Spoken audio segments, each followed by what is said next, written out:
When this guy touches a special white orb that determines a player's rank and overall power, basically nothing happens. It just becomes a little bit murkier. The darker the color, the stronger the person touching the orb is, so that means he's an F-tier loser. Kangwoo is devastated by this result. He leaves as soon as he gets his new ID card that allows him to enter E-rank gates. The girl watching feels sorry for him, since he'll probably die soon with such a low rank. But suddenly, pure darkness starts filling the crystal orb until it cracks right down the middle. The girl is shocked. This has never happened before. Even S-rank players only turn the orb dark gray, never pitch black, and definitely never enough to break it. She can't help but wonder who the hell this guy really is. Well, the thing is, Kangwoo has just returned after being the demon king in hell for 10,000 years. All demons feared and trembled at the mere sight of him. Yet he was bored as hell in hell, so he decided to return to Earth. Then one of his servants, named Balak, asks why he wants to go back when he already possesses everything in hell. His question is met with a loud silence. The Demon King looks down at his pathetic servant, and Balak trembles uncontrollably while also trying to avoid eye contact. Cold sweat runs down Balak's face as he recalls the power of gluttony, which the Demon King possesses. This power allows the Demon King to absorb the bodies and powers of demons he lays his hands on. It also brought about the downfall of the 7 princes of hell, who were too strong to kill each other. Back in the throne room,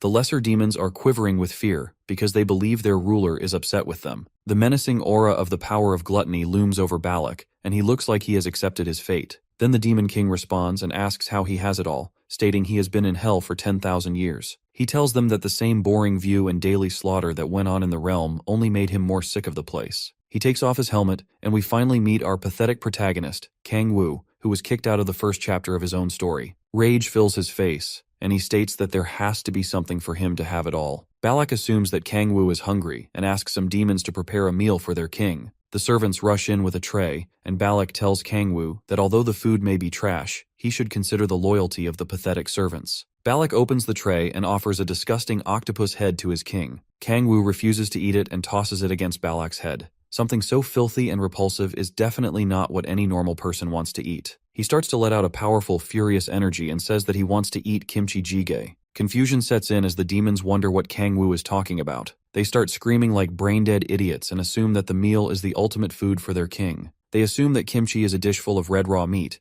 but Kangwoo lets the fools know that it isn't. Balak joins in with their stupid assumptions, ready to rip apart any monster to serve its innards to his king. Kangwoo, on the other hand, is just tired of being surrounded by complete idiots. The demons don't have a concept of what a meal is and just feast on their enemies after winning a fight. Balak thinks that killing the 7 princes of hell is good entertainment for Kangwoo, but all the boy wants to do is read novels like a normal person. He then slams his fist on the ground and addresses Kangwoo, asking to be killed since he's too weak to satisfy his king. If only the fools can pay attention to Kangwoo for once, it'll be bearable to have them around. Seeing that there's no hope for his servants, Kangwoo wishes to at least have someone he loves. Then he hears a lady walk into the room and ask him if she isn't someone he can love. Her name is Lilith, and she is the queen of succubus. As she approaches Kangwoo's throne, all the other demons can't help but fall for her beauty. In front of Kangwoo's throne, she asks her dear king if he isn't satisfied with her heart. We see her face, and it's obvious why Kangwoo will never fall for such an ugly thing, especially with those tentacles. Lilith tries to put on a cute appearance, but Kangwoo is completely disgusted and turned off by this repulsive demon's presence. She offers to spend the night with him, but he sees it as a threat and orders her not to try it. Lilith grabs his arm with her tentacles, and Kangwoo looks like he'll puke at any moment. The lesser demons watch as she flirts with their king and are envious of him, wishing they could get in on some of that action. Meanwhile, Kangwoo is trying his best to get her filthy tentacles off of him. The succubus that was known for consuming the essence of men was not the beautiful lady people thought her to be. Kangwoo covered his eyes and begged her to just go away. Balak's cute look is more bearable for him compared to how Lilith looks. Inasmuch as looks aren't everything in a person, Lilith is just a different ballgame. Kangwoo then clenches his fist and decides that he must return to Earth. Lilith and Kangwoo are completely shocked after hearing what he just said. They call out to him, hoping that he isn't serious and just pulling their legs. But after being in that hellhole for 10,000 years, nothing is going to change Kangwoo's mind. As Balak and Lilith wait for his response, he tells himself that the preparations are finally complete. Kangwoo walks away from his throne and says it's finally time to receive the rewards after 10,000 years of hell. He then orders Balak to prepare something for him. Balak looks at him with a sad expression, hoping that his king will change his mind. But Kangwoo threatens Balak to get it done as soon as possible. Balak shrieks like a wimp and apologizes for provoking Kangwoo. He orders the lesser demons to call in someone known as Amon and to prepare the armors of the 7 princes of hell. Moments later, Amon, the creepy-looking shaman, shows up and begins his incantations. A chill air fills the room, and a bright light begins to illuminate the statues around. The camera pans out, and we see the bright light emanating from the middle of a high platform. Balak then tells Kangwoo that the preparations are complete. Tears fill Lilith's eyes as she watches her king walk away, ready to go back to the world he came from. Balak joins her sob party as Kangwoo drops his armor on the floor. You can see the despair in their eyes as they hope that their king isn't really leaving them. Regardless, Kangwoo ascends the platform and shows no sign of hesitation. As he approaches Amon, the shaman tells him that putting an extensive amount of mana into the armors of the 7 princes of hell could twist the boundaries of space and time. If that happens, it could forcefully create a crack in the dimension. Kangwoo heeds his warning and readies himself. He starts releasing a purple aura from his body as he thinks about how much he wants to go home. Kangwoo focuses his mind as the waves of mana flow through and surround him until the myriad demon gate is formed. The gate cracks open and a huge flow of mana erupts in the room. Amon tries to shield himself from the intense power being released by Kangwoo. The magic is too overwhelming for him, and he acknowledges how magnificent it is. Some of the statues start shaking due to the intense magic until one of their eyes sparks open. The rest of the statues then react the same way as Kangwoo's magic gets stronger. When Amon notices this, he tells Kangwoo that the gate will soon open because the statues have reacted to his mana. Finally, the gate cracks before Kangwoo and opens. Although he isn't going to have any family, lover, or friends waiting for him back on Earth, he is glad just to be away from the desolate hellhole. Just as he gets to the gate, Lilith desperately calls out to him. He hears her incessant crying and whining, which makes him pause for a second. Balak tries to calm her down as she asks Kangwoo if he is really leaving her. While avoiding eye contact, Kangwoo tells her not to cry. The last thing he needs is to see that hideous face again, but Lilith immediately starts blushing stupidly. His kind words completely change her mood and make her feel like she can start making happy noises. Weirdly enough, bubbles start coming out of the holes on her body until liquids start gushing out. That horrific sight definitely left Kangwoo scarred for life. You can see the complete disgust on his face while Lilith talks about how much she wants to join him. Without a moment's delay, he jumps through the gate before he witnesses any more repulsive things. Lilith rushes to the entrance of the gate and calls out to him, saying that she will follow him no matter what happens. Kangwoo smirks slightly and throws up the middle finger to her. He hopes to never meet the deranged woman ever in his life again. He slowly descends into a control room, thinking about how much he just wants to return to the Earth he knows. He then lands beside an orb and gets giddy at the thought of going back home. The orb suddenly starts releasing an electrical surge, and a window pops open, saying that a nuclear crack has been detected. The walls of the room are surrounded by defensive barriers, and another window pops open, stating that the Gaia defense system has started operating. Kangwoo is completely confused and has no idea what is going on. Numerous warnings start flashing everywhere, and they're all saying that the power of the core is stronger than the capacity. He reads the warnings as they keep popping up, but he has no idea what they're talking about. Then another window shows up and says that the Gaia system is reaching an overload state. The defense mechanisms kick in, and the electrical surges increase. Kangwoo gets struck with the electricity and nearly has his brain fried to a crisp. Again, the system gives out more weird warnings, saying that exclusion on the core crack is considered impossible. Kangwoo feels enraged by the attacks and tries his best to endure them. Then the system starts to put a seal on him. Just as he tries to retaliate and fight back, Kangwoo passes out. Some moments later, he wakes up and opens his eyes to see the sun on his face. He looks around and notices that he's in a forest and wonders if he has arrived on Earth. Still, he is in a lot of pain as he tries to get up and check how his body is doing. When the status window appears, he is confused about what he's looking at. The status window shows that most of his powers have been sealed, and his other stats are way below average. That's how he went from a king to a loser in the woods. Kangwoo takes a look and notices that his powers are actually sealed. While still analyzing his status, he hears a loud shriek from the woods. Kangwoo quickly turns back and sees some ugly goblins approaching him. The goblins rush towards him, ready to dice him up, but he doesn't remember seeing creatures like this on Earth the last time he was there. Kangwoo charges up a spell to get rid of the vile creatures, but is shocked when his ability suddenly vanishes. Then he recalls that magic is weak inside the myriad demon palace. At this point, the goblins are already on top of him, and there's only so little he can do. He keeps his composure and clenches his fist, ready to use something else he has in store for the monsters. In the blink of an eye, Kangwoo slices the goblins like kebabs before they can have the chance to land an attack. From his arm grew a demonic blade that he used to defeat his foes. The shadow of one more goblin looms over him as he keeps his gaze focused on the monster. The system window then tells him that he has defeated an E-class normal monster. He gains extra experience as he slays the last goblin and levels up to level 4. The dead bodies of his foes are lying all around as he tries to understand the kind of monsters he just encountered. It's not just that, but the experience points and leveling up don't make sense because he can feel himself getting stronger. He looks back at the pile of dead bodies scattered around the ground and remains speechless. After that, he decides to see what he can find out by collecting data on the place first. Luckily, he still has the power of gluttony, so he unleashes it on the bodies of the dead goblins. Kangwoo is able to learn some things about their bodies, but isn't able to get any information about the world he's in. But his magic stat increases by 1 point because he used his ability.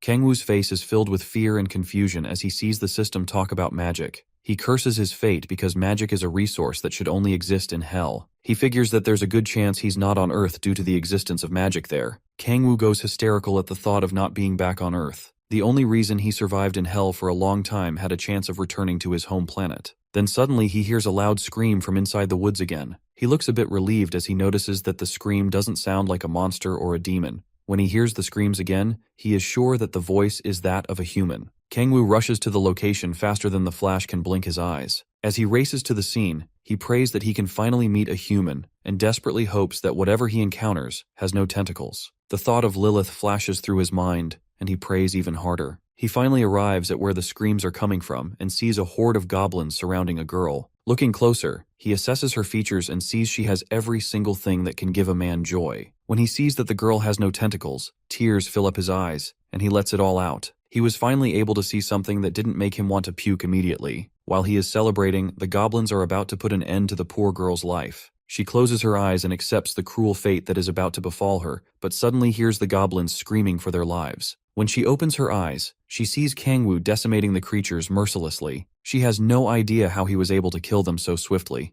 but at least she is safe. Kangwoo extends a helping hand to the girl, and she thanks him with the most innocent look a girl can have. As their hands touch, he feels elated to finally feel the touch of an actual girl. Although he's trembling, he tries to maintain a cool composure in front of her. The girl nervously thanks him again and introduces herself as Han Seola. However, Kangwoo is still trembling like a loser, and Seola wonders what's wrong with him. He forcefully drags her hand unexpectedly and proposes to her. Now she is completely creeped out by this weird guy and has no idea why he's being so creepy. Seola doesn't know what he's talking about, and he realizes that he was too excited to think properly for a second. Kangwoo apologizes and introduces himself, but she still remains confused. He asks about her injuries, and she lets him know that it's nothing serious and she's fine. Regardless, her legs are trembling a lot, and she has a really bad wound around her knee. Seola staggers and falls on Kangwoo. Then a phone slips out of her cloak. He sees the phone as it slips out and concludes that he's definitely on Earth. Then, he helps Seola sit down and decides to treat her wound with some simple first aid.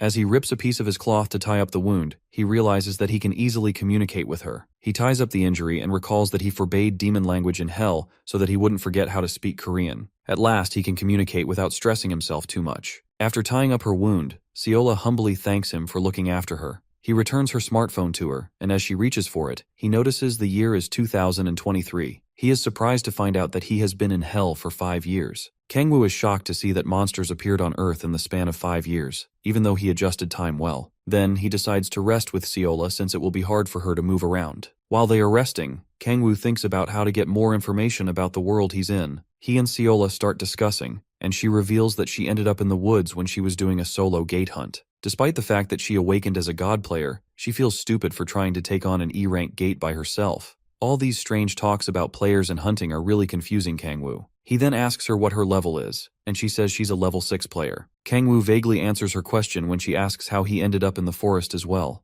Seola tries to avoid eye contact as he smiles at her. He shifts closer to her, causing their bodies to touch, and Seola goes completely red when that happens. Trying to avoid the awkward situation, she quickly gets up and suggests that they get going. Kangwoo is still worried about her injury and asks if she'll be okay. Her legs are still trembling badly, but she tells him that she'll be fine. He puts his arm around her and offers to support her while they walk, but Seola is too nervous around such a hot guy. Nevertheless, Kangwoo insists on helping her and says he'll escort her. She points him to their destination and leaves herself in his care. The look on his face shows how delighted he is to finally be with another human. Although it's been 10,000 years since he last spoke to a human, he's glad that she isn't so suspicious of his identity. He plans to continue like this and slowly adjust to Earth society. Moments later, they finally arrive at their destination. There, a large portal stands, and Kangwoo is yet to know where it will lead to. He is convinced that moving through such a space rift is not something that can happen on Earth. With no weapons that create such a gate in his sight, he wonders how the large gate is being maintained. Seola then lets go of his hand and tells him to hurry up so they can leave.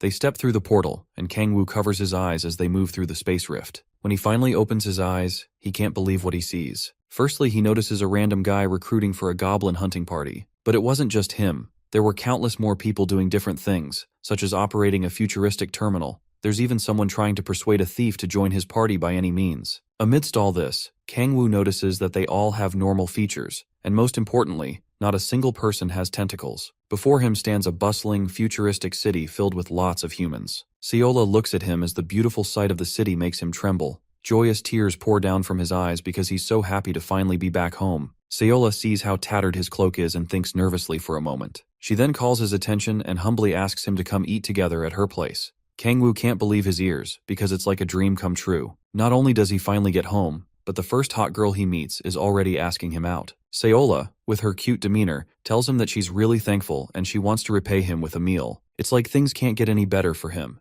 and he's already on cloud 9. Kangwoo tries to act like a cool guy, saying that it won't be right for him to refuse such a request. Meanwhile, some people call their attention and ask them to wait. When he turns, he sees 2 police officers asking to check their player cards. Seola tries to bring out her card, but Kangwoo doesn't have the slightest idea of what they're talking about. Caught between a rock and a hard place, he has no choice but to use the ace up his sleeve. The color of his eyes suddenly changes to black, and his pupils to a green color. With this ability, he can make his target see what he wants and distort their perception. This ability is known as the power of oblivion. Unknown to the officer, a devilish demon put its hands around his eyes, while Kangwoo holds up the middle finger to the officer. Now in a hypnotized state, the officer approves Kangwoo's non-existent card. After that, he and Seola leave, while the second officer tries to bring his comrade back to his senses. When they get to Seola's apartment complex, she tells Kangwoo that they have to take the stairs because the building doesn't have an elevator. Kangwoo proceeds with her and admires every single little detail he missed about his planet. From the smell of an old apartment to the narrow stairway, to the cold railings, and to the dusty window, it's slowly sinking in for him. To top it off, he gets to go to Seola's place and maybe get in on some action. At that moment, Kangwoo is convinced that he will have a happy future. While he fantasizes about a future with Seola, she is welcomed back by her mother. Kangwoo's hopes and dreams get utterly crushed as he hears Seola calling her mother. Seola's mom welcomes her and is worried that she is hurt, but Seola assures her mom that she's fine. Meanwhile, Kangwoo wonders if he was really invited over for just a meal. Seola then introduces him to her mom and tells her how Kangwoo saved her earlier. The mother grabs his hands and thanks him earnestly for looking after her daughter. She doesn't really know how to repay him, but Kangwoo tells her not to worry so much about it. She invites him inside and assures him that she'll make a delicious meal.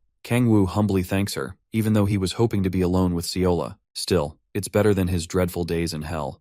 Seola's mom heads off to the kitchen and asks her for some help in preparing the meal. As Seola heads off to change, she checks her phone and sees that her mother texted her earlier. The mom tells her to always be in contact whenever she's going somewhere dangerous. Kangwoo notices the phone in her hand and remembers that he needs to gather some intel about Earth. He then asks Seola for permission to use her phone and lies about losing his own. Seola tells him to make himself at home as he uses her phone, and she hands it over. Kangwoo starts acting like a child with a new toy as he traces his fingers along the screen of the phone. After that, he goes to the table and decides to get serious with his mission. He starts searching for news articles from the year 2018 and finds something interesting. 5 years ago, the world was turned upside down. Strange gates start to appear on Earth, and horrendous monsters emerge from within. Firearms are useless against these vile creatures, and the Communist Chinese army is utterly useless against them. A world organization of emergency operations is formed under America's lead, and Korea is the 9th country to join. The first player appears from America, but no one knows who she is. However, the number of players started to rise all around the world, and people wondered if they were the hope of humanity. As Kangwoo reads through the news article, he notices that all this started on the same day he fell into hell. He realizes that he was caught in one of the many gates that opened that day. He brushes off the articles as mere assumptions and decides to find out more details about the incident later.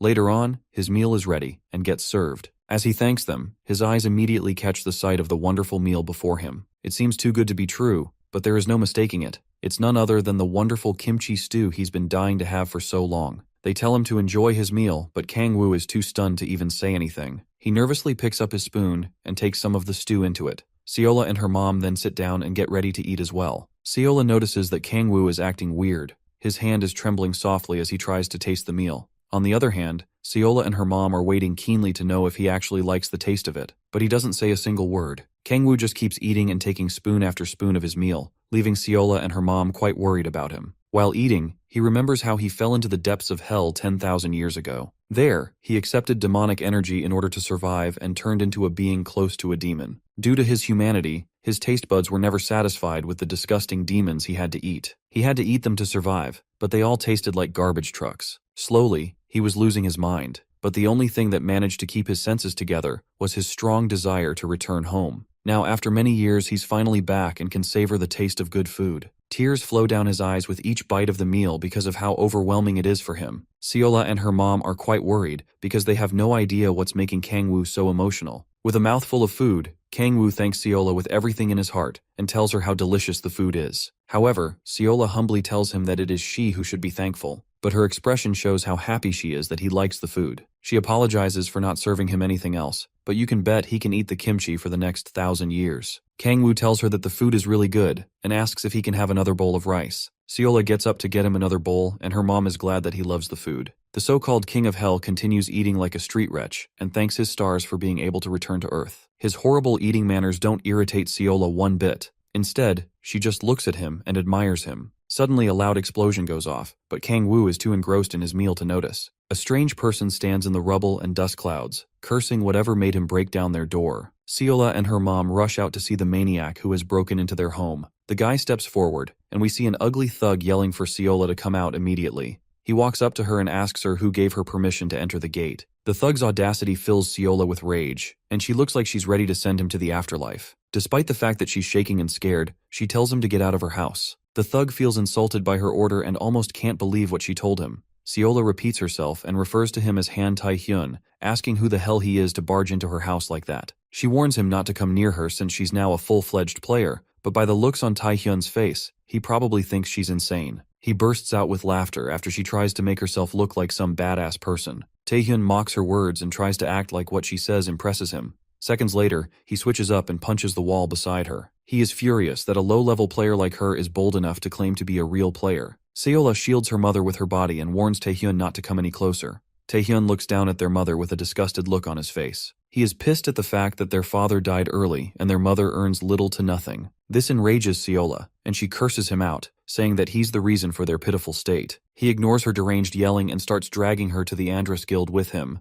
Seola struggles to break free and tells him that she's never going to such a useless guild. Tae-hyun is upset that she would talk like that, and claims to be helping her to get into a good party. Seola finally snaps and bites his hand, spilling blood everywhere in the process. He quickly slaps her away before she does anything more reckless. Their mother rushes to Seola as she lands on the floor painfully. At this point, Tae-hyun is beyond enraged. The veins on his head start popping out when he grits his teeth, and he asks her if she thinks she'll survive by only doing nice things. It's not like their world is an easy place to live. He tells her to come quietly and become an offering. Seeing that she thinks of herself as a full-fledged player, he decides that they should fight it out to settle things since they're both players. Their mother begs her stupid son to stop being so mean to his sister, and she promises to do better for them. She softly grabs his hand, but Tae-hyun tells her to get lost and pushes the poor lady to the ground. Seola starts crying when her mom falls to the ground and rushes to make sure that she's alright. While she's screaming for their mom to wake up, Tae-hyun doesn't show any sign of remorse. Instead, he's angry that their mother would dare to annoy him after he told her to get lost.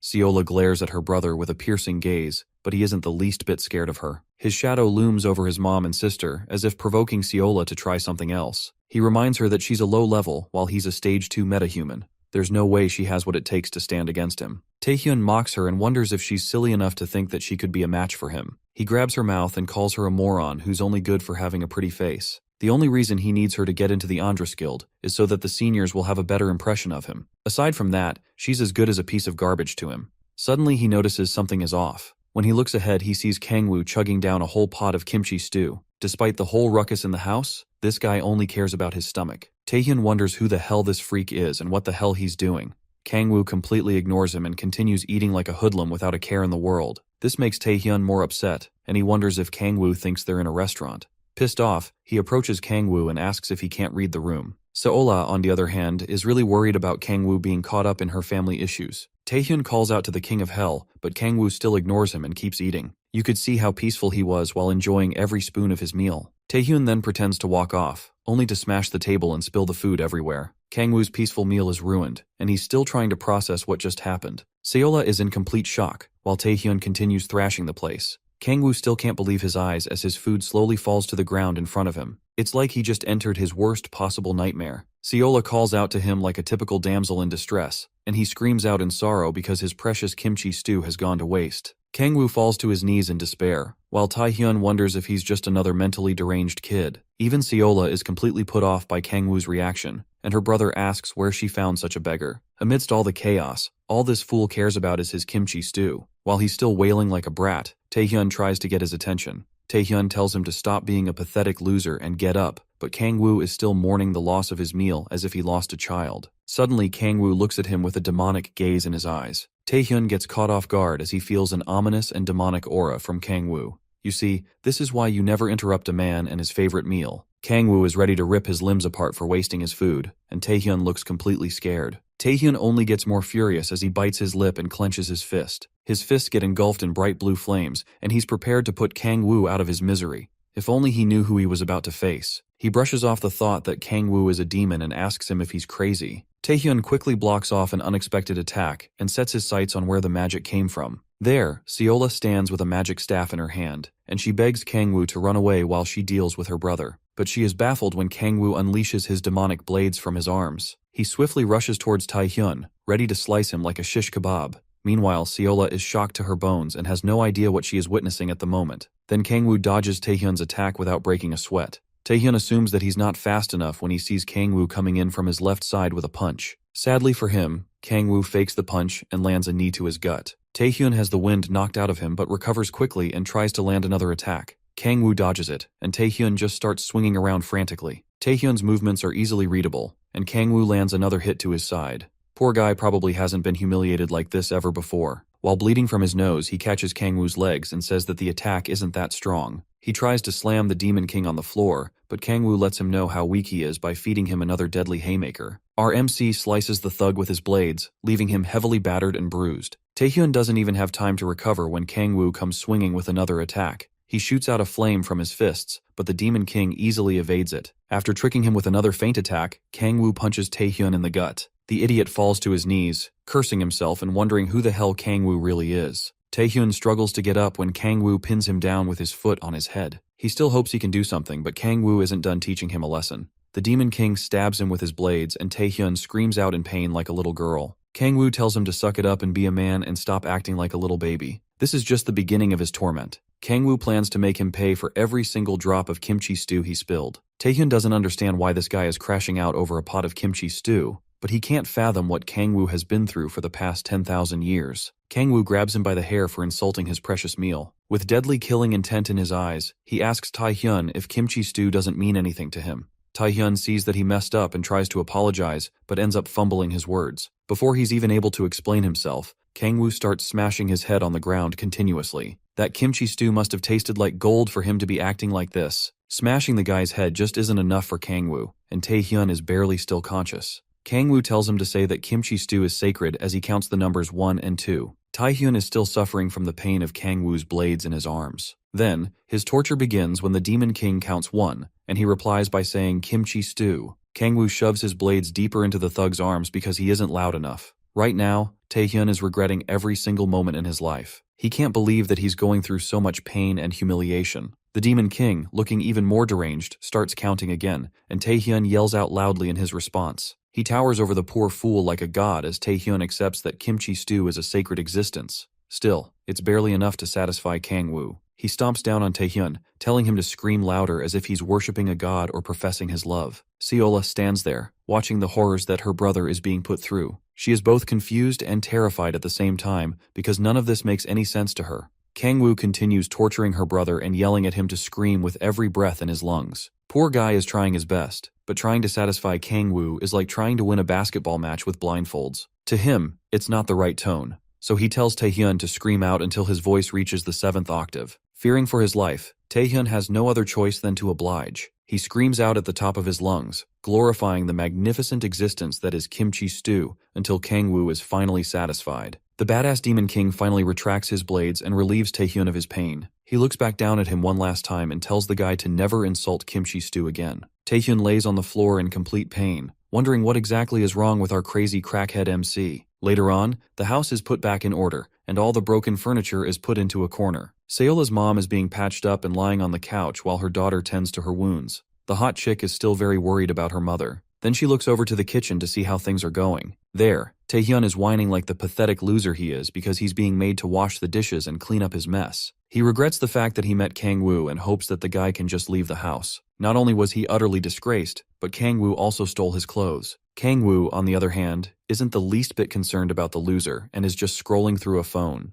Meanwhile, the loser continues crying like a wimp and wonders how he got into this because of some damn kimchi. He looks back at Kang-woo with a spiteful look for making go through so much suffering. Kang-woo notices his gaze and slowly puts his cup down, making Taehyun shriek and quickly turn back to his dishwashing duties. He asks the loser if he's frustrated that he's suffering because of the kimchi. Obviously, Taehyun knows that's a trick question to make him talk down on his beloved food, but he doesn't fall for it. The Demon King thinks back to his struggling days in hell and says that Taehyun doesn't know how lucky he is to wear clothes, eat, sleep, and breathe calmly. He tells the loser boy to treat every life on earth preciously while he still can. Taehyun replies like a good slave, but in his mind he's planning something sinister. He's waiting to report back to Andras so they can help him get back Kang-woo for all he's done. While he's still daydreaming, Kang-woo yells at him and tells him to come over to the table when he's done with the dishes. Taehyun humbly stands before him like a scared cat, and Kang-woo tells him that there's no real merit in keeping him alive because he can't do any good in the world. Taehyun holds his anger in and acknowledges how much of a waste he is, but Kang-woo grabs him and says that he won't kill him. From the look in his eyes, you can tell that Taehyun will be wishing he was dead when the Demon King is done with him. Kang-woo stares at him with a menacing look, and Taehyun is overwhelmed by the devilish aura. Suddenly, the loser sees a demon before him when Kang-woo activates the demon Oribus's power of dread. The demon Oribus takes Taehyun in his arms and instills unimaginable fear in him. Taehyun cries out and pleads for the demon to get away as he stares down at him with his third eye. He screams out like a wimp as the shadow hands start to crawl all over his body. Meanwhile, in reality, Kang-woo is just standing over him while he cries out and begs as Soils himself. Kang-woo gives him a final warning, telling him that he shouldn't dare speak of what happened in the house. The demon Oribus is known for taking its target's soul and engraving a fear that can never be gotten rid of. Not only that, but it also makes the target a slave of the Demon King. Kang-woo then tells the fool to get lost after looking at his pathetic and miserable state. Taehyun then walks away trembling after suffering a crazy amount of humiliation. On the other hand, Kang-woo was glad to finally be done with him. Seola watches as her useless brother finally leaves the house, but is rendered speechless by the events that took place. Once again, she is saved by her knight in shining armor, Kang-woo. The so-called knight goes back to scrolling through the phone and realizes how broke he is. If he's going to survive in this world, he needs to get money as soon as possible. He then finds something intriguing. He sees an article about magic stones and figures. He can use them to make money. Kang-woo then asks Seola to show him the magic stones in her possession at the time. She searches through her bag and pulls out an E-rank magic stone that they got from the goblin earlier. According to the article he read,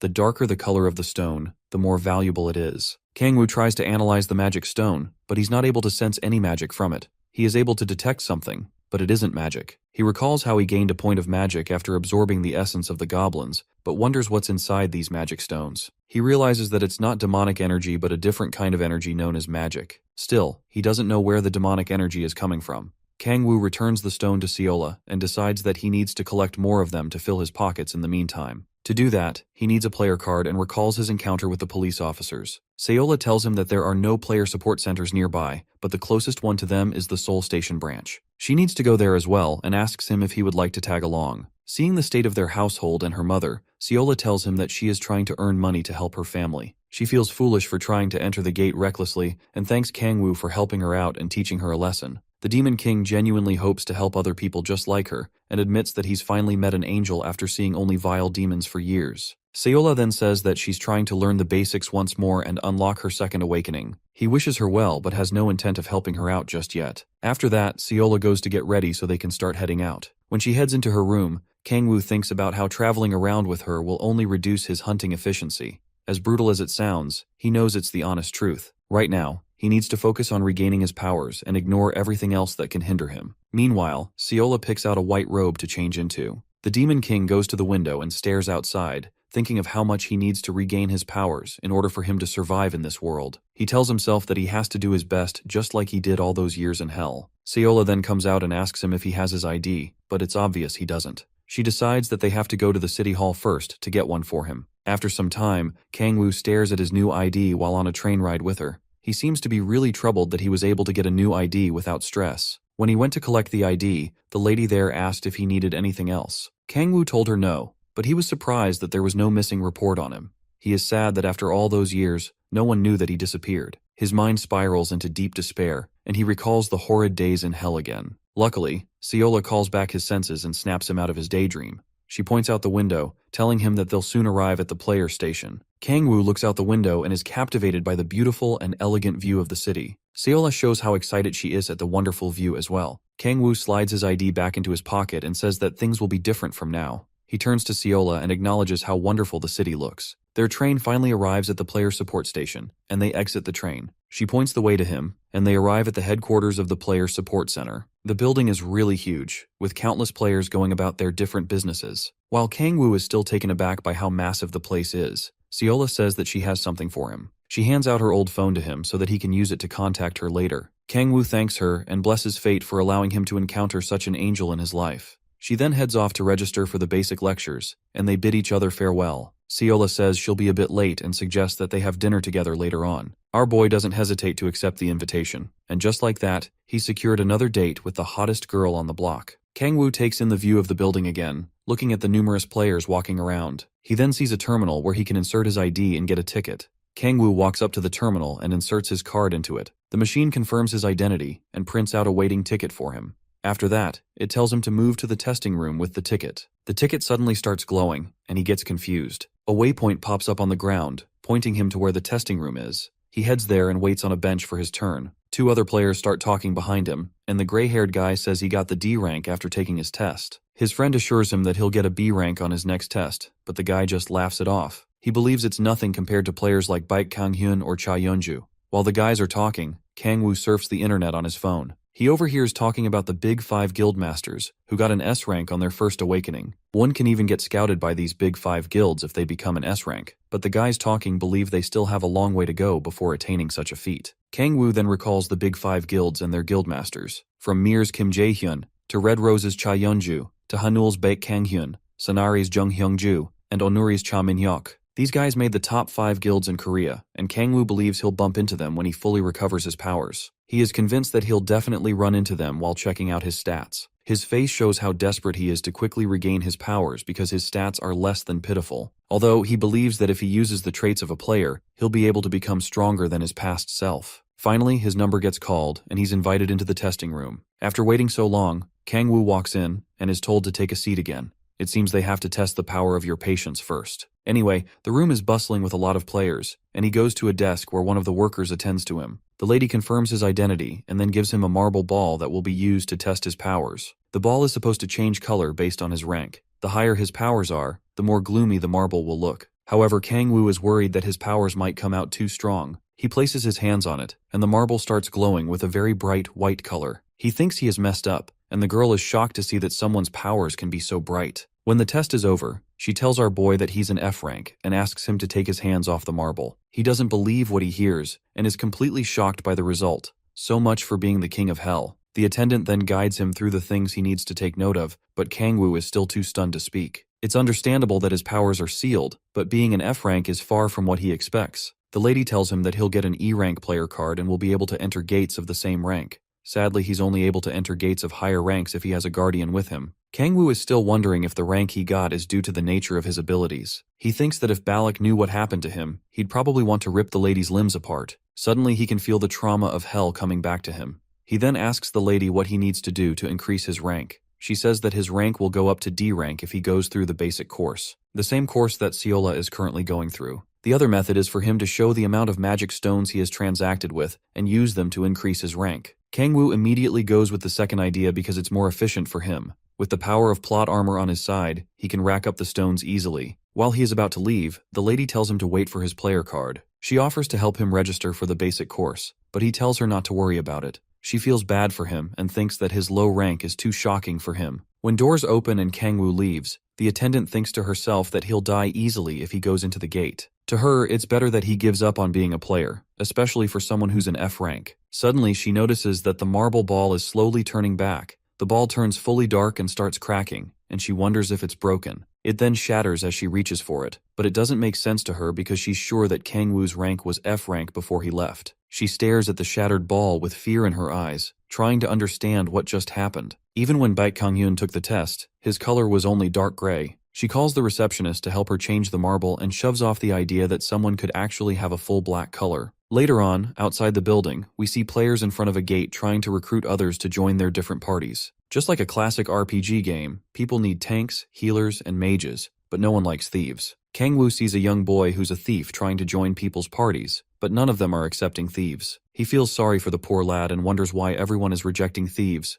Regardless, he doesn't care about any of it. He hands his player card to an officer who confirms his rank and allows him to proceed to the gate. Kangwoo steps through and arrives in a forest area. However, he takes some time to recover because anything that has to do with teleporting makes him feel sick. After stretching, he decides to go look for monsters. Then someone behind him calls him. He looks back and sees a giant figure towering over him, and he wonders if it's a bear. The strange guy asks Kangwoo if he's hunting alone and if he has gone through a second awakening. The girl on his team then tells him that they're done with preparations, and she reveals that his name is Tae-soo. After that, Kangwoo tells him that he hasn't gone through a second awakening. Upon hearing this, Tae-soo gets excited, which makes his party members slightly frightened. With the look of a proud blockhead, Tae-soo tells Kangwoo that it will be better for an E rank to team up with a party because he didn't go through the basic course. The Demon King is already sick of the guy's theatrics as he tries to invite Kangwoo to his party. His teammates aren't too happy because he didn't consult them before inviting a total stranger. Tae-soo tries to get them to understand Kangwoo's situation, but he does so in a threatening manner. Since they are feeling so anxious, he decides not to accept magic stones from them in order to add Kangwoo to their party. They accept his offer, but Kangwoo tells them that he plans to hunt without a party.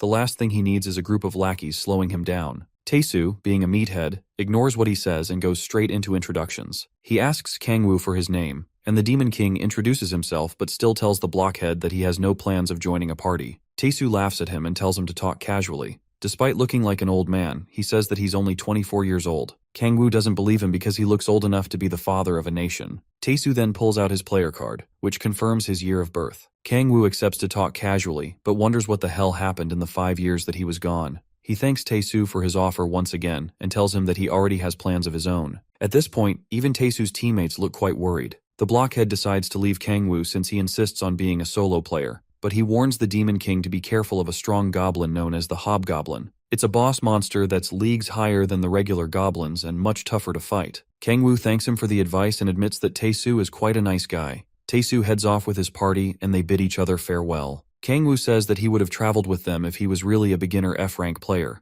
However, this is something he's better off doing alone. With that settled, he heads into the forest to start hunting. He bolts through the forest with lightning speed and notices tracks of goblins along the way. Moments later, he arrives at a camp crawling with lots of ugly goblins. He breezes into the place, taking down his first unfortunate target before the others notice him. Quickly, he releases his arm blades and slices up the next goblin, saying that he's found a jackpot. The goblins are scared to the bone but firmly grab their weapons and get ready to fight him. As the gentleman that he is, he extends a hand to monsters and asks for the battle to begin. The poor goblins rush towards him with a burning rage, but they're no match for the king of demons. One by one, Kangwoo hacks and slices off their heads before they can get a chance to land a single attack. More and more goblins leap toward him, but none of them are a match for the king of hell. The vile monsters aren't even a worthy challenge for him, and he continues ripping through the horde easily. The battle rages on endlessly, and these goblins don't even know when to call it quits. It's like their brains have rotted too much for them to know that they have to run away. After some time, the goblins start to realize that they are fighting a futile battle and start trembling. After slaughtering so many of them, Kangwoo realizes that there are still a lot of goblins left. Regardless, he is excited that there are a lot of foes he can play with, so he continues his onslaught without hesitation. Moments later, he is finally worn out after fighting so much. Before him lay countless dead goblin bodies, and he acknowledges how hard it was to defeat all of them.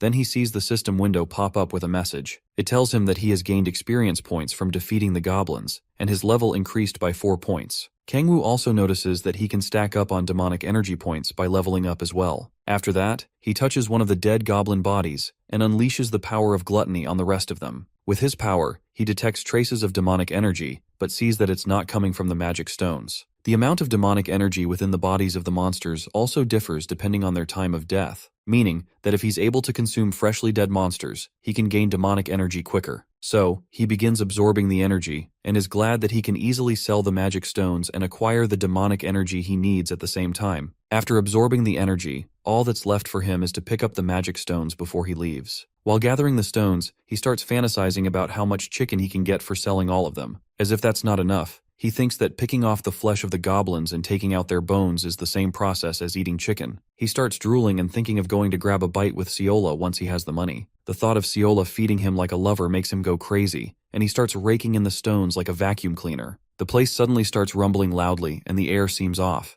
Kangwoo quickly notices that something is right and turns to see what's causing all the ruckus. Out of the woods comes a very massive goblin, and Kangwoo wonders if that's the hobgoblin that Taesu spoke of. With each step this monstrosity takes, the earth trembles beneath its feet. The monster looks beyond terrifying with its deadly gaze. It sets its sights on Kangwoo and completely goes haywire with a loud scream. The Demon King is taken aback when he sees that the monster is able to use magic. The hobgoblin charges straight for our boy, giving him a tiny window to react fast before an attack lands. Kangwoo whips out his blades and gets ready to tussle with the beast. He maintains calm composure because he's confident that his demonic energy is way stronger than the hobgoblin's magic power. But he isn't all that safe just yet. The monster swings down its sword at Kangwoo, but the Demon King is able to dodge in the nick of time. Despite its huge size, the hobgoblin is still quick enough to keep its eyes on Kangwoo and goes in for another attack. Kangwoo is caught in a tough situation, but he's still able to block the attack while in midair. However, the goblin still follows him up, ready to squash our boy like a bug. It swings down its sword again, causing nothing but chaos and destruction on the battlefield.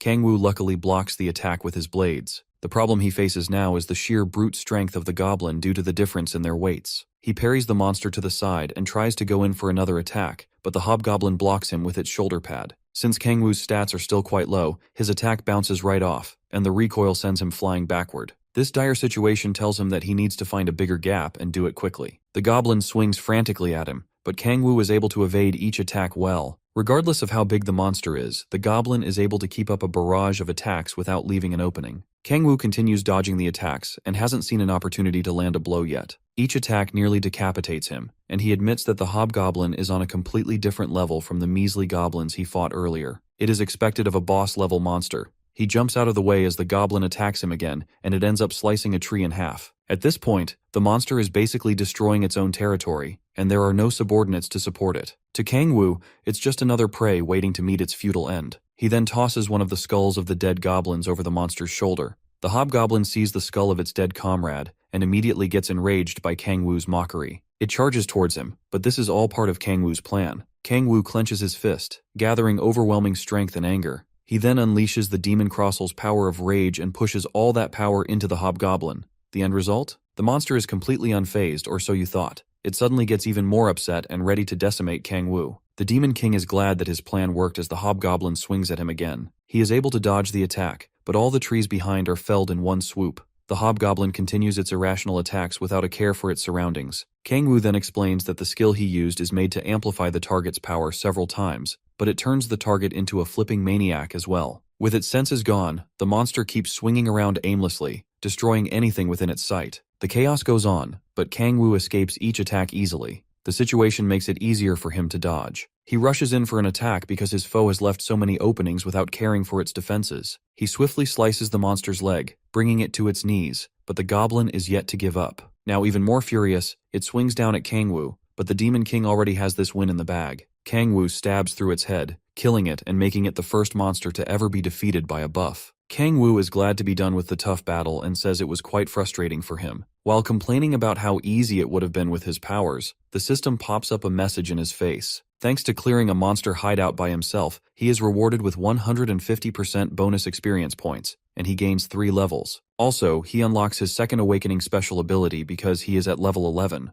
Kangwoo celebrates this massive win, and we see that the second awakening ability is known as Insatiable Hunger. This will allow him to absorb more demonic power from defeated targets using his power of gluttony. Together with the benefits of being a player, he is sure to get stronger with this ability. Without wasting time, he looks at the defeated hobgoblin and decides to test out his new power on it. Kangwoo activates the power of gluttony, and a dark shroud envelops the dead body of the monster. He notices that the smoke is darker and wonders if it's an effect of his special ability. The ability gets activated, and he begins to absorb more demonic energy. His demonic energy stat then increases by 3 points. With this, he's sure to get stronger by defeating stronger monsters. After absorbing the energy, he decides to see how the increase in demonic energy affects his strength. Kangwoo meditates on his powers and is shocked by what he discovers. He's not twice as strong, but the power is 3 times greater than what he expected. He wonders why it's increasing so quickly because unknown spikes in power can be quite dangerous. In his meditation, he enters the Myriad Demon Gate. Within its shallow waters, Kangwoo notices that the seal on the gate has gotten weaker. He remains confused as to why this happened because, other than the awakening, he doesn't notice any special changes. A thought pops into his head seconds later, and he thinks that every time he unlocks an awakening,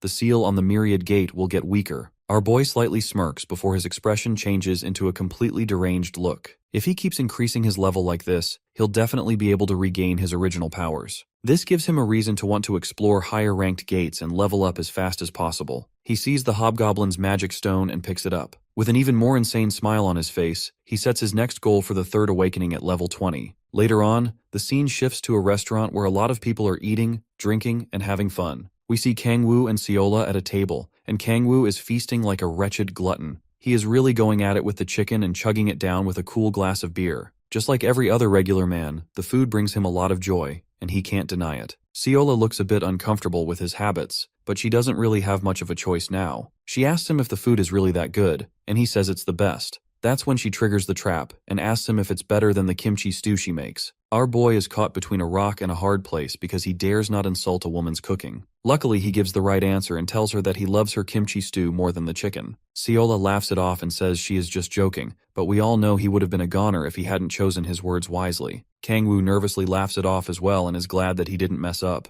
She gives him some of her chicken as well and sees it as a way of being grateful to him for all that he's done. While Kangwoo still has a mouthful of food, she decides to ask him a question. She asks about his family or friends, and he takes his time to drink his beer before answering her. He furiously puts the glass down and tells her that he has neither family nor friends. A fork falls off the table because of the way he slammed his glass, and the poor guy tells her that doesn't even have a house. If only Balak knew what his precious king was saying about them. Seola shows concern by asking him where he sleeps, and Kangwoo tells her that he has nowhere to go. While he picks up the fork, Seola looks very troubled and upset. Shen then offers her place to him since there's nowhere else for him to go. Kangwoo is surprised at her kind gesture and asks if she's really sure about this. While she grabs another fork, she tells him not to worry about it because he has no idea how much he has helped her. So he takes her up on her offer and wishes both her and himself good luck on it. They're both glad that he won't have to sleep in the streets for the night. However, Seola feels like there are a lot of things weighing down on Kangwoo's chest, and he has yet to let them out. After that, Kangwoo remembers that he has something to give her. He slides a bundle of cash over to her and says it should be about 3 million won. Seola is shocked and wonders why he's giving her that much money. He tells her to take it as a fee for allowing him to stay with her, but she humbly rejects his kind offer. She says that it would be wrong for her to take it, especially after all he's done for her. Kangwoo insists on being generous, considering that her family isn't in the best place financially as well. She tries to reject it again, but he further insists and tells her to take it as money for groceries. That way, it will prove to be useful to both of them. After thinking for a bit, Seola accepts the money and thanks him for it. Kangwoo gets mesmerized by her cute eyes and tells her not to worry about it. Seola then promises to use the best kind of meat to cook some kimchi stew for him. Trust Kangwoo to get very excited at the thought of being able to eat his favorite meal every day. He calls her an angel and vows to earn more money by selling magic stones to make her happy. It's almost like they're already married. When Kangwoo is done celebrating, he then asks her if there are any D-rank gates nearby. Seola tells him that there's one nearby, but she hasn't gone into it because it's filled with lizardmen. Upon hearing about the lizardmen, he decides that he has to go there the next day. He's determined to defeat stronger monsters in order to unlock his awakenings quicker and earn lots of money as well. While grabbing a piece of chicken, he starts wondering if lizard meat is good and asks Seola. Later on at night, the lights of a room come on in Seola's apartment, and she tells Kangwoo that he can stay there since the room used to belong to her brother. As he sits on the soft bed, he thanks her for giving him the chance to be able to sleep comfortably. As Seola leaves, she turns off the lights, and they tell each other goodnight. Kangwoo sheepishly smiles at her until she closes the door. Then, he stretches himself on the bed and thinks of how he hasn't felt such comfort in the last 10,000 years. The quietness and peace he has make it all so much better. As Kangwoo goes to sleep, he admits that he made the right decision by returning to Earth. The next day, he heads out to a dungeon gate and sees a horde of players looking for recruits as usual. Since he's now a D-rank player, he notices that there are bus parties recruiting people to help them achieve their third awakening. While passing by, Kangwoo notices the thief from earlier who's always begging to join a party. As always, no one wants the kid around, and even Kangwoo is starting to feel bad for him. Regardless, he goes to get his identity checked with the officers and proceeds to enter the gate. He arrives in another very dark and thick forest, but there's a mystical air around the atmosphere as well. He warms up his body and gets ready to start exploring the dangers that lie within this gate. He then activates the power of silence to make his footsteps as soft as a feather. After that, he runs into the forest. He recalls that Seola told him that lizardmen are sensitive to sound, but they don't have great eyesight. She advised him to approach them silently since they could gang up on him all at once. Kangwoo then quickly discovers some lizardmen, but thanks to the power of silence, they don't notice him. He sees that there are 3 of the monsters, and you can see that his eyes are set to kill. He also recalls that Seola hinted at the lizardmen's weakness to fire and how it's very effective to use it when hunting them. Kangwoo immediately activates the devil Andros's power of hellfire and shoots the flames at his unsuspecting foes. Before the creatures realize what's happening, the fires touch them, and the color of their skin reacts to the flames. In mere seconds, Kangwoo starts roasting the hell out of the lizards, and all the vile creatures can do is scream helplessly. The flames are too hot for them to handle, causing them to jump into the river in an attempt to put out the fire. Sadly for them, Kangwoo reveals it can't be put out regularly unless it is forced away with demonic energy or magic power. The poor creatures get burned to a crisp,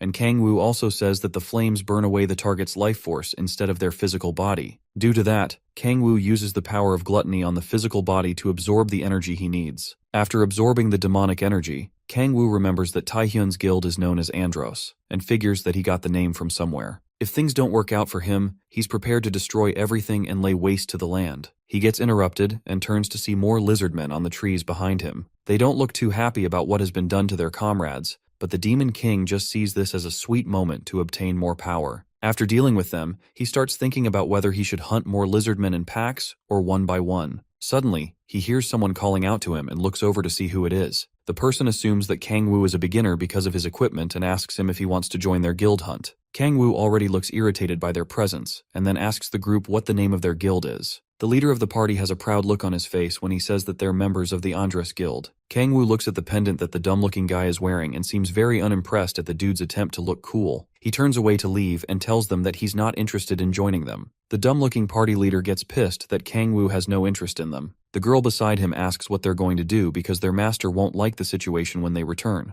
The guy then decides that they will beat up Kangwoo and drag his half-dead body out. This is what happens when a party is being led by a complete buffoon. They all have sinister looks on their faces and are looking forward to causing trouble for Kangwoo. The leader slashes his arm braces together and tells his teammates that they're going to teach the Demon King a real-life lesson. You see how stupid this sounds. Meanwhile, Kangwoo is blazing through the forest and burning all the lizardmen he comes across. The poor monsters keep screaming helplessly as the flames burn them, but there's nothing they can do. Kangwoo starts absorbing their physical bodies as soon as he defeats any one of them. After some time, he manages to clear the area he's in and consume all the lizardmen there. While absorbing the last one, he thinks to himself that it's better to risk it and focus on leveling up quickly. Still, he ponders on the matter and wonders what exactly he should do. He gets interrupted again by someone calling out to him. He immediately recognizes the voice as that of the dumb-looking party leader from earlier. The guy shows up with his lackeys and tells Kangwoo that he's making sure that their new recruit is hunting well. Kangwoo can tell that he's another blockhead who likes to bully weaklings and decides to play along. He tells the leader that they have no reason to worry because he's hunting quite well on his own. The leader doesn't believe him and mocks his words because Kangwoo's clothes aren't torn up and there are no corpses around him. Kangwoo tells him that he's resting, and the dude gets even more agitated. The guy asks Kangwoo why he's being rude to his senior, and the Demon King tells him that his theatrics are getting quite annoying. This pisses him off, and he looks like he's ready to rip our boy to shreds. Kangwoo isn't bothered by his threats and even asks if he wants to get into a fight. One of the ugly-looking lackeys gets provoked by his words, but the leader tells him not to try and do anything. The kid wonders why their leader will let something like that slide, but the leader plans to teach Kangwoo a lesson by himself. From our boy's expression, you can tell he can't wait to mop the floor with this idiot's butt. The leader of the party then tells him that he's going to regret messing around with him. Kangwoo, on the other hand, is looking forward to whatever the guy has in store. The dude whips out his sword and starts slapping against his metallic arm braces. The other party members watch with interest as the chaos slowly unfolds. The idiot reminds Kangwoo that lizardmen are sensitive to sound, but the Demon King is still very much unimpressed by his petty tricks. Kangwoo slightly tilts his head and smiles as they wait for the lizardmen to show up.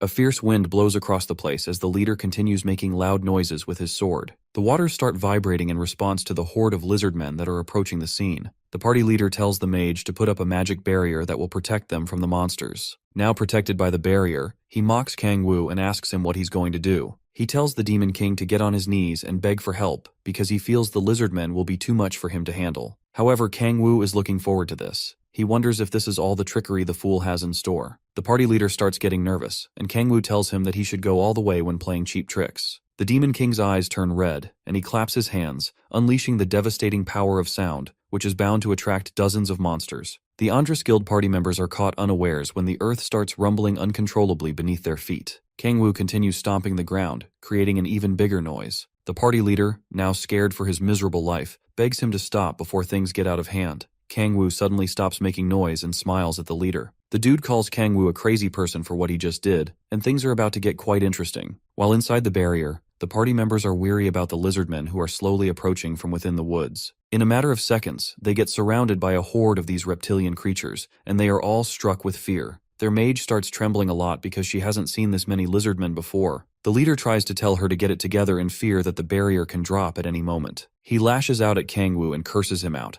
asking if he plans for all of them to die there. Kangwoo scoffs at his words and jumps onto a tree branch. The party leader looks at him with fear, hoping that the Demon King isn't about to run away and leave them to their miserable fate. Kangwoo then tells him that he already knows all about the lizardmen being sensitive to sounds. After that, the monsters rush towards the party members and start attacking the barrier. The mage is trying her best to hold the shield together, but the attacks are getting more overwhelming by the second. The party leader directs all his anger at Kangwoo because he knows his time is almost up. He curses out the Demon King, wondering if he's crazy for wanting all of them to die. Kangwoo has no idea what he's talking about because there's no way he's dying like the rest of them. He makes sure to let the party leader know that they're the only ones that will be dying. Kangwoo activates his power of silence and uses it to prevent the lizardmen from noticing his presence. The monsters ignore him and keep going for the Andras Guild party members. While they're still trying to rip the barrier apart, the party leader finally realizes that Kangwoo has the ability to control sound. In that instant, the barrier vanishes, and his teammates become a quick meal for the monsters. He yells at the mage to get the barrier up again, but when he turns around, he sees that she's been impaled by a lizard man's tail. The poor girl looks at him with tears in her eyes as the monster gets ready to devour her. The dude falls to the ground and watches as the girl gets decimated before his eyes, knowing that there's nothing he can do. Surrounded by the bodies of his dead friends, the hopeless party leader quivers in fear and tries not to make a sound in order to avoid the same fate.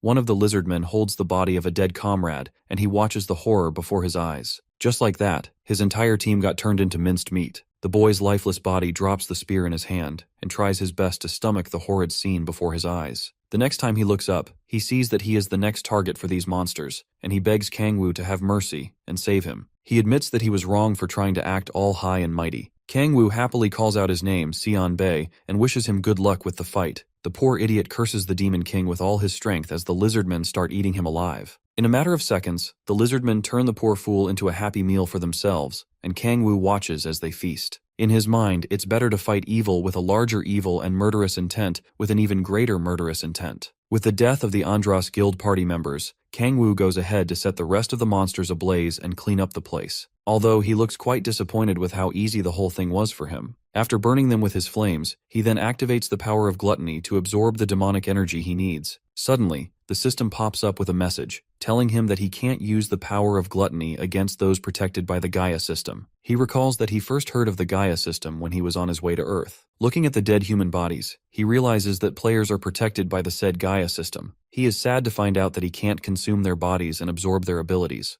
However, the amount of demonic energy he can use still remains the most important factor to him. Kangwoo's demonic energy stat then increases to 30 points. He sees this, and is glad that his demonic energy has increased significantly as compared to before. It's not just the quantity that is affected. Kangwoo activates the power of Hellfire and sees that the quality of his demonic energy has also increased. Now, all he has to do is level up. Excited for his third awakening, he picks up the last magic stone close to Sunbei's dead body. Kangwoo's third awakening isn't so far off, considering how much he had just hunted. He then heads deeper into the forest to hunt more before taking his leave. 3 days later, in Siola's apartment, our boy is chugging down a pot of his favorite meal as usual. He tells Siola how delicious her cooking is, and she asks him if he's going hunting again. He says he is, and that he will be back around dinner time. Siola is worried that he's pushing himself too hard because he hasn't taken a break in the last few days. As she sets down the kettle to boil some water, Kangwoo lets her know that he's fine. She also lets him know that she'll be done with her lessons after a few days, and that she'll be going goblin hunting starting that day. She's unsure of how things will go, but she wants to reach her second awakening as soon as possible. Kangwoo assures her that she'll get there in no time.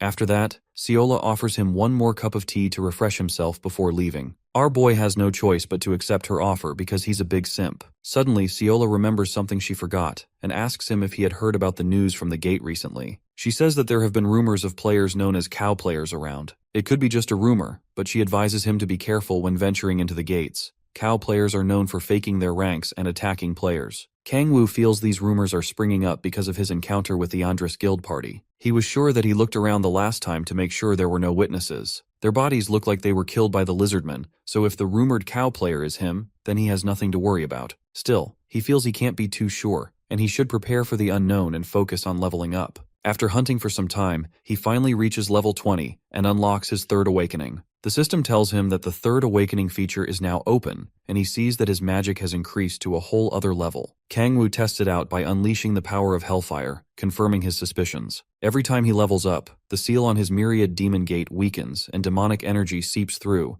making his abilities stronger. He then notices a magic stone and decides to inspect it further. Thanks to his third awakening special ability, he can now absorb the magic inside the magic stones by converting it to demonic energy. Kang Woo absorbs the energy from the magic stone and is surprised by how much energy he is able to get, as much demonic energy as he can get from a whole monster. With this, he can stack up on demonic energy twice as fast, but he will have to give up on making money with the magic stones. He brings out his phone to check his earnings and sees that he has earned a lot in the past few days. With this, he won't have to go to the magic exchange anytime soon. He also notes that he'll have a lot of free time to use his special ability a little more. Kang Woo takes off his shirt and wraps it around his waist as he gets ready to do some more hunting. He basks in the sunlight for a while before squatting down and launching himself into the air with the power of the sky. While trying to get a clear view of the woods, we see that the power of the sky grants him some wings to keep him afloat and easily move through the air. He remembers that he hasn't encountered the boss of the lizardmen. Unfortunately, Kang Woo can't get a clear view of the forest, and since he doesn't have enough demonic energy, he can't use the power of governance at the time. He suddenly hears a voice calling out and recognizes that it's Taisu's own. When Kang Woo approaches the scene, he sees two players who look like thugs, giving Taiso a tough time.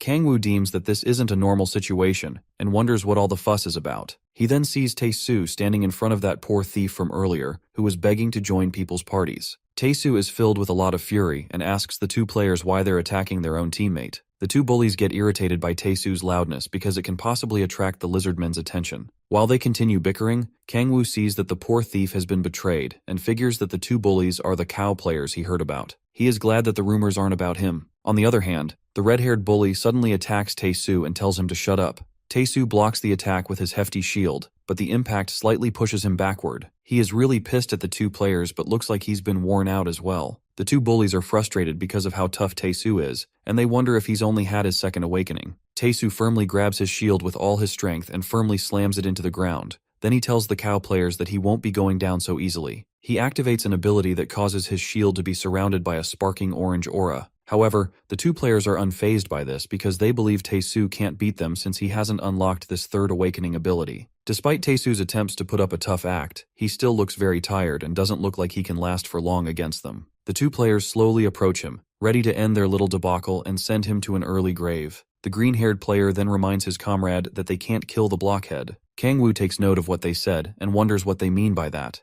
He continues watching from the bushes and waiting to see how the situation will unfold. While Taesu struggles to keep up his ability, Kang Woo remembers their encounter and wonders if he should help the guy. Just as one of the bullies gets ready to put Taesu out of his misery, Kang Woo notices something very strange about the player. He steps out of hiding and reveals himself. The player gets confused, but our boy sees that the energy around the player's weapons is demonic energy. This makes him quite interested in who these players are. The players then ask him to identify himself and question if he's just a passerby or an unfortunate loser. Taesu, on the other hand, is completely shocked to see Kang Woo after a while and has no idea why he decided to pop out. Aside that, the two idiotic bullies tell Kang Woo not to think of walking away unscathed, considering that he's seen what's happening. The green-haired player then tells his ugly comrade that they don't need to capture Kang Woo alive, which means he can do as he pleases. At this point, Taesu is even more confused when he hears them say that they've fulfilled their quota by capturing both him and the useless thief. Of course, this makes the red-haired meathead very happy. He points his axe at Kang Woo, ready to slice up the Demon King, and rushes towards him to attack.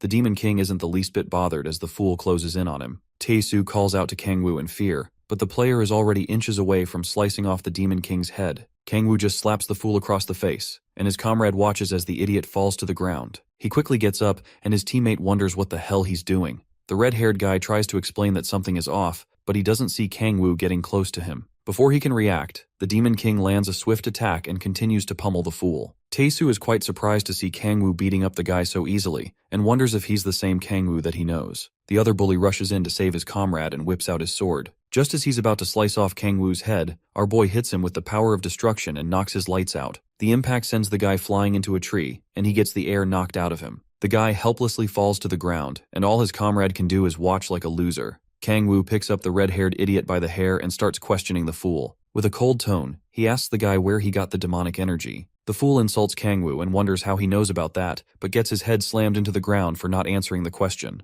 The Demon King raises his head back up and makes it clear that he's the one doing the asking around here. He gives the bully one more chance to be an obedient lad and asks him where he got the demonic energy from. The guy says that he can't reveal it, and Kang Woo makes him regret his answer by unleashing the power of dread. The demon appears before the poor fool and gives him a nightmare that he has never experienced before. After getting scared like a wimp, he then reveals that he got the demonic energy from his guildmaster. Kang Woo watches the pitiful fool give up the information, but his comrade suddenly tells him to shut up and calls the guy Seo Taiho. Sadly, Taiho continues to tremble due to the horrible nightmare he just had. His teammate yells at him and asks if he's in his right mind. Kang Woo doesn't find his interruption pleasant. He charges up a ball of demonic energy and blasts Taiho's teammate with it, telling him to stay by the side in the meantime. After that, he turns his attention back to the scared Taiho and asks about the guildmaster. Scared for his miserable life, Taiho reveals that the guild is none other than the Andras Guild. He tells Kang Woo that the guildmaster held a ritual and gave him his powers. Kang Woo asks what the ritual is about, but the guy hesitates to talk about it. He decides to torture the fool some more to get the information he needs. Taiho starts trembling a lot and tries to talk about the ritual. Suddenly he starts writhing in pain and foaming at the mouth.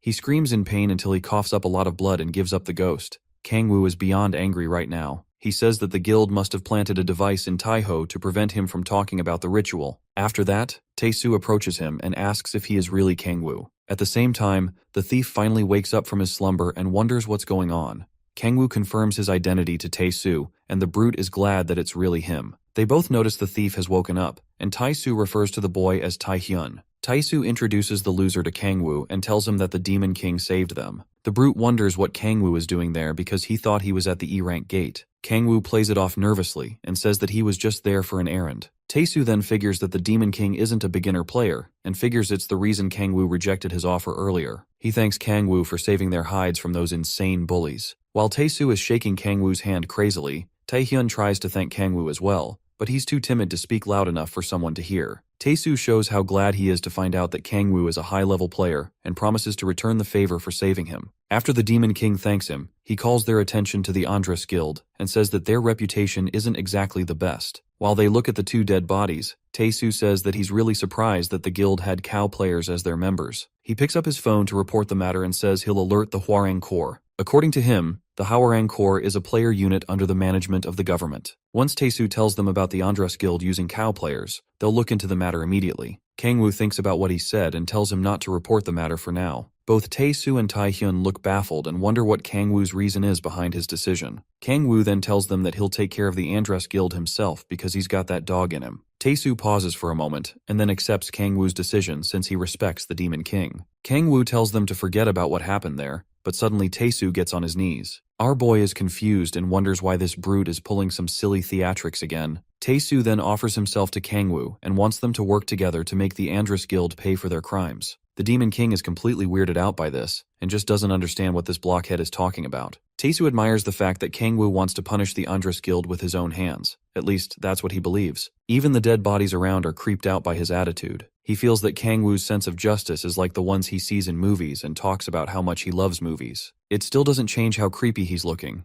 especially for the fact that steam is coming out of his nose like a depraved fool. Tae-soo then slams his hands on the ground and tells Kang Woo that he has fallen in love with his sense of justice. In order to repay his debt, he once again asks Kang Woo to let him join in his journey and promises to repay him along the way. At this point, our boy is beyond creeped out, and he just sees Tae-soo as another version of Balak. As if he's not dealing with enough, the thief butts in and also says he wants to thank him as well. He calls himself a Dodak Bung and promises to repay Kang Woo one way or another. Kang Woo is more concerned about the weird thing he just called himself and asks the loser what it means. Tae-hyun explains that it's a term used for bandits since they're awful at dealing damage or tanking. Kang Woo sees that it's something that has to do with why thieves are seen as an eyesore. With tears in his eyes, Tae-hyun says that it's the unfortunate fate of players like him. Tae-soo then opens his big mouth and suggests that Tae-hyun should build a team with Kang Woo if he wants to repay him. While Kang Woo knows that is in no way beneficial for him, a lot of emotions begin to well up inside Tae-hyun, and he starts tearing up. He really appreciates the suggestion, but he acknowledges that he was nothing but a pathetic burden to Tae-soo and only succeeded in getting beat up.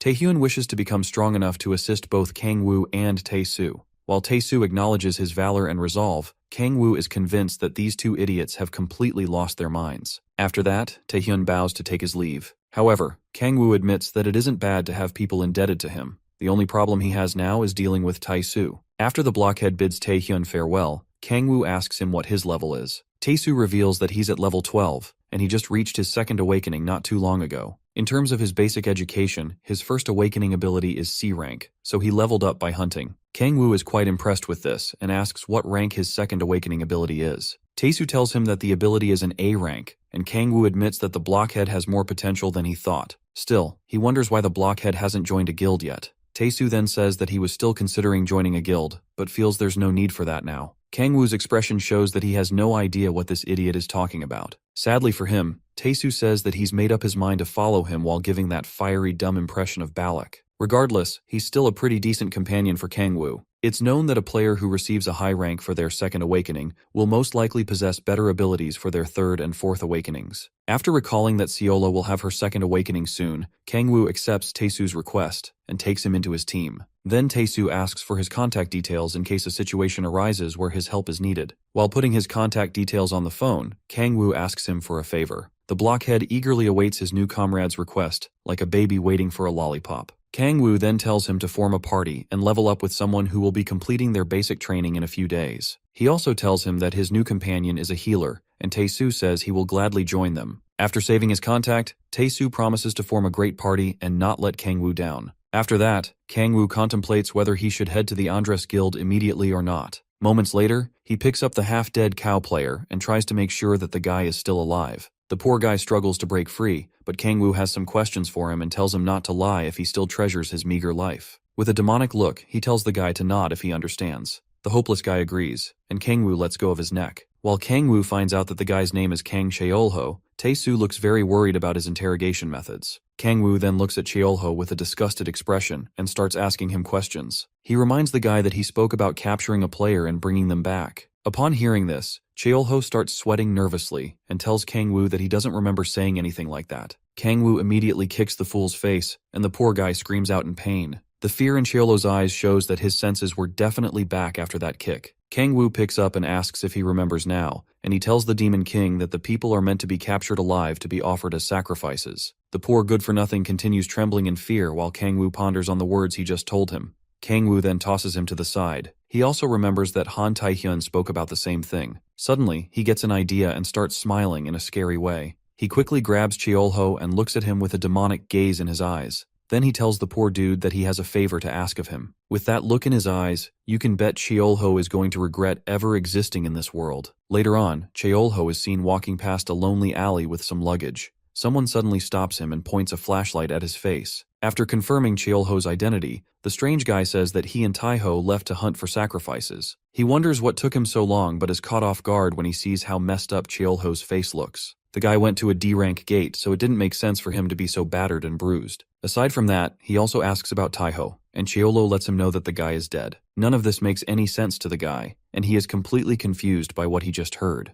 Cheolho tries to brush off the topic, but the guy keeps asking how the hell Taiho is able to die in a D-rank dungeon. While handing over the luggage, Cheolho tells him that there was a high-level player in the dungeon, and he was only able to kill the person thanks to Taiho. The guy checks the suitcase and sees a body inside. He sees that the body's condition is fine, and the sacrifice is still breathing. However, he tells Cheolho that he's acting weird, but Cheolho says that it's because Taiho died. The dude tells him to forget about all that and says that it's better to have fewer people. With the sacrifice, they'll be able to get baptized, and Cheolho can have all the demonic energy for himself since Taiho is dead. Regardless, the poor guy still looks quite uncomfortable and worried about something. His weary expression grows more when the strange guy asks if he can't use a little bit of power this time. The guy then assumes that Cheolho probably killed Taiho so that he could have all the power to himself. Cheolho gets pissed off by his remarks and yells at him to just take care of the sacrifice, and he takes his leave. While he runs out, the guy wonders where he's going. Cheolho just ignores him and keeps running, trying to get away from there as fast as possible. After that, the dude takes the luggage into the building while thinking that Cheolho is probably more sensitive to Taiho's death than he thought. Later on, the guy with the suitcase walks into a weird room where it looks like a cult meeting is taking place. The guy on the altar is the guild leader, and he tells the guy that he's late. The lackey explains what Yahello told him and talks about Taiho's death, but all the guild leader is worried about is the sacrifice. The leader tells the guy to bring it quickly because they don't have much time left.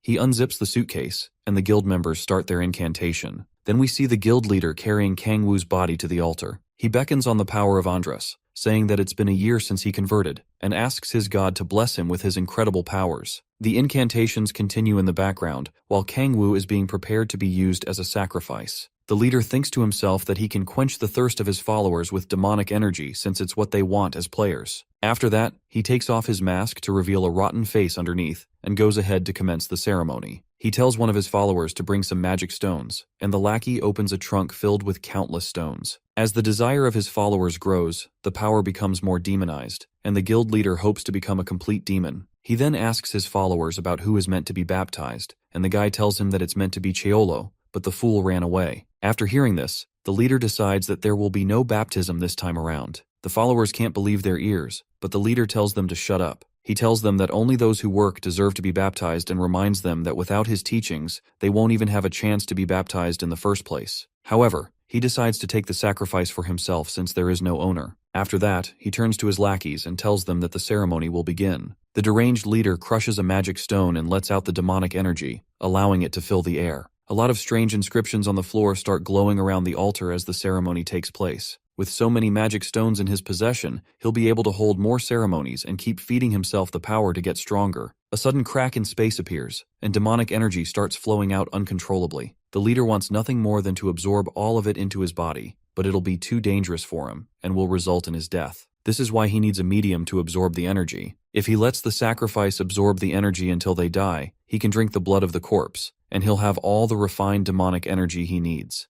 So he begins feeding the energy into Kangwoo's body. Poor guy doesn't even know that he's digging his own grave at the moment. He prays that the demonic energy will consume Kangwoo and take his life. What a stupid prayer, to be honest. Kangwoo continues taking in the energy while pretending to be in a lot of pain. The guild leader wonders if his special ability is an A rank because of how pretty well he's lasting. Of course, this only makes him more delighted because the longer the medium can last, the more demonic energy he can obtain. The veins on Kangwoo's face start bulging out, and his body starts trembling from the pain. He keeps absorbing more energy, and the deranged leader is surprised at how incredible this medium is. At this point, he's beyond excited, and he tells Kangwoo to keep screaming pathetically and absorb as much energy as possible. The rate of energy absorption keeps going up, and Kangwoo slowly starts regaining more of his powers. Eventually, the rate starts getting ridiculous, and the leader wonders why it's not stopping. It makes him really scared, and he starts begging for the process to stop. But at this point, there's no hope for him. His followers also start getting nervous because they can't understand what's going on. Their guild leader then screams out uncontrollably, begging for the energy absorption to stop by any means necessary. After some time, it stops, and the residual energy disperses all around the room. Feeling shocked and dumbfounded, the guild leader falls to his knees and claws at the ground. He doesn't understand how his plans could have gone so wrong. Kangwoo finally gets up and says that the boost allowed him to go up by 20 levels.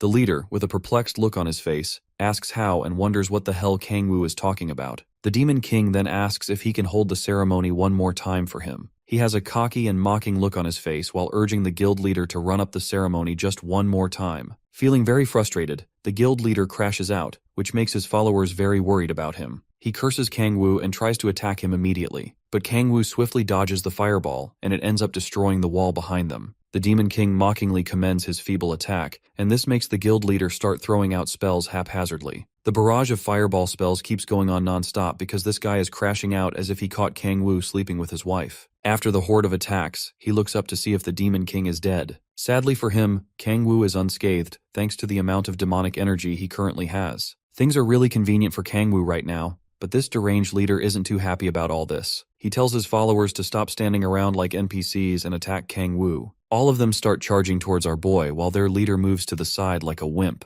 Kangwoo whips out his arm blades as one of the followers approaches him and rushes the poor idiot before they even have a chance to attack. After slicing up that person, he quickly deals with the rest of the annoying lackeys. With his eyes fixed on the leader, one of the lackeys refers to their master as Cho Deokyun. The deranged guild leader starts laughing with a sinister look on his face and conjures up another powerful flame spell known as the Power of Hellfire. As soon as Kangwoo sees his cheap trick, he starts bursting out with laughter. Deokyun gets enraged by his mockery and still doesn't understand how Kangwoo is able to handle demonic energy. Regardless, he feels that the Demon King's power is not able to surpass his own. but Kang Woo shows him what the true power of hellfire looks like. Deokyun is completely shocked and has no idea how Kang Woo is able to conjure up such a powerful spell. He starts trembling and finds it impossible for someone to bear more power than him. His body starts trembling even more, and when he looks at Kang Woo, he sees the face of a true demon. He quickly realizes that he has no chance of beating the Demon King and puts out his little flame. Surprisingly, he gets on his knees, and Kang Woo asks him what he's doing. Deokyun suddenly starts referring to Kang Woo as the great incarnation of Andras, and Kang Woo can't believe the stunt this fool is pulling. It was probably the only other plan he could think of to avoid being burned to a crisp.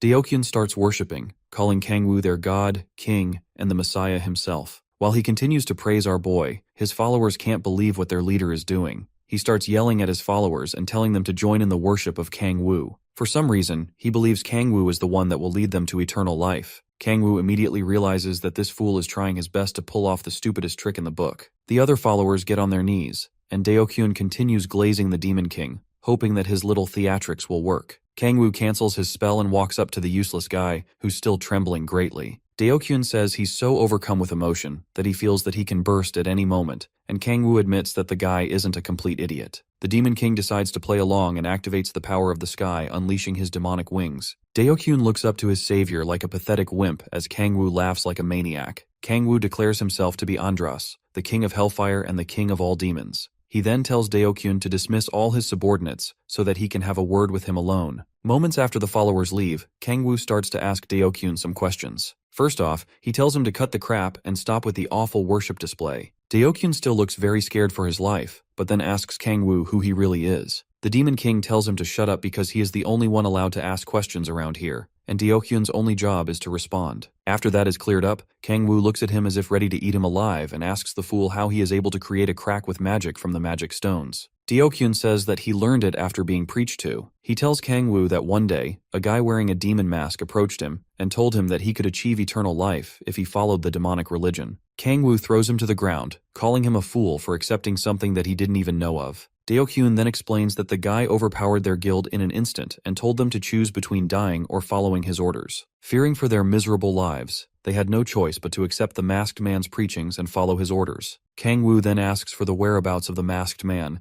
but Deokyun says that he hasn't seen the guy since that day and that they received their orders by mail. Regardless, Kang Woo calls him out for following the masked man's orders like a pathetic dog. Deokyun tries to tell him that it's because the guy is too powerful, but Kang Woo doesn't buy it. The Demon King knows that he might have been forced in the beginning, but Deokyun definitely continued with the ceremonies because of the temptation of immense power. He wonders who the masked man could possibly be, and decides that this isn't a matter that he can easily overlook. He then tells Deokyun to give him the letters containing the orders. The guild leader hands over the letter, and Kang Woo is surprised that there's only one letter. You can see how this guy has to be the most foolish guild leader ever. Kang Woo opens up the letter, and it says that one should accept the demonic energy to become a demon and gather as many players as possible. None of this makes any sense to him. He then asks Deokyun if he's the only one that has been preached to. The guild leader tells him that he hasn't met anyone else. Kang Woo believes that it's not possible for Deokyun to be the only one involved in this, considering that it's a plan to increase the forces of the demonic religion. Angry at the fact that the demonic religion is trying to turn Earth into hell, he grabs Deokyun and gives him 3 instructions. He tells the guild leader to investigate the demonic religion, to stop performing the ceremonies, and to keep everything that has just happened to himself. Deokyun cries out like a useless wimp and agrees to all of Kang Woo's demands. After that, the Demon King tells him to get lost, and he runs out like a loser. Kang Woo still feels like he has to clean up after all of the atrocities that the Andras Guild has done. The government forces will catch him once he starts investigating the matter, but he feels it's worth looking into the demonic religion. He plans to get rid of Deokyun and his followers once they've served their purpose to him. With everything settled in the meantime, Kang Woo takes a breather and starts healing himself. Moments later, he gets back home and greets the only woman in his life, Seola. She looks pretty worried, considering that Kang Woo left a long time ago and hasn't contacted her since then. He looks at his phone and sees that she called him a lot of times, but he was too busy to notice. He apologizes to her and tells her that it was nothing serious. Seola is relieved that nothing bad happened to him. Kang Woo then looks at her gently and thanks her for worrying about him. He promises to contact her next time he stays out for too long, and she starts blushing like a little girl. After that, she goes off to make dinner, and Kang Woo requests his favorite meal. Seola tells him that she's already in the middle of making kimchi stew with the best kind of meat. Feeling very excited, he thanks her for always making a delicious meal for him every night. She also drops the good news by telling him that she has gotten her second awakening, and Kang Woo can't believe it. Seola starts feeling overconfident and tells him to listen well.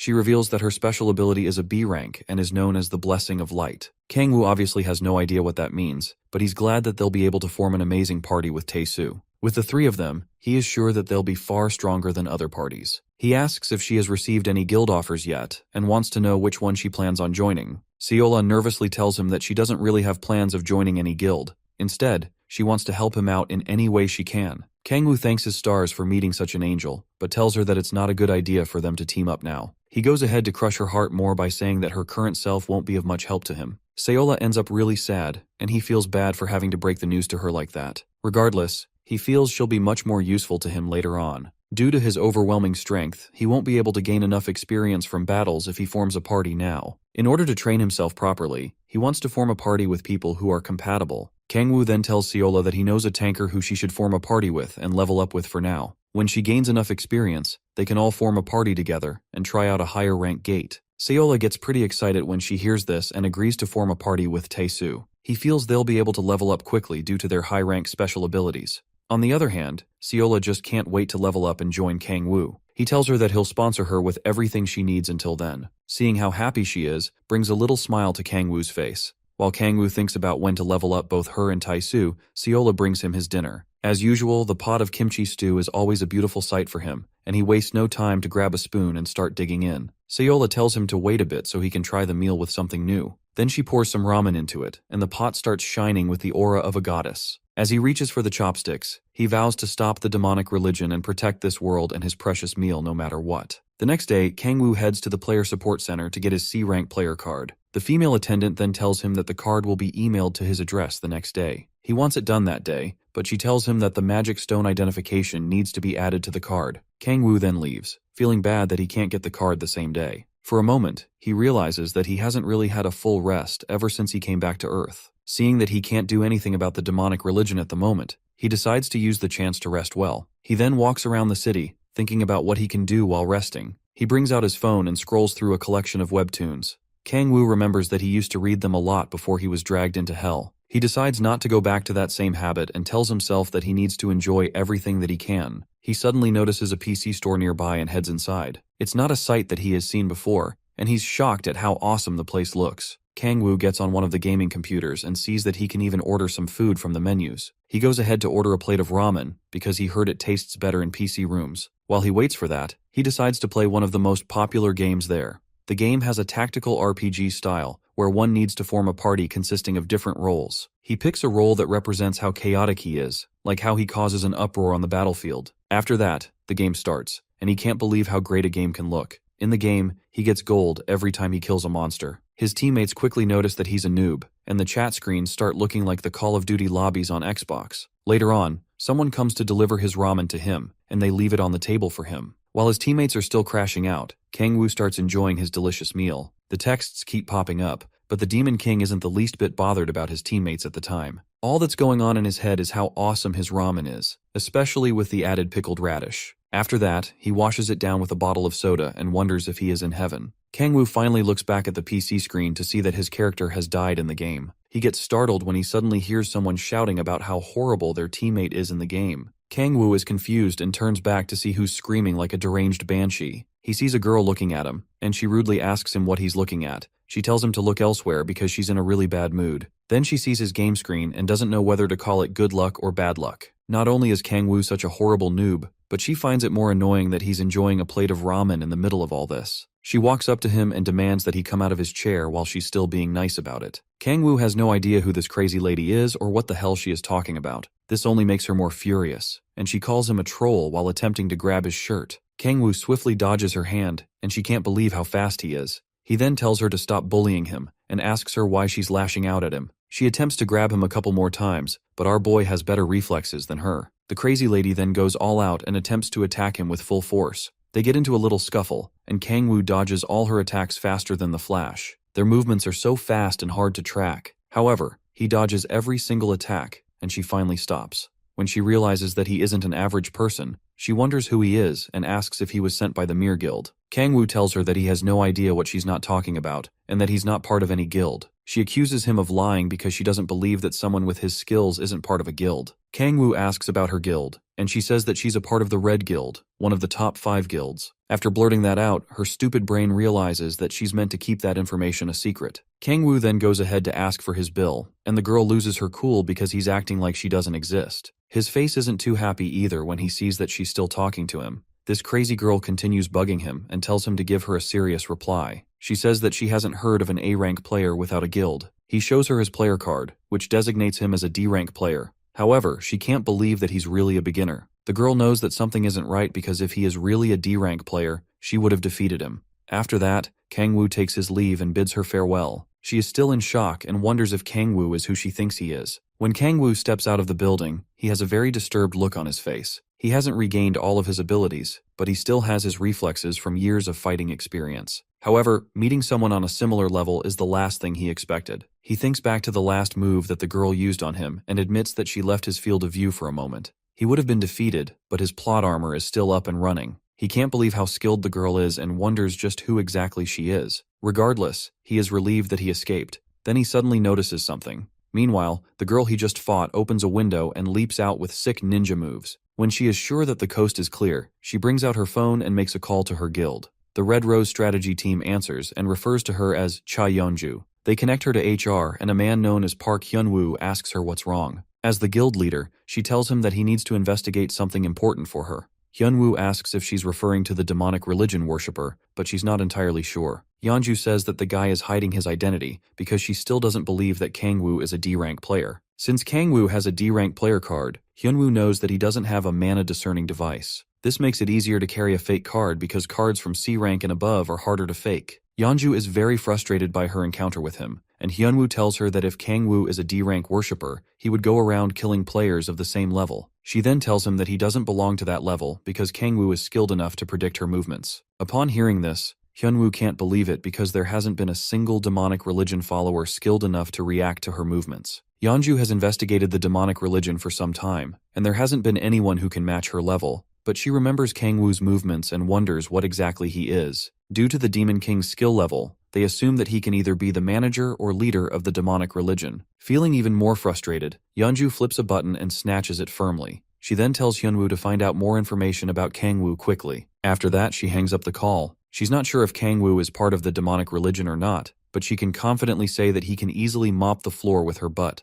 Meanwhile, Kangwoo notices that his button got ripped off his jacket. So much for having swift reflexes. While still in the quiet alley, Yeonju says that if Kangwoo is really a D-rank player with such high talents, then there's no chance of her maintaining her position as a high-rank player. On the other hand, Kangwoo decides that it's time for him to go to a C-rank gate as soon as he gets his player card. He turns his head back for a brief moment as if he noticed a hostile presence nearby. Later on, Yeonju returns to the PC arcade and sees that her rank has gone down, thanks to Kangwoo being a good-for-nothing noob. She swears to kill him for messing up her winning streak, and Kangwoo feels the ominous vibe all the way on the other side of the city. The next day, Kangwoo heads to a C-rank gate. From the brochure, he sees that the gate has enemies like trolls. The officers stop him at the entrance and say that he's only allowed to enter if he is C-rank and in a party of 5 members. They tell him that the boss monster, the chief troll, has appeared inside the gate, and solo play is forbidden whenever the boss monster shows up. However, Kangwoo sees this as a lucky opportunity for him. The boss monster just suddenly appears as soon as he gets his license. The plot armor is on another level. Around the area, some players decide to disband for the day due to the appearance of the boss monster. Kangwoo notices that C-rank gates have a different vibe compared to the lower-ranked ones. The players have much nicer equipment, and the inspection is also stricter. The inspection is a big problem for him, and he wonders how he can enter alone to monopolize the rewards before more players start trooping in. Behind him, he hears some players getting pumped up to take down the chief troll and win a lot of money. While that is happening, some other players aren't too confident in their abilities as well. He sees the uncertainty and fear of most of the players around him because they're all complaining about the boss monster. This gives him the heinous idea to add a little rage to the situation, and you can see why he's the king of demons in the first place. He sneaks up behind a player having a conversation and uses the power of rage on the guy. The player immediately gets consumed by the ability and his attitude changes. He starts asking his teammates why they're always like this, and they wonder why he's suddenly acting so strange. The guy starts talking about how they used to get beat up by thugs back in middle school, and how they always wanted to rip the guys apart for giving them hell. With the appearance of Gates, he thought his wishes were granted, and he could finally stop being a pathetic weakling. but he suddenly starts screaming and asking why they have to bend to the will of monsters. His teammate gets worried by his weird behavior and doesn't notice when Kangwoo also uses the rage ability on him. The young man's attitude changes as well, and he starts saying that they should massacre all the monsters and stop trembling in fear. Another random player joins the madness and says that she won't forgive the monsters for killing her younger sibling. One of the guys with a scar on his face looks around and sees the madness that's slowly unfolding before his eyes. This riles him up, and he joins them, saying that he's going to make those who belittle him kneel before him. Everyone starts yelling about killing the monsters, and the whole place quickly turns into a madhouse. The guards start getting worried and wonder why the players are causing a ruckus. Before they know it, the players start swarming them and demanding for the gate to be opened immediately. The players eventually start storming into the gate like mindless zombies. One of the guards then reports the matter to their headquarters. While he's communicating with his subordinates, Kangwoo slips past them and proceeds to the entrance of the gate. Seeing all the crazy players work together is really a lovely sight for him. Now he can enter the gate and reap all the rewards that await inside. Kangwoo steps through the portal and arrives in a desert environment. The area is so huge and completely different from the areas he has been to earlier. Kangwoo shields his face from the scorching sun and realizes that finding the boss monster will be difficult in such a huge space. He then checks his stats and sees that he can use a special ability now. His demonic energy stat is just over 50 points, so it will be enough for him. After checking the stats, he leaps to the top of a huge hill. On top of there, he activates the demon Astaroth's power of observation, and this allows him to get a broad view of the entire area. With the load of information he has, he scans through the area and sees a huge mob of trolls. Among them, he comes across the location of the chief troll. After that, he dispels the ability, because it seems to take a toll on him. While trying to figure out how to approach the horde of enemies, he sees a group of players rushing straight into the vast sands of the desert. He sees it as a good opportunity to use them as part of his plans again. While the players are handling the meager enemies, he heads straight for the chief by himself. As he leaps through the place, he sees some trolls and decides to lure them. Kangwoo lands and activates his special ability to begin his onslaught. With his powers, he conjures a long demonic staff and starts putting on a show. Like a second-rate martial artist, he starts spinning it around until he locks his eyes on his prey. Then he tosses it straight at the chief troll and kills the boss monster in an instant. The system awards him with extra experience points for defeating the boss monster and contributing the most to its defeat. After that, he gains 4 levels. Not only did this end so quickly, but even he can't believe how easy it was. How the hell does a boss monster even die in one shot? Kangwoo wonders if the chief troll is really a boss monster or just a cheap knockoff. He looks at the status window to confirm, but he still doesn't understand why a C-rank gate boss is so weak. After more analysis, he realizes that he just has that dog in him and has become a lot stronger than he was. He then rolls up his sleeves when he sees that hunting safely isn't really an option for him anymore. He jumps down from the hill and lets out his arm blades, ready to tussle with the rest of the weaker trolls. He decides to change his plans and enjoy the slaughter like the maniac he is. The trolls start rushing towards him without delay, but Kangwoo stands firm, ready to welcome them. The thrill of the moment causes him to start smiling, and with a demonic look in his eyes, he declares to wipe them all out at once. In the blink of an eye, he swipes through the horde without making a sound. The trolls turn back and are confused about what just happened. Suddenly, the marks on their bodies start glowing, and they all burst open. The demonic king stands as their blood rains down the sand and on him. The sight of the demise of his enemies brings him boundless joy, and he says that he used the power of the blade to cause internal explosions in the trolls. After that, the system tells him that he gained 2 levels, and he unlocks a skill known as Terra Blade. The system also tells him that he can utilize registered skills with greater precision. More trolls start showing up, while Kangwoo is still reading the information from the system window. He decides to test out his new skill on the fresh targets that just showed up. His fingernails open up and he drops a purplish substance on the ground. The ground starts getting marked out, and the trolls are yet to understand the horrors they are about to face. The trolls attempt to approach Kangwoo, but when they step on the markings, a blade pops out and stabs their foot. They start running their miserable lives, but they can't escape the slaughter. The more they move through the markings, the more blades pop out and stab them mercilessly. After enjoying the massacre, Kangwoo sees how his blades are now more efficient after becoming a skill. With all the monsters dead, it's time for him to claim his rewards. Kangwoo starts absorbing their bodies, and in the process, he gains 2 points to his demonic energy stat. He is quite disappointed that he only got 2 points and realizes how hard it is to level up once your level is high. Regardless, it's still a decent speed for him, and he only has 4 more levels to go before unlocking his 4th awakening. After devouring the bodies, he decides to do some more hunting before heading back. Later on, the other players show up and are frustrated when they can't find the boss monster. They ask themselves if the government miscalculated because they didn't even see a minion as well. The guys remember that they saw some trolls running away. They also find traces of the chief troll's corpse, but there's no sign of the body. Because of this, they get discouraged and decide that it's better for them to go back. One of them tries to suggest that they should search a little longer, but even he gets frustrated in the end. While they are all complaining, Kangwoo is spying on them and is relieved that they haven't found him yet. He decides to blend into the crowd and make his escape amidst the chaos. When the players leave the gates, they swarm the guards and start asking for compensation for wasting their time. While the chaos is going on, Kangwoo looks for his chance to escape, but someone yells for the crowd to shut, and he turns to see what's going on. A group of soldiers approaches the scene, and they are recognized as the Hwarang Corps. Everyone starts getting nervous because the appearance of the Corps means bad news. The troops then make way for a lady with white hair to pass through. The players notice her presence and refer to her as the commander of the 3rd unit of the Hwarang Corps, Baek Hwayeon. She looks like the kind of person who's always having a bad day,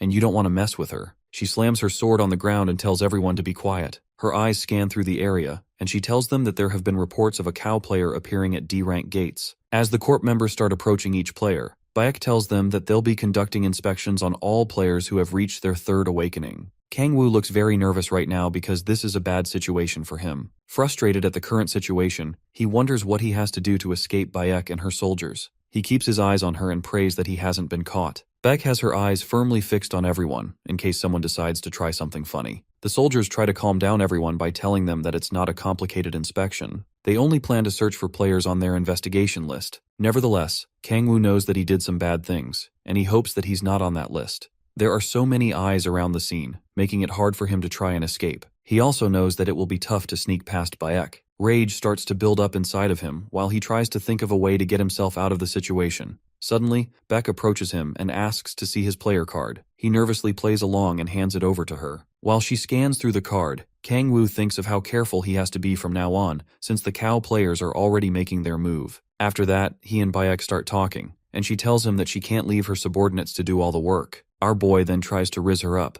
and he tells her that she's really cool. Baek is trying her best to see if she can find a fault in his card, but he distracts her with his questions again. She confirms that there's been a lot of cow players these days, and that's why they are conducting random inspections. After that, she verifies him and hands the card back to him. Kangwoo looks down as he collects the card and sees that her hands are shaking a bit. He talks about how the cow players are killing players to make money, and she has the same view, but he knows that's a lie. He also knows that the government is looking for the demonic order as well. Baek quickly bids him farewell and moves on to the next person. As she turns to leave, Kangwoo asks for the name of the suspected person so that he can report the player if he comes across them. She thanks him for the offer but tells him to leave the work to the professionals. Kangwoo agrees in order to make himself look any more suspicious. Seeing that he just achieved a C rank level, she tells him that it'll be better to level up in D rank gates, and he thanks her for the advice. Baek calls Kangwoo a good person and hopes to see more people like him in the future. Kangwoo accepts the compliment but knows if there are more people like him, then the entire planet will be in chaos. After that, he watches Baek as she moves to investigate the next player.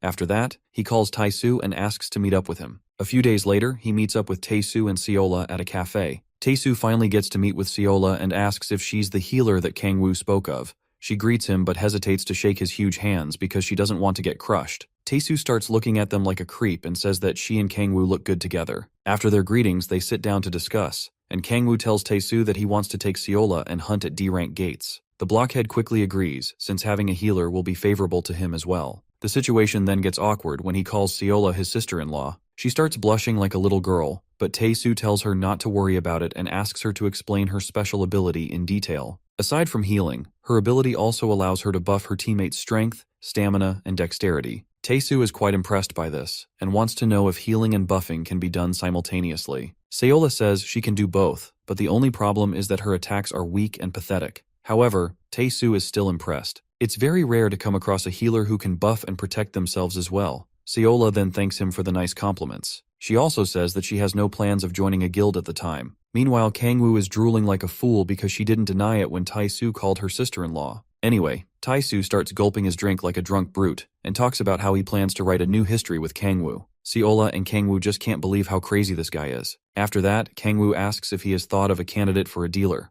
The blockhead tells him that he has 2 people in mind, and they just received their second awakening. He claims to be a good judge of characters and says that Kangwoo will definitely like them. Remembering their last encounter, Kangwoo questions his silly claims, and Tae-soo admits that he does make mistakes sometimes. Tae-soo offers to introduce the guys to them before they go hunting the next day, and they agree. Seola tells Kangwoo how she's very eager to level up so that she can be with him. He tells her to take her time, and Tae-soo is playing the role of the third wheel very well. although he keeps staring at them like a creep because he's so happy to see young people in love. After that, Taesu says they'll meet up at East Incheon the next day, and Kangwoo asks why the location is so far away. The blockhead tells him that he plans to hunt the trolls in the gate there since there was an incident at the gate that's close by. Kangwoo is shocked to find out that it's a beginner-level D-rank troll. They're stronger than lizardmen, and will help to quickly boost the growth of both Taesu and Seola. Kangwoo likes the idea and is glad that Taesu isn't a complete musclehead. After that, Kangwoo prepares to take his leave because he has some other things to do. When Taesu asks about it, he says that he's just going to level up.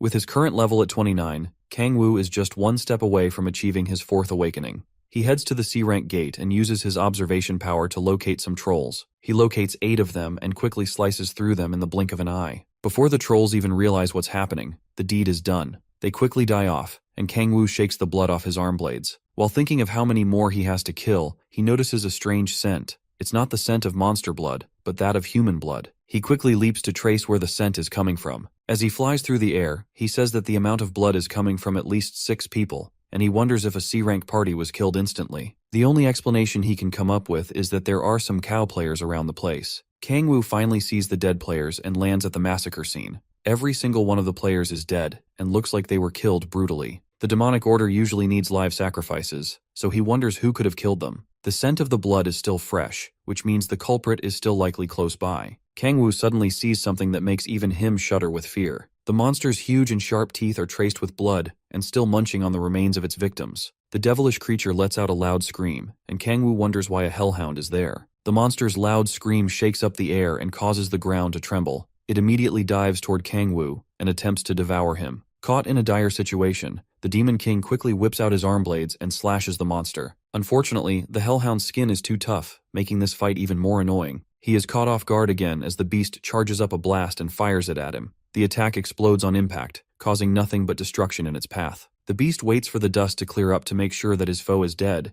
but it has a long way to go before killing the Demon King. Kangwoo leaps into the air and decides to use a different weapon for this fight. He conjures the dark spear and unleashes its power. The hellhound looks up as Kangwoo creates a whirlwind and hurls the spear down at it. The spear easily pierces the beast's body, causing it to scream out in pain. Kangwoo then lands back on the ground while the beast struggles with the pain. He is glad that he was able to subdue the hellhound, but that jinxes the situation, causing the beast to get back and charge straight at him. Kangwoo is able to dodge the attack and is able to make an opening for himself. He kicks the monster and uses the impact to send himself backward. He sees another opening and uses the power of earth before the monster attempts to devour him. This causes the ground to shatter beneath them, and the monster loses its footing. With that opportunity, he conjures his dark spear again and lunges straight at the hellhound's skull. The monster struggles to break free, but Kangwoo uses all his might to hold the beast down. As they crash on the ground, the monster leaps out of the hole that was created and sends Kangwoo flying away. He is able to quickly recover, but this monster is proving to be very stubborn, and he does not like this one bit. The hellhound still stands before him with its injuries and looks at him with furious eyes. On the other hand, Kangwoo is worn out, and he knows that he still has a long way to go. He recovers a bit and prepares himself as the monster gets ready to charge at him once more. The hellhound firmly grips the ground and engulfs itself in a vicious red aura. With that power boost, it instantly rushes towards the Demon King. At this point, Kangwoo is pissed that a mere mutt is causing him so much trouble. He unleashes the demon Baphomet's power of 1,000, greatly increasing his physical prowess. Nevertheless, the beast continues to charge straight at him. With this power boost, Kangwoo loses all reason and has his mind set on massacring the monster. He lands a clean uppercut and sends the beast into the air. The useless mutt flips through the air and lands back, causing dust and sand to fill the air. Kangwoo lets out a sigh of relief, and you'll think that it's all over.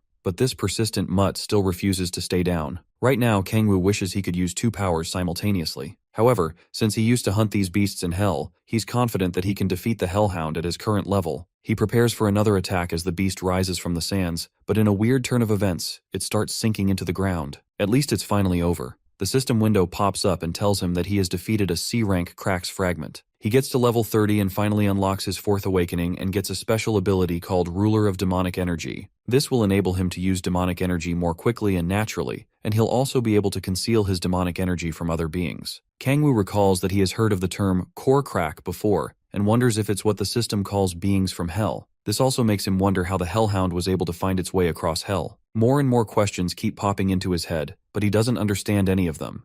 He shoves the thoughts aside until he can find clues and goes to check the rest of the system messages. While scrolling through, something catches his attention. He sees that his fourth awakening ability is an A rank ability. With this, he doesn't have to bother about little things anymore. He then starts to devour the body of the Hellhound and absorb the demonic energy. The thought of reverting to his state before the Myriad Demon Palace makes him so happy because it means that he can be stronger than he was in hell. After that, he leaves the gate and decides to head home. All that's left to make the day better for him is a pot of his favorite meal, and he can't stop thinking about it. On his way out, someone calls out to him, and he sees Yeojun leaning against a wall. Kangwoo is definitely not happy to see her and doesn't feel like they're close enough to exchange greetings. She then introduces herself to him, and he recalls that he heard her name from some players at the support center. She confirms it and says that she's the guildmaster of the Red Rose Guild. He finally understands why she is so strong and asks what she wants with him. She tells him that she did some investigation on him and starts spilling out his life story like a creepy stalker. She also knows that he was missing for 5 years, and now he's suddenly registered as a player. Kangwoo feels threatened by this, but confirms that everything she said is true.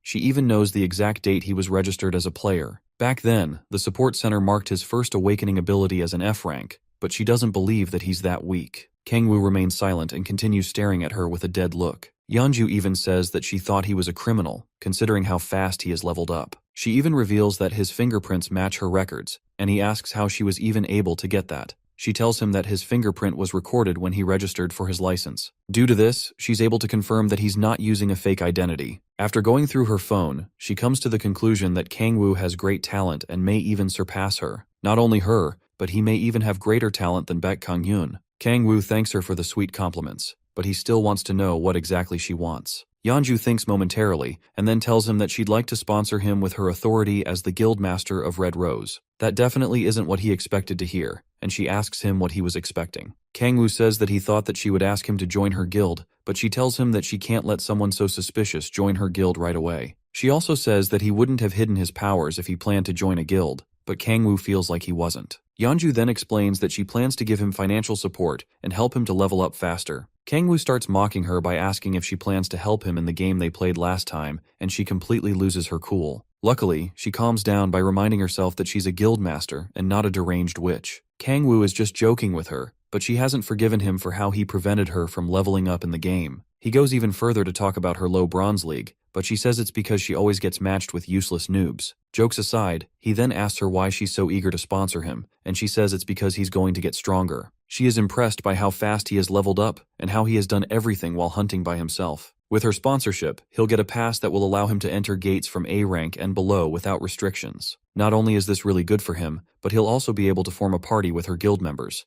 Any stones he sells through them will be free of tax, and he'll receive the full profit. Kangwoo is really impressed, but it gets even better. He'll also be able to borrow all kinds of unique items from the guild for free, and she'll also give him a house and car if necessary. Now it sounds too good to be true. Even Kangwoo is starting to suspect why she's being so nice to him. Yeonju says it's an investment for the future, but her offer is very extravagant. She also tells him that the guild will assign him different tasks for all this, and he'll have to complete them in return for the favors. Kangwoo thinks about it and asks her for the details of the commissioned requests. Unfortunately, she can't reveal the information, and he decides not to pry any further. He stretches his hand to accept her offer and tells himself that he can just reject any ridiculous request they give him. With that done, Kangwoo accepts her offer, and they shake on it. He sees it as an opportunity he can't miss out on, considering he'll be getting a good amount of support from a top guild. Yeonju is also glad that he decided to take her up on her offer. After shaking on it, Kangwoo asks about the details of the commission, but she says that she'll tell him when the time comes. She doesn't feel that he can do anything at his current level, but is confused when he tells her that things are different from what they seem. With a gleaming confidence, he tells her that he's stronger than he looks, but she doesn't look impressed. Yeonju then laughs it off and tells him that his weakness isn't the reason that she can't give the details of the commission. The main reason is that she doesn't have enough evidence yet, and she can't discuss it until she does. Kangwoo doesn't get what she's saying, but she hands over her phone and tells him to put his number in it. While putting in his number, he asks when he can get the equipment, and she says whenever he wants. After that, he decides to grab the items immediately. They both head towards Yeonju's guild house, and she says that it's located at Seoul Station. Later on, in the middle of the city, the people walking around are shocked when they see a really cool sports car nearby. Even a little kid begs his father to buy the car for him, but he obviously has no idea how capitalism works. It's the cleanest and finest looking car they've ever seen, and some of them are surprised to see the model in Korea. Yeonju walks to it and gets inside the car. Then she tells Kangwoo to get in, but even he can't believe how awesome the car looks. When he gets in, he asks her how much the ride costs, but she can't remember. She tells him that it's probably around 10 million won, and Kang-woo is starstruck when he hears such an amount of money. His broke butt can never relate. He wonders how someone who is dressed so casually can afford something so expensive. They get on the move, and Kang-woo notices how smooth the drive is. Yeonju then asks him if he wants one, and she reminds him that they can provide him with a car if he needs one. Kang-woo suddenly starts calling her his older sister, and it makes her want to vomit. After that, he requests a similar car and tells her to keep her eyes on the road. On the other hand, Yeonju is ready to send him to his maker at any moment. They start arguing like siblings, and Kang-woo decides to stop messing around so that she can focus on driving. When they arrive at the guild house, Kang-woo can't believe how massive and insane the place looks. The building is as big as a support center, and he wonders if this is how all guilds are. They get inside and see two of the guild members waiting for them. One of them is Hyunwoo, and he stretches out a hand to greet Kang-woo. After they exchange greetings, Kang-woo gets introduced to the other guy known as Moon Young-ho, who's also the commander-in-chief. Young-ho has a menacing aura around him and doesn't look happy to see Kang-woo. Hyunwoo tries to calm the air by thanking him for accepting their guild master's proposal. However, Young-ho still looks like he's ready to get into a fight with the Demon King. I guess you could say he's the brainless musclehead of the guild. Hyunwoo offers to escort Kang-woo to the equipment store, but Yeonju says that she'll do it because he has a lot of other things to do. Young-ho decides to tag along in his place, but the guild master asks why he wants to. With a disgusted look on his face, he says it's because he wants to see the kind of person that Kang-woo is. She decides to go ahead with it since they'll be seeing each other more often. They take the elevator and arrive at the storage floor. There, Yeonju tells Kang-woo that he can borrow any item that's up to an epic rank. She unlocks the doors, and Kang-woo marvels at the sight before his eyes. When they get inside, she tells him that he can have the unique items so long as he pays a deposit before taking them. Kang-woo takes a look at all the gorgeous weapons in the storage, and he looks like a little kid at a candy store. He asks about legendary and mythic items, and Yeonju tells him that the guild members make use of them. Kang-woo wants to know if she has items above legendary ranks, and she confirms it. When he asks how much the deposit will be to borrow such an item, she says it's 50 million won. He's surprised to hear that it's a discounted price, and this makes it more clear how much of a poor man he is. When he asks to take a look at the equipment, Young-ho stomps his weapon on the ground.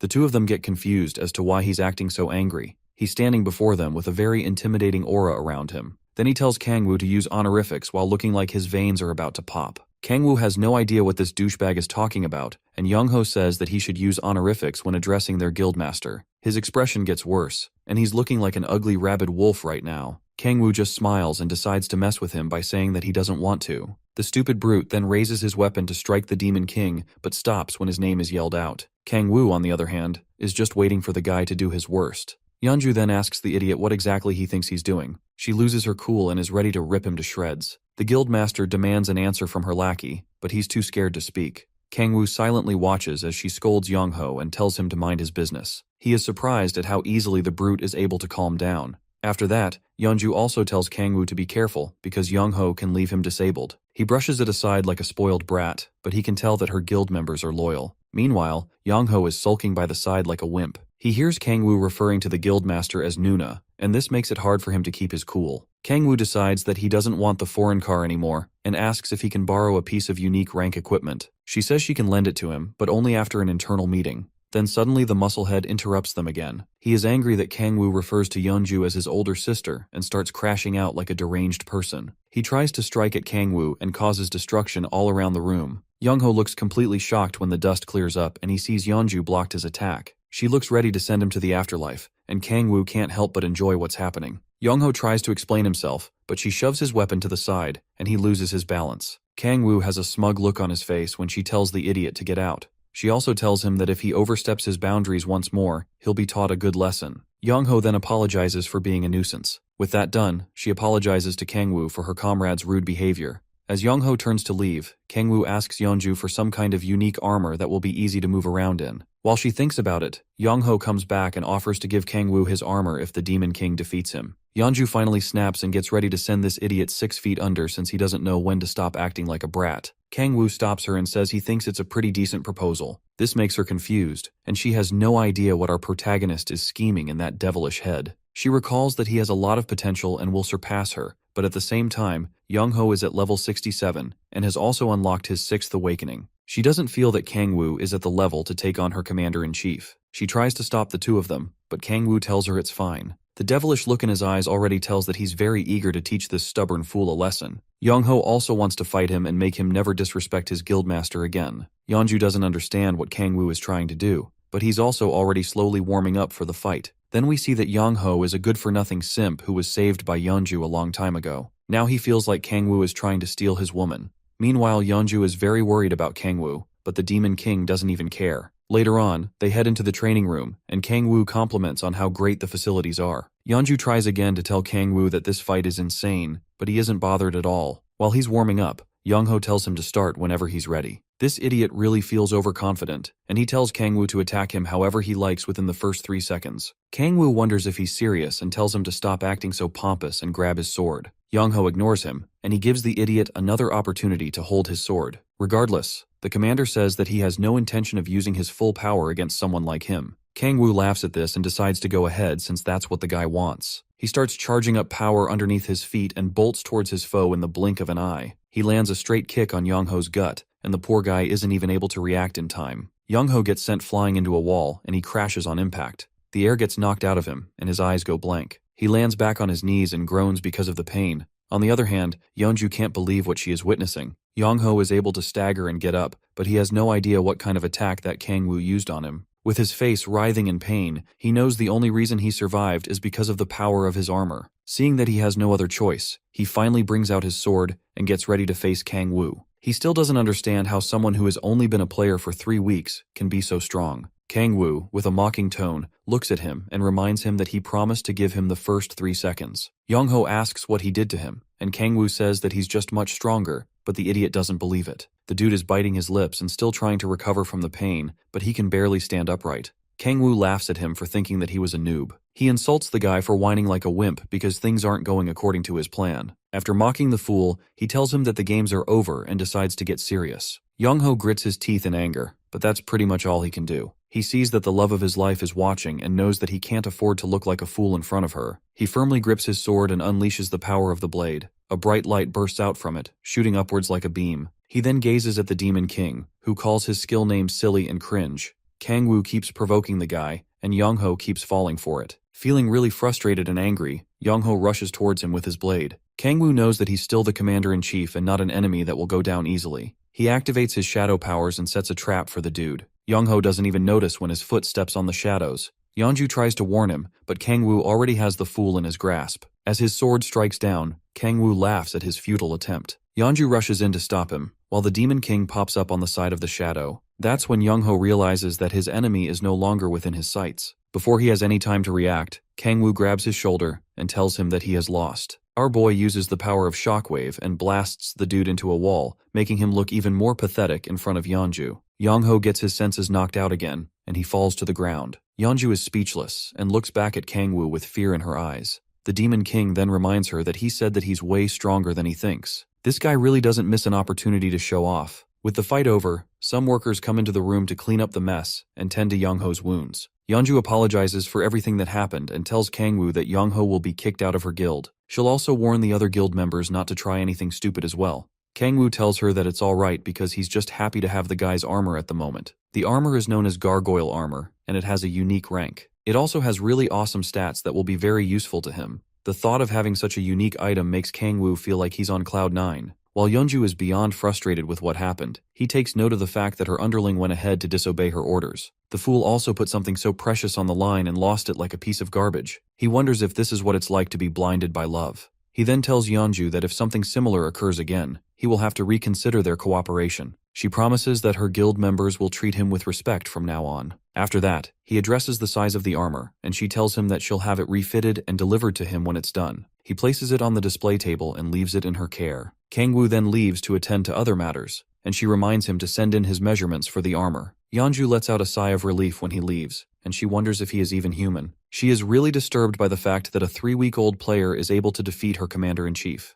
This makes her think that Kang Woo might actually be a world ranker. There are currently 8 world rankers across all countries, but Korea doesn't have one. She says that there were rumors of Baek Kang-hyun becoming one, but he never succeeded. While she's still lost in thought, Hyun-woo enters the room to talk to her. She tells him that the gargoyle armor now belongs to Kang Woo, and she plans to hold a meeting to kick out Young-ho. Hyun-woo is disappointed to hear this, but she tells him that it's necessary so that such actions don't repeat themselves. After that, she then asks him what information he has for her. Hyunwoo informs her that the government has successfully implanted a spy in the demonic order. With this, they'll be able to get some more information about the demonic order. Yeonju then tells him to find out more about this and with much more detail. Meanwhile, Kangwoo is in the middle of the city, checking out his stats on the system window. He sees that his demonic energy is growing along with the others. If he can strengthen his body with the effects of the other stats, he won't have to rely on the demonic energy so much. He also doesn't have a need for intelligence and wisdom stats since they don't help with his dumb brain. The problem is, he can't get the stats he wants. After getting the second awakening, the stats related to his special abilities are supposed to go up.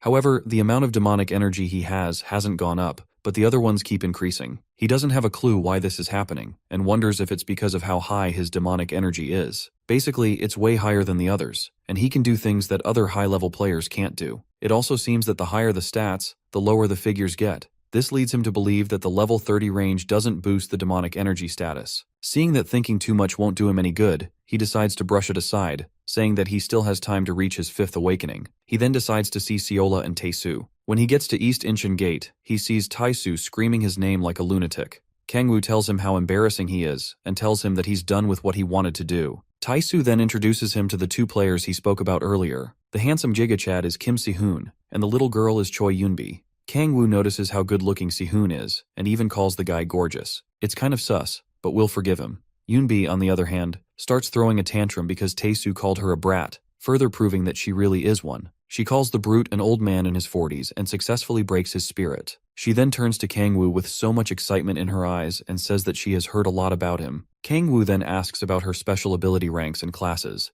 The little brat ignores him and turns her attention to Seola when she sees how pretty she is. She starts calling Seola her sister and asks to take pictures with her. Kangwoo looks back at the little girl and wonders if he just met the female version of Taesu.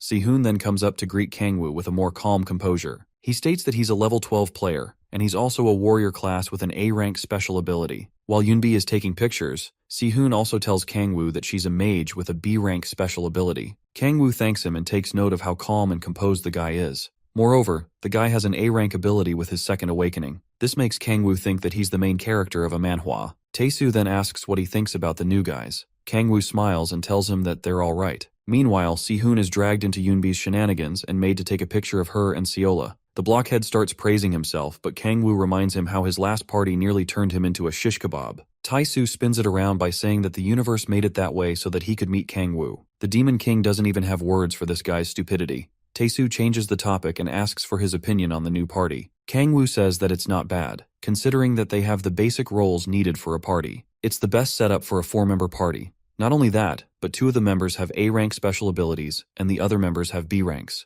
This makes it a very decent party for hunting. Kangwoo then says that he'll be tagging along in their hunt for the day. He plans to watch them and let them know if there's something they're lacking or anything they can improve on. Taesu thanks him with his loud, annoying voice, making Kangwoo even more tired of him. Kangwoo also tells them that he'll only step in when things get dangerous, so they have to be alert. These guys have a lot of potential for growth, and he doesn't plan to carry them all the way. Later on, the scene shifts, and we see some ugly trolls shrieking and running towards the party. More and more rush out from within the woods, but Taesu smashes into them with his mighty shield. With the monsters flying backward, Taesu smiles and ridicules them. The poor creatures start trembling in fear. Then Yubin rushes out and uses her lightning magic to roast them. She immediately signals to Taesu, telling him that there are 5 more trolls behind them. The tank reacts quickly by rushing to her side and quickly plants his feet on the ground. The trolls suddenly get blinded by a bright light from Taesu's shield, and they try to block their faces from the light. With their attention on him, he tells them to come at him, giving Seola the opportunity to buff him with her light magic. He thanks her, and is able to hold them off without much stress. She then draws an arrow made of light and starts firing at the monsters while Taesu blocks them off. When her attacks stop, the brute bashes them with his shield with all his might and sends them flying around like pesky flies. While the trolls try to recover from their injuries, Si-hoon shows up and slices through them swiftly like the wind. He takes them all down in one swoop like the badass that he is. He turns back to see Taesu complimenting his skills and asks if he trained in kendo before becoming a player.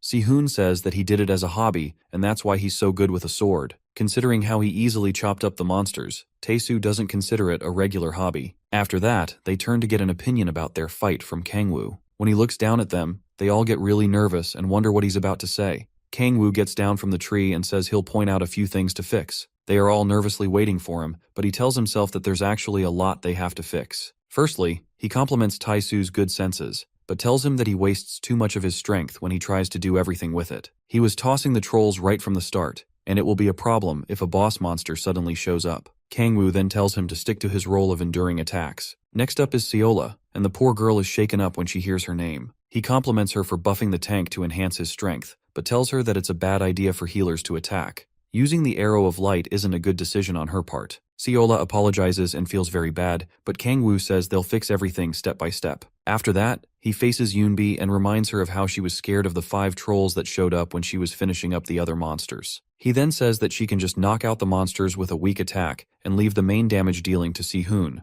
Last but not least, he faces Si-hoon. Kangwoo looks at him for a bit and then says that he has nothing to fix. At the moment, he's fulfilling his role with no flaws. Kangwoo acknowledges that he's incredible and wonders if the guy is a genius. The other party members compliment Si-hoon and tell him how incredible he is as well. After that, Kangwoo suggests that they venture further into the woods. As they move, he tells them to try and incorporate the pointers he gave them in their next encounter. Moments later, we see Tae-soo blocking a troll and performing his role as a tank. Seola is giving the necessary support, and Yoonbi is dealing just enough damage to stun the monsters. Her lightning attacks are frying their brains effortlessly, and Si-hoon jumps in to slice them up and finish the work. Kangwoo watches them from a tree, and is really impressed with how well they're doing. He feels they'll be able to attempt C-rank gates in a month if they keep going at their pace. With the battle done, Tae-soo puts his shield down and asks Kangwoo if they have improved with this fight. The Demon King doesn't want to make heads swell, so he says that they aren't too bad. Suddenly they notice a monster nearby. Kangwoo's eyes open up in fear when he sees that it's not a troll. The camera shifts, and we see a frightful beast with sharp teeth and horns speeding straight for Tae-soo and his party. Looking closer at the beast's devilish eyes, Kangwoo sees that it's a demon wolf. Tae-soo raises up his shield to block the monster's demonic charge, but it doesn't look like he'll be able to defend against it. Kangwoo attempts to step in when he sees that they're facing a demonic monster, but he suddenly stops in his tracks. He is surprised when Si-hoon steps in and starts attacking the monster viciously. Si-hoon is able to create an opening and tells Tae-soo to stand back. He slices the monster and dodges its attack. Si-hoon engulfs his blade in a blue aura and continues to give the wolf a tough time. The fight is going well, but he isn't fast enough to block the wolf's counterattack. The demon wolf slaps him to the side and gets ready to devour him. Just when it looks like its curtains closed for his poor life, Kangwoo steps in and shows the wolf what a true demon is. With his enhanced powers, he punches the wolf into the ground and shatters the ground.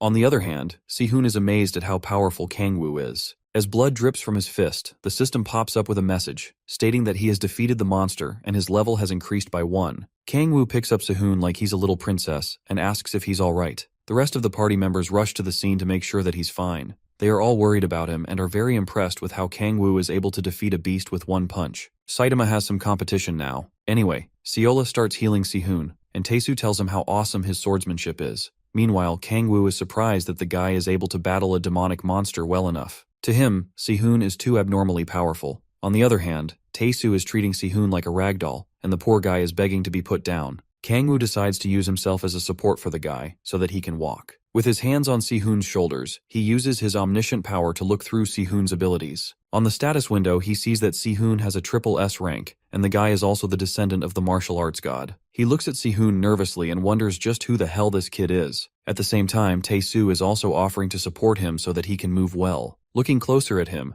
Kangwoo realizes that Si-hoon is the main character, and once again, someone cooler than him has shown up to steal his spotlight. Kangwoo wonders if the reason for his awesome swordsmanship has something to do with the martial arts god. Si-hoon is finally able to walk well and thanks him for the support, but Kangwoo feels that this kid can potentially be a threat to him. Just like Yeonju is being friendly with him, he decides to do the same with Si-hoon and build a good relationship. Regardless, things can still go bad, so he can't solely rely on friendly relationships. In the end, Kangwoo doesn't think Si-hoon is the type of person to switch up abruptly, considering that he dived in to save Tae-soo. At the same time, he thinks the kid is also a pathetic loser. Meanwhile, Yoonbi is attempting to fry Sinho's brain with an electric massage. The fact that no one knows how things will turn out makes Kangwoo start smiling like a deranged person. While lost in his demonic thoughts, Seola calls him back to his senses and asks him if everything is alright. He tells her that he's fine and keeps his thoughts aside. The party starts asking the important questions, like why a demon wolf showed up in a D-rank gate. They all thank Kangwoo for saving their lives, and Seola tells him that Si-hoon is a lot better, thanks to her healing. Tae-soo and Yoonbi try to comfort Si-hoon so that he doesn't overstress himself. Kang-woo walks over to him, and Sehun says that he feels much better, thanks to Seola. Upon hearing that, Kang-woo is relieved that the guy is alright. Sehun looks at him with googly eyes, thanking him once again, and admiring how strong he really is. Tae-soo and Sehun start glazing the Demon King like lost puppies, and Yoonbi can't stand how pathetic they look. The tank goes ahead to say that he has never seen someone with a second awakening like Kang-woo. He then asks why Sehun hasn't joined any of the big guilds yet, because he thinks that the guy will easily get into any of them. While Tae-soo suggests that he should join the Mir Guild, Sehun starts trembling a bit. Sehun then tells him that he has no intention of joining any guild, especially the Mir Guild. Tae-soo is confused and wonders if he has any issues with the Mir Guild, but Sehun grips his sword firmly and says it's nothing to worry about. Despite being a blockhead, Tae-soo apologizes for prying into his past. Sehun lets him know that it's all right and also apologizes for being too sensitive about the matter. After that, Kang-woo decides that they should all go home so that Sehun can get some rest. The swordsman tries to insist that he can still hunt, but Kang-woo tells him not to overdo it. Tae-soo then asks if Kang-woo will be joining them to hunt the next day, but the Demon Lord has no plans of being around his loud butt anytime soon. He's disappointed to hear that the Demon Lord can't always look after them, and they have to learn how to hunt by themselves. Tae-soo decides to focus on leveling up, and they all start leaving. When they leave the gate, Kang-woo tells Seola that something has come up, so she has to go home first without him. He looks at his phone to see some missed calls and says that it's something urgent. She asks what he'll do about dinner, and he tells her to go ahead and eat first since he might be running late. Seola isn't too happy to hear that, but tells him to be careful, and he promises to be back home as soon as possible. After that, they both bid each other farewell. When Seola walks off into the crowd, he decides to begin whatever crazy plan he has. Meanwhile, Sehun is looking through his phone while standing at a bus stop. While looking through the bus routes and thinking about the Mir Guild, Kang-woo approaches him, saying he has something to discuss. With a serious look on his face, he says it's something really important. Then he suggests that they head to somewhere more private to discuss the matter. After a while, they get to a lonely alley. When Sehun innocently asks what he wants to talk about, Kang-woo suddenly punches the guy in the gut. Sehun gets the air knocked out of him. Then the protagonist grabs him by the collar and tosses him to the ground. The poor kid tries to ask Kang-woo what he's doing, but the Demon Lord drops his knee on Sehun's chest and says he's going to make some insurance. While holding him down, Kang-woo tells Sehun that he's going to become very strong and he wants them to form a friendly relationship. Kang-woo looks like a complete maniac when he tells him that he wants them to become true comrades. While struggling to talk, Sehun asks him why he needs to do something like this just to become friends. The Demon Lord then injects some demonic energy into him. Sehun starts to struggle due to pain, and his consciousness slowly fades. Kang-woo uses the power of subordination to grab Sehun's heart to take control of his body. In the process of this, he says that the guy won't remember a single thing that happened to him, and he'll go back to hunting like normal. Suddenly, Sehun's heart transforms into a weird demonic heart with eyes and teeth. He's still struggling with the pain when Kang-woo whispers that he'll grow stronger with Seola and Tae-soo and form the strongest party ever. After that, the Demon Lord releases his heart and says that if Sehun becomes his subordinate, the guy will be able to use a portion of his powers. The poor guy just lies on the floor and is barely conscious after he has just gone through. On the other hand, with a sinister look on his face, the Demon Lord says that they'll become very good comrades. Moments later, Sehun finally gains back his senses and scrambles to get up.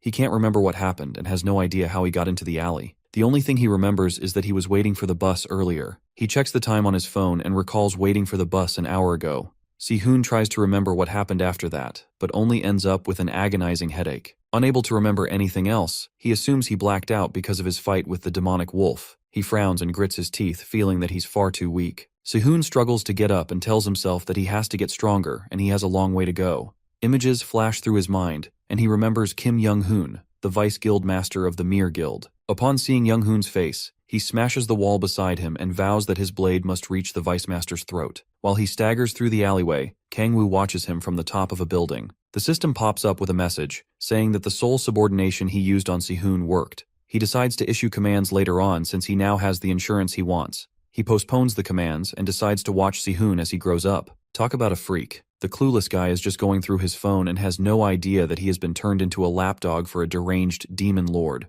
Sehun manages to walk back to the bus stop and rushes to get into a bus. Meanwhile, Kang-woo continues to watch and says that Sehun's abilities will become as strong as Balak's once they strengthen. He plans to use his new subordinate to battle the demonic order since his myriad demon palace is still partially sealed. Like a creepy stalker, Kang-woo watches as Sehun boards the bus and says he'll support him as much as possible. That's how our protagonist is nothing more than a creepy freak. Suddenly he gets a call from Cho Deokyun. He picks up, and Deokyun says that he has some information to give him.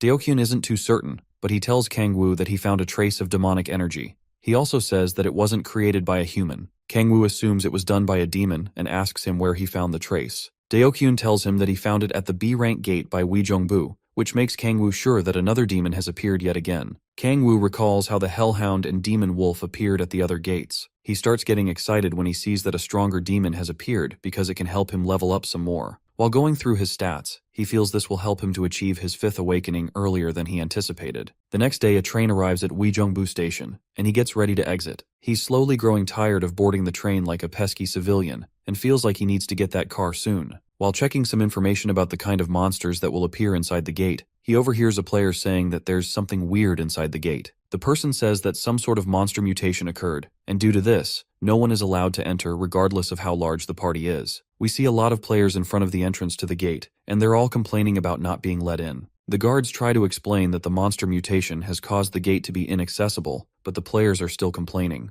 An announcement comes from the speakers, telling them that 10 players have died due to the strange occurrence. Due to this, they'll be restricting players' access to the gate. Upon hearing this, the players start getting worried because 10 players is a high casualty rate even for a B-rank gate. On the other hand, Kang Woo knows that the demon is already rampaging inside the gate. Regardless, he didn't think it would cause players to get restricted. The news reporters then ask the guards to explain more about the monster mutation. Since the gates are being blocked, the reporters insist that they must know something about what's inside the gate. The guards then tell them that the monster resembles a lion. Upon hearing this, Kang Woo says the beast is known as a Buer. The Buer is one of the strongest predators from the second hell. This beast resembles a lion, has 5 legs, and possesses a special trait known as full stomach. As long as it consumes 5 prey within a day, it'll become full and stop striking preemptively. Recalling those moments from back in hell makes Kang Woo want to throw up. However, if there are already 10 victims, it means the Buer appeared at the gate 2 days ago. Kang Woo then says that all he has to do is toss 5 monsters to it and kill the Buer when it's full. After that, he decides to give Yeonju a call. She doesn't sound happy to hear him, and it's a bad time because she's working out.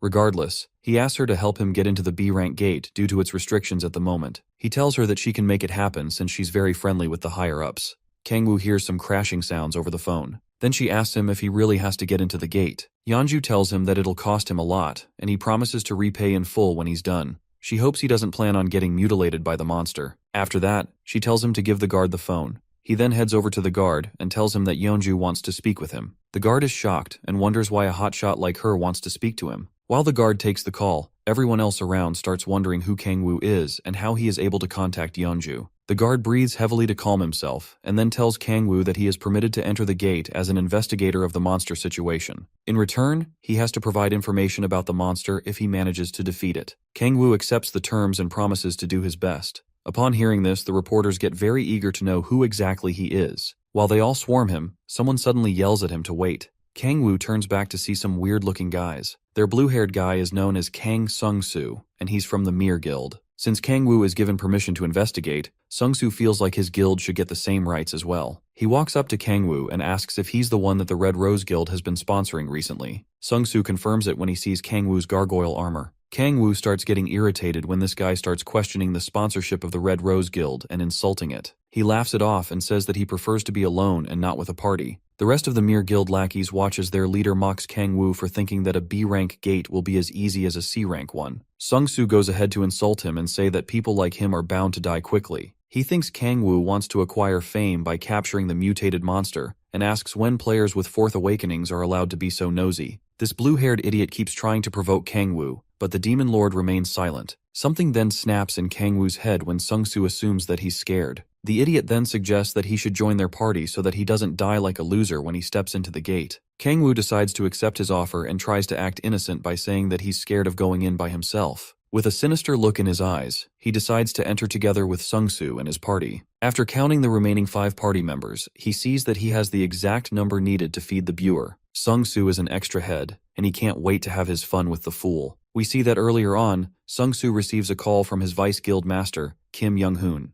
The vice orders him to humiliate Kang Woo in front of everyone in order to ridicule the Red Rose Guild, and this is what led up to the present moment. The scene shifts to the present, and Sung-soo wonders if Kang Woo really wants to go in with his party. His plans to humiliate the Demon Lord in front of the reporters aren't going well, and he fears that he'll start looking like the bad guy. Frustration sets in because he has no idea what to do at this point. He decides to go in with Kang Woo, and this makes everyone else shocked to see that the Mir Guild and Red Rose Guild are cooperating. Sung-soo and his guild members start feeling a bit uncomfortable as Kang-woo walks ahead of them. On the other hand, the reporters have a big scoop on their hands, and they can't miss the opportunity to headline something so big. As Kang-woo approaches the gate, Sung-soo doesn't see any need to provoke Kang-woo any further and sees him as a coward. Unknown to him, Kang-woo plans for this to be the last alliance between the two guilds. When they get into the gate, Kang-woo suggests that they merge their two forces to capture the mutated monster. Sung-soo spits in his path and asks if he has any self-esteem. He wonders if Kang-woo is really stupid or just pretending. Kang-woo remains silent as Sung-soo hurls insults and calls him a pathetic loser. The party members start insulting Yeonju and the Red Rose Guild while praising their own guild and their vice guild master. Kang-woo stands back, listening to them go off, and starts to think about the Mir Guild. Their guild master, Kim Jae-hyun, is also the owner of a company known as Mir Electronics. He awakened as a player alongside his son, Young-hoon, and used the finances from his company to level up quickly and founded the Mir Guild. The party members continue their chatter, and Kang-woo thinks about how their guild must be loaded with money. The thought of making the two guilds go head-to-head so that he can pick up the piece crosses his mind. But he decides that he has enough, and Yeonju is still very useful to me.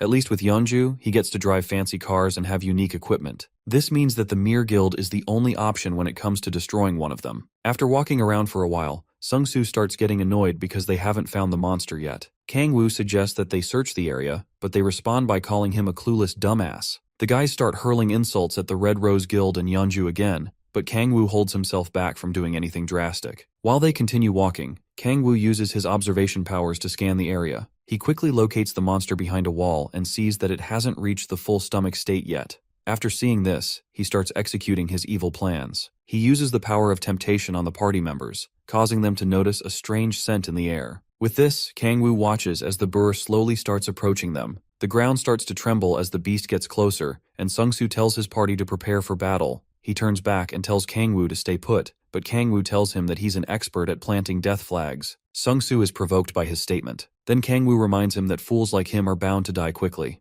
While Sung-soo is arguing, one of his teammates gets impaled by the monster behind him. He turns around to behold the horrific sight. The entire team is speechless as they look at their friend, who has been impaled by the monster's claws. While the beast prepares to devour his first target, Kang-woo marks the first one down and laughs at the futile attempt of the rest. Sung-soo orders the rest to get information, and they start attacking. As their arrows and spells close in on the monster, it suddenly disappears before they can hit. The attacks hit the wall, and they see that the monster has swiftly dodged to the side. Sung-soo tries to keep his team in position, but the beast quickly swipes its second target in the blink of an eye. By the time Sung-soo turns around, the beast has already started to devour the unfortunate soul. Kang-woo continues to keep count as the Mir Guild dog starts to lose his cool. He tells the rest of his team to start attacking rapidly. He charges up an attack as the monster approaches him and stomps his staff on the ground. The lightning strikes the burr, giving the rest of the party an opportunity to finish it off. They quickly rush in to slay the beast, but two people get killed swiftly. At this point, Sung-soo is most likely pissing himself because he doesn't understand how his team is being slaughtered so easily. Despite getting hit with Sung-soo's full attack, the burr is still moving as if nothing happened.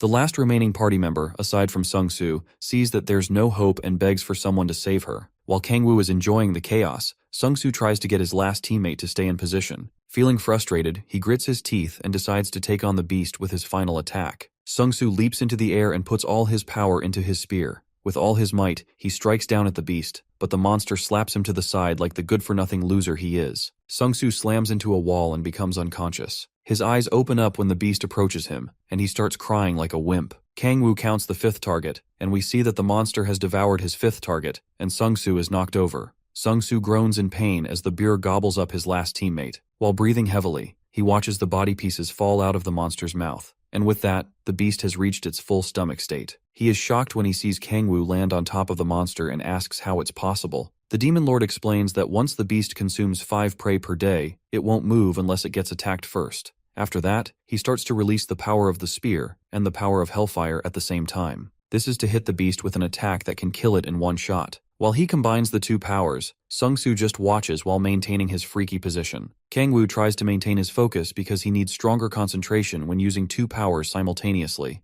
After charging them up, the powers combine to form a flaming bident. With this, the system notifies him that he has acquired the bident skill, which is an S-rank ability. Kang-woo strikes the beast with it, and the bident pierces the monster's heart. The Buer lets out a loud cry and begins to cause havoc. Sung-soo gets thrown around amid the chaos. After a while, the system tells Kang-woo that he has slain the beast, and his level rises by 6 points. With this, he gets to level 40 and unlocks his 5th awakening. His demonic energy stat gets to 60, and he meets the condition of something known as extreme demonic delay. Kangwoo sees the notification and wonders what it is. Looking at the system window, he sees a list of conditions that need to be met for him to become a demonic god. The first is that his demonic energy stat needs to be at 60. Regardless, he doesn't see any relevant information about the extreme demonic delay, but he assumes that it's something that will give him enormous strength. Since he was in hell for all those years, this is the first time he's heard about this power. According to his hypothesis, if he continues leveling up, he can become stronger than when he was the demon king of the 9th circle of hell. The thought that he can become a demonic god is even better. From his facial expression, you can see that this maniac is very hungry for power. After that, he starts absorbing the bur to gain more demonic energy. As an investigator, he should preserve the corpse, but can't pass up the chance of gaining more power. Kangwoo gains more demonic energy after absorbing the monster, and the stat increases by 4 points. While he absorbs the monster, Sungsu calls out to him and wants to know what exactly Kangwoo is. Kangwoo turns back and remembers that there's still one more pesky person remaining. He starts to walk toward the guy, and Sungsu warns him not to come any closer. With a shaky voice, Sungsu then asks if he plans to kill him. Kangwoo tells him that he still has a role to fulfill, so he can't die yet. He tells him not to be scared because there are some things he wants to ask first. Sungsu is at a loss for words when Kangwoo asks about who gave the order to provoke him. Looking at the pathetic loser, he knows that Sungsu wouldn't act so rashly, and it looks like his party already knew about him. However, Sungsu doesn't answer him. Kangwoo then kicks the idiot into the air and starts smashing his face around the room. After asking again, Sungsu reveals that Kim Young-hoon gave the orders. Kangwoo then asks why their vice guildmaster put a target on his head. It's revealed that Young-hoon once asked out Yeonju, but she rejected him harshly. Ever since then, he has hated the Red Rose Guild because he has awful Riz skills. Besides that, Sungsu also says that he wants to change the image of the Mir Guild and prove that they're far superior to the Red Rose Guild. Seeing that the guy is nothing but a hopeless loser, Kangwoo asks for a picture of Young-hoon. Sungsu hands over his phone, and Kangwoo sees that Young-hoon doesn't look bad. Surprisingly, he sees Si-hoon in the picture as well and says that they have a resemblance. Kangwoo can't believe he was involved in something so useless, but Sungsu apologizes because he's just following orders. Regardless, the idiot was really into the idea. When he tries to explain himself, Kangwoo doesn't want to hear it. As long as he fulfills his role well, Kangwoo will have no complaints. Sungsu then promises to do whatever he wants. Kangwoo tells him that it's nothing difficult and it might actually be good for him. Later on, they leave the gate and are greeted by a horde of reporters taking pictures. The paparazzi want to know what happened to the other party members and if they're the only 2 survivors. Kangwoo opens his mouth to respond to their questions but instead starts yelling for an ambulance to save Sungsu. The poor guy's face is looking completely wrecked. The reporters keep taking pictures and asking what happened to him. Kangwoo tells them that the mutated monster attacked him and that he and Sungsu are the only survivors. All of them believe his sob story and try to inform the Hwarang Corps about the matter, but Kangwoo tells them that there's no need. He tells them that the mutated monster was defeated, while Sungsu faintly cries out for help. Rather than take the glory, Kangwoo claims that Sungsu defeated the monster and saved his life. The so-called savior doesn't really look like someone who managed to defeat a demonic beast. Anyway, the reporters go ahead to ask for more details about the situation. Kangwoo begins to describe the events of what happened. He tells them that they sensed murderous intent when they got into the dungeon. The monster was circling the entrance of the gate, and they all knew it was a deadly monster as soon as they came across it. They went ahead to fight the monster because Sungsu said that it would hurt civilians if it got out. Kangwoo tells them that the monster was exactly as the government described. The beast had a lion head with 5 legs. Due to its deadly attacks, Sungsu's party members were instantly killed. As if he hasn't lied enough, Kangwoo continues by saying that Sungsu told him to run away when the situation got dire, and he faced the monster alone. He says he couldn't run away, so he stood there until the end of the battle. It was a grave and fearsome battle, and when it was finally over, Sungsu finally managed to defeat the beast and emerge victorious. Of course, the dumb reporters will never know the truth, so they go ahead with Kangwoo's silly lies. He even adds that Sungsu continued to mutter the names of his party members until he lost consciousness. Sungsu is trying to call out for help,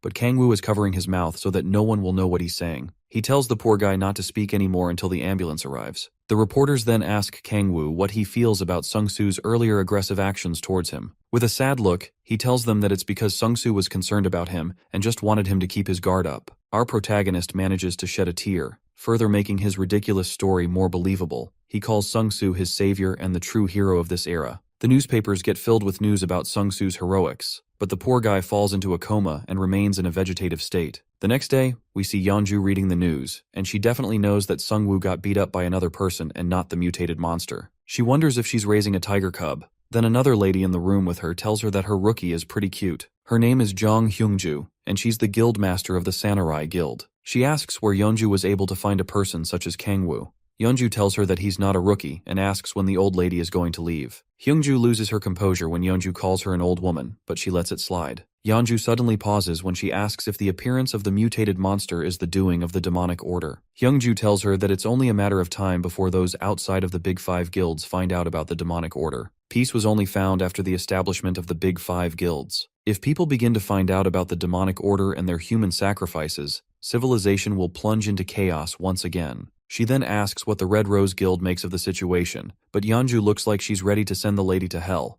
Suddenly, Kangwoo walks into the room. Hyungju greets him and says that she's a friend of Yeonju's. She decides to leave since Kangwoo has come to the room, but he tells her that he can come back later when they are done chatting. She says it's fine since she's already with her business, but Kangwoo feels bad. To make matters worse, she feels insulted that he would refer to her as a lady. This only means she's definitely an old hag. After that, she takes her leave but stops at the door and turns back to think about Yeonju. When she finally leaves, Yeonju tells Kangwoo that the crazy lady is just her friend. She then gives him a card and says that it's the S-rank gate permit, which he asked for earlier. Kangwoo compliments the power of her guild, because the card came out faster than he thought it would. She tells him to stop with the flattery and warns him not to try hunting in the S-rank gate. Kangwoo doesn't respond to that, but then says that he heard everything she was discussing with Hyungju. She pours a cup of tea for him and tells him that they had to inform him at some point, even though it's classified information. Kangwoo acts like he's clueless about the demonic cult and asks if the cult is behind the monster mutations. Yeonju tells him that the cult is a group of deranged maniacs, and they've been quite active lately. She doesn't know when the organization was formed or how big they are, but the guilds and government are cooperating to find out more. She tells him that it's just her guild that's cooperating with the government, despite the others knowing about the cult. He wonders if the guild is trying to improve its image, but she says that they're not volunteering for free.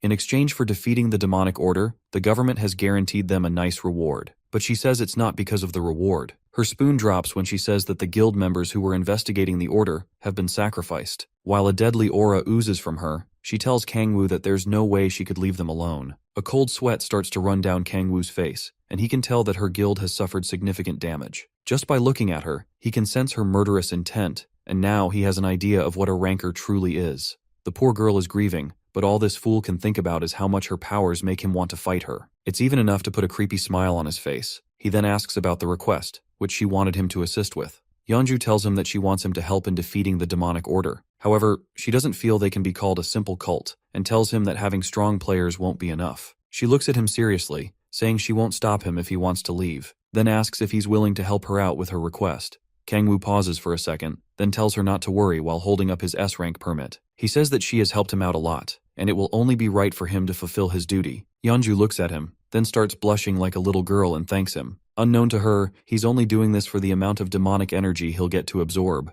Yeonju then tells him that she may contact him in the future in case of emergencies. After that, she warns him again about going to hunt in the S-rank gates. Later on, we see a badass-looking car speeding out of the guild building. Behind the wheels is Kangwoo, and he feels way more relieved to be traveling by car. While driving, he decides to check out his 5th awakening special ability. This ability enables him to summon a demon from another dimension, and depending on the amount of demonic energy used, he can summon a really powerful demon. However, the spell can only be used once every 3 months. This means he has to summon the most powerful demon he can in whatever given situation. He figures that the gate acts as a bridge to another dimension outside of Earth, and the more powerful the gate, the stronger the monsters that pass through it. The same goes for the crack fragments, which means that he can summon more powerful demons in higher-ranked gates as well. Kangwoo arrives at his destination and steps out of the car. Since he is a stubborn fool, he goes to an S-rank gate to test out his new special ability. The guards scan his card and permit him to go inside. He sees that the security at the gate is very tight.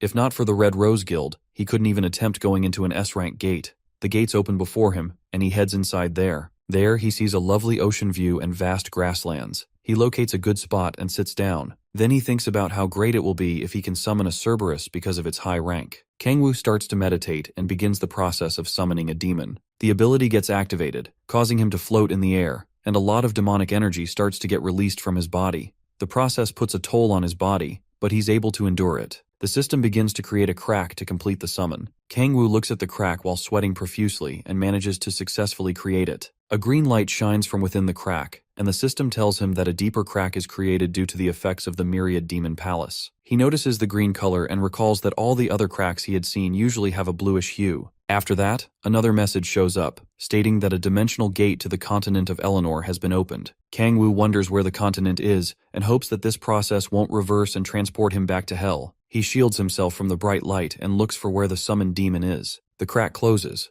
but he has no idea that he's standing in the palm of the demon. Then he finally sees the demon, and it's a dragon. The monster is known as Echidna and is the daughter of the demon dragon, Kargath. Kang Wu is surprised to see a dragon, and suddenly the beast crashes into the ground after coming out of the crack. He hears a foreign language and looks up to see some strange faces jumping out the crack as well. The mysterious people continue to speak, but he can't tell what language they're speaking in. One of the guys with blonde hair turns back to tell his people something, but Kang Wu has no idea what they're doing. The strange people move forward to inspect the dragon. Kang Wu then activates a power that allows him to understand people who don't speak the same language. With this, he hears the blonde-haired guy telling everyone to get back, and the female elf refers to him as Reynold. The guy is trying to point out that the dragon is slowly breathing and looks like it's about to die. The elf tells him that it won't be able to harm others, and he's relieved. Kang Wu then walks up to them and asks who they are. Reynold introduces himself as Reynold von Arnon and says that he is the third prince of the Arnon Empire. Kang Wu has no idea what the Arnon Empire is, and looking closer, he can see that there's an elf and a dwarf there as well. He is a bit nervous about all this, and wonders if these guys really came from another world.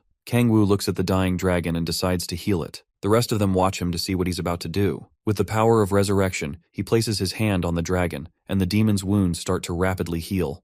Reynold rushes to stop him but is shocked when they start communicating. Echidna thanks Kang Wu for treating her. At the same time, Reynold has no idea what's going on. The dragon apologizes for showing up in a raggedy state, but Kang Wu tells her it's okay. Reynold suddenly holds a sword to his neck, while the elf aims at him with her bow. In a furious state, he asks Kang Wu if he is the dragon's master. Kang Wu looks back at him and asks why he is trying to kill Echidna. Reynold loses his cool and starts shouting about Echidna being an evil demon dragon. He explains that Echidna has brought nothing but a disastrous plague, and because of it, countless citizens of their empire have lost their lives. Kang Wu then tells him that Echidna said she didn't do any of that. Furthermore, if she is able to cause a drought, then she wouldn't have sustained such injuries, and no one would be able to defeat her. Reynold pauses for a moment because he probably thinks our protagonist has lost his mind. He suddenly bursts out in another rage, saying that Echidna is definitely the cause of all the disaster. He tells Kang Wu that the dragon has to die in order to save the suffering citizens of the empire. Kang Wu is fed up with this arrogant fool and decides to teach him a lesson.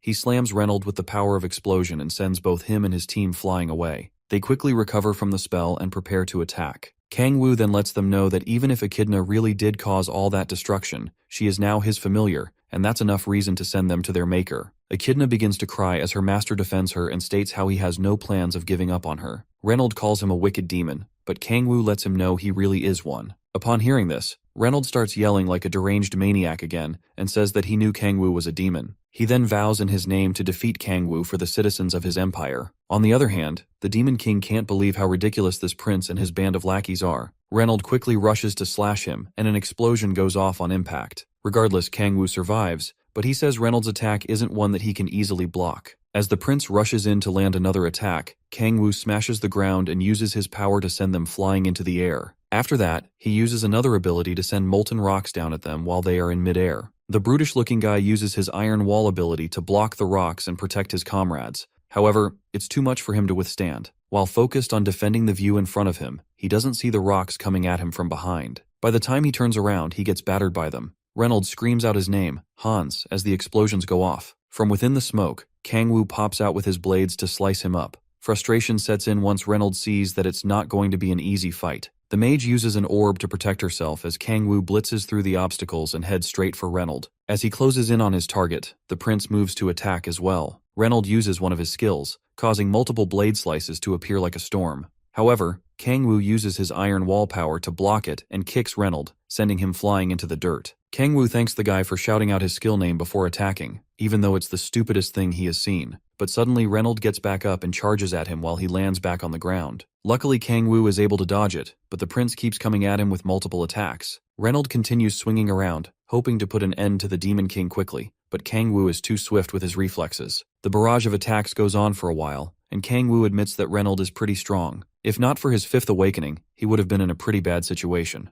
Feeling proud of his strength, Reynold begins to sound boastful. Regardless, he's too honest for his own good. Kangwoo uses Reynold's trick by shouting out a skill name. Upon hearing this, Reynold puts up his sword to block the attack, but Kangwoo catches him off guard by kicking his knee. The prince winces due to the pain and wonders why Kangwoo didn't go ahead with his blade slash. This fool really thinks this is some kind of chivalrous fight. Kangwoo laughs at the idiot and calls him a dumb person for being so gullible. Reynold tells the rest of his teammates to run away when they try to check on him. He tells them that Kangwoo is too strong for them to handle. Feeling like the next best thing, Kangwoo smirks because he knows the fight is over as soon as he injures Reynold's leg. The mage, who looks like a wannabe damsel in distress, says that they can't just run and leave him behind. Reynold likewise screams back like the most cliché knight in shining armor, saying that he's okay and that he's leaving the Arnon Empire in their hands. Kangwoo kicks him to the side like a piece of garbage and calls him disgraceful. Reynold curses his broken leg as Kangwoo moves to finish him off. The Demon Lord always fights this way. He has no sympathy or mercy for his enemies. He only kills to survive because, in hell, emotions are too much of a luxury. The female mage jumps in the way to protect the prince. Kangwoo looks down at the pitiful girl as she begs for mercy and asks that he kill her instead of Reynold. The prince calls her name Reina and tries to get her to stop acting crazy. On that spot, tears start to flow from her eyes, and she confesses her love for the prince. Reynold is shocked to hear this, and she apologizes for confessing her feelings in such a dire situation. Reina turns back to Kangwoo and promises to do anything for him if he spares Reynold's life, but he refuses. Reina is baffled to see that Kangwoo isn't a typical man with some chivalry. He lets them know that their issues have nothing to do with him, and he doesn't care. Kangwoo tells them that they should be prepared to die the moment they lift up their weapons to kill. Reynold and Reina can't believe that he's so merciless. He then tells them to take their theatrics to a soap opera. Reynold calls Kangwoo a nasty person for his attitude, but the Demon Lord doesn't even have the strength to explain things to him. As Kangwoo prepares to send them to the afterlife, the system notifies him about other beings that have crossed over the gate. The Gaia system starts to rule out the intruders, and their bodies start to glow. They are all confused, wondering what's happening to them. Seeing this, Nagwoo tries to end them quickly before he loses them. He really wants to take their equipment as his trophy by any means necessary, because of how rare they are. Just as he closes in on Reynold, the system purges them, and he misses his shot at obtaining new equipment. Kangwoo curses his luck, and his eyes are full of regret. Panic suddenly sets in, and he looks over to the side to make sure that his precious dragon is still there. Luckily, Echidna is still with him and doesn't get thrown out like the others. While thinking about what the Gaia system is and its use, he jumps down from the cliff to approach the dragon. He recalls seeing something about the Gaia system when he was crossing over to Earth. Kangwoo feels that the system might have something to do with the monsters that have been showing up from hell for the past 2 weeks. Suddenly he starts panicking as something clicks in his head. Cold sweat starts to run down his body as he remembers when he crossed over, and he thinks that this is all his fault. While his mind is running wild, Echidna calls out to him. She asks about the whereabouts of Reynold and his team, and he lets her know that they're gone. Kangwoo shyly accepts her thanks for saving her, and he says it's no big deal. After that, he tells her to stay still while he treats her and heals the rest of her wounds. Looking at how huge she is, Kangwoo asks if Echidna can alter her size, and she confirms that she can. After that, he then asks her about the continent of Eleanor. According to Echidna, it's a world centered around the Arnon Empire. They use swords and magic and have different kinds of mythical creatures like dragons. Later on, the scene shifts to Kangwoo driving his car with Echidna in a smaller form. He wonders if all monsters aside from demons come from Eleanor. Echidna asks where they're going, and he lets her know that they're going to a residence. She has no idea what the word means, but assumes it's his nest.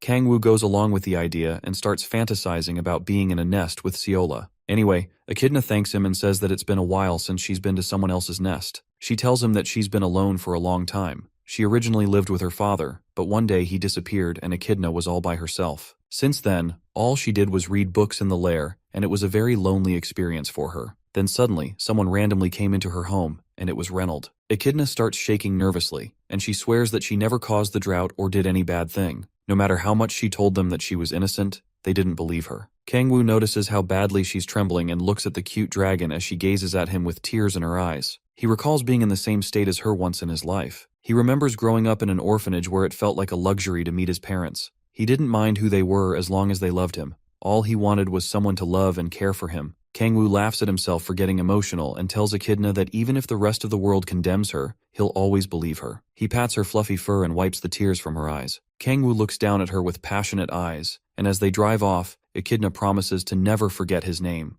When they get home, Seola smothers Echidna with love and says that the little dragon is so cute. Echidna nearly has the life squeezed out of her, but Kangwoo is too busy with his food to care. He didn't think that Seola would accept Echidna so easily, but she tells him that the familiar is too adorable to resist. Seola continues to smother Echidna, while the poor dragon struggles for her life. Eventually, Echidna is able to break free and run back to her master's side, leaving Seola a bit sad. Kangwoo then asks about Seola's hunting progress, and she tells him that the party members are fine and that they're leveling up quickly. Soon enough, they will be able to get their third awakening. He looks up at her as she thanks him for everything. She feels really grateful because, if not for him, she can't imagine meeting great party members and having such a life for herself. Seola then thanks him again, while blushing very hard. Kangwoo tells her that he should be the one thanking her, and he finally gets the feeling of what it's like to be loved. After that, Seola asks for permission to sleep with Echidna, and he wishes it was him getting some of that action. The next morning, Kangwoo is still in bed and struggling to wake up well. He feels overly exhausted and not like his usual self. When he gets to the kitchen, Seola greets him and notices that he woke up later than his usual time.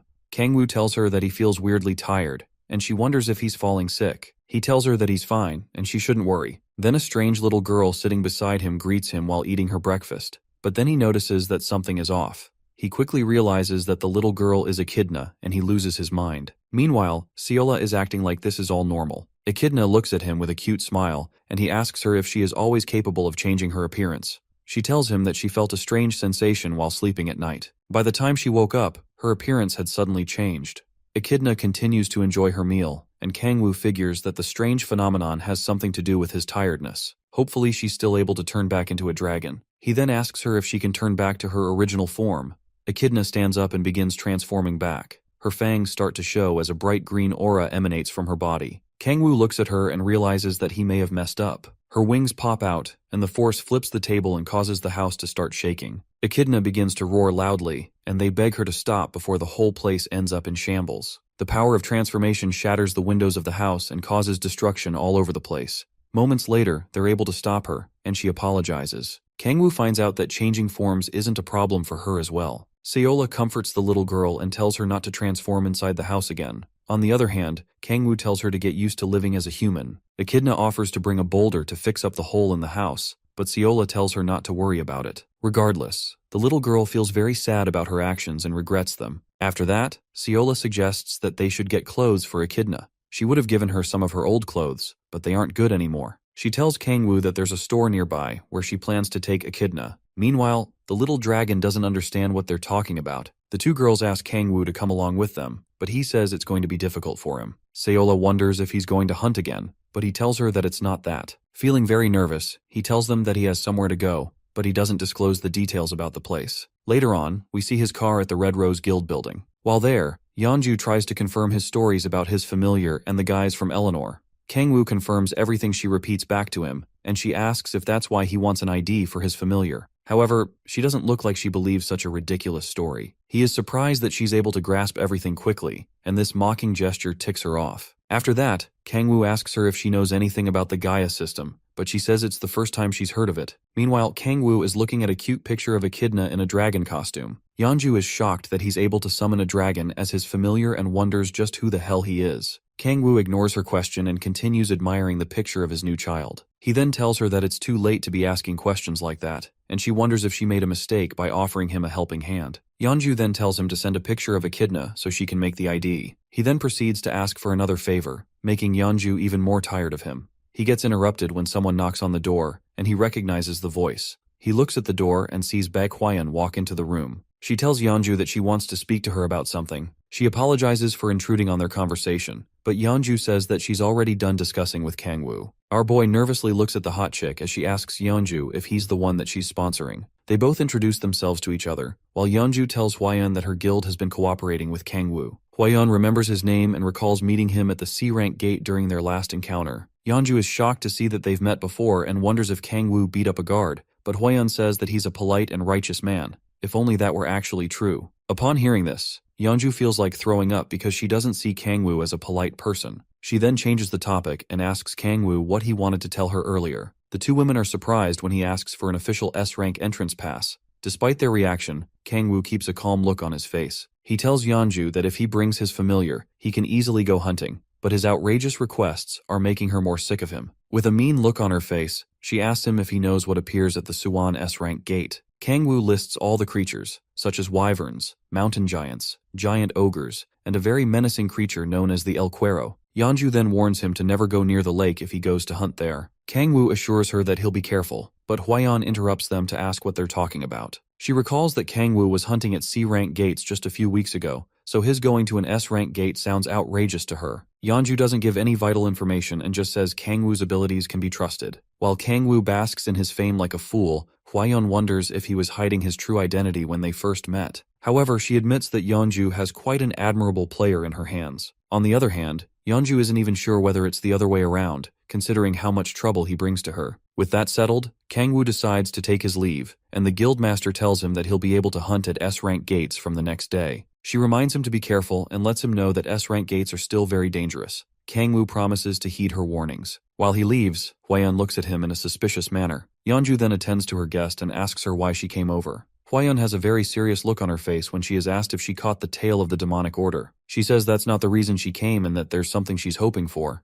Yeonju wonders what that could be. Hwayeon recalls that one of their members was able to sneak into the demonic order. She says the agent will be able to give a video clip with evidence at a contact point. Yeonju asks why the agent can't just send it, and Hwayeon tells her that it's not an easy situation, and that they haven't made contact in the past couple of days. She says they are to meet tomorrow, with the contact point being at Suwon Hwaseo Station. When Yeonju hears this, she recalls that it's close to the S-rank gate where Kangwoo went hunting earlier. The scene then shifts to Echidna, jumping happily and asking Kangwoo what he thinks of her outfit. He tells her how great she looks in it, and she lets him know that she got it at the nearby department store. The little girl thanks Seola as well, who tells her that she's so pretty and will look good in anything she wears. Kangwoo and Echidna get ready to go hunting, and Seola tells them to be careful. While Kangwoo discusses with Echidna, Seola starts thinking of hunting with him. She wishes to join him and can't wait for her level to be high enough. Kangwoo calls her back to her senses and asks if she's going hunting as well. He then tells her that he'll join her since he wants to go hunting with her soon. As she hears this, Seola is filled with immeasurable joy and looks forward to that moment. Kangwoo smiles at her while she's blushing and lost in thought of what hunting with him will be like. After that, he and Echidna bid Seola farewell, and they leave. At the Suwon S-rank gate, Kangwoo warns Echidna not to go near the lake and not to transform, in order not to attract attention to themselves. With the rules settled, he activates his omniscient power to scan the area for monsters. Kangwoo locates a giant ogre and decides to start his hunt at a slow pace. He activates the power of temptation and blows it into the wind to attract the monster. After that, he signals Echidna to get ready. While she's on standby, he unleashes Baphomet's power of 1000, significantly increasing his size and physical prowess. Kangwoo then launches himself from the boulder and engages the giant ogre. The fierce battle begins as their fists clash, causing a huge shockwave to shatter the ground and cause the air to tremble violently. The monster's sheer strength is proof enough for Kangwoo to see why it's an S-rank monster. Kangwoo's body is shaking a lot, and despite using a good amount of brute force, the giant ogre doesn't even budge. He then parries the monster's fist to the side, causing it to smash the ground. He emerges from the dust, climbing the ogre's hand with his dark spear, and plunges his weapon through the monster's neck. The beast grits its teeth and endures the pain. Then it quickly grabs Kangwoo and starts to squeeze his body. Echidna then assists Kangwoo by using an ability known as Dark Storm. This causes sharp blades of wind to slice up the monster's body. This causes the monster to free Kangwoo from its grasp. The Demon Lord then uses his lightning powers and strikes the giant ogre with it. The beast gets its brain fried, and its entire body gets electrocuted as well. With this, the creature is defeated and falls to the ground. Kangwoo's level also increases by 1 after gaining experience from the battle. Due to the experience points gotten from defeating the monster, he sees why players usually hunt here with players over level 65. Echidna then runs up to him, asking if she is useful, and he tells her that she did a good job. She tells him that she has grown stronger ever since she was summoned by him. Echidna starts to smell the scent of the defeated monster, and she feels like feasting on it. Suddenly, they hear a loud shriek and look up to see a horde of wyverns above them. Kangwoo quickly grabs Echidna and looks for an opening to retreat because there are too many wyverns. Seeing that he can't rely on losing them while running on the surface, he takes to the skies with his wings and flies to somewhere safe. Despite his speed, the wyverns are able to keep up with him and close the gap quickly. He looks back and sees how close they are, but manages to dodge all their attacks mid-air.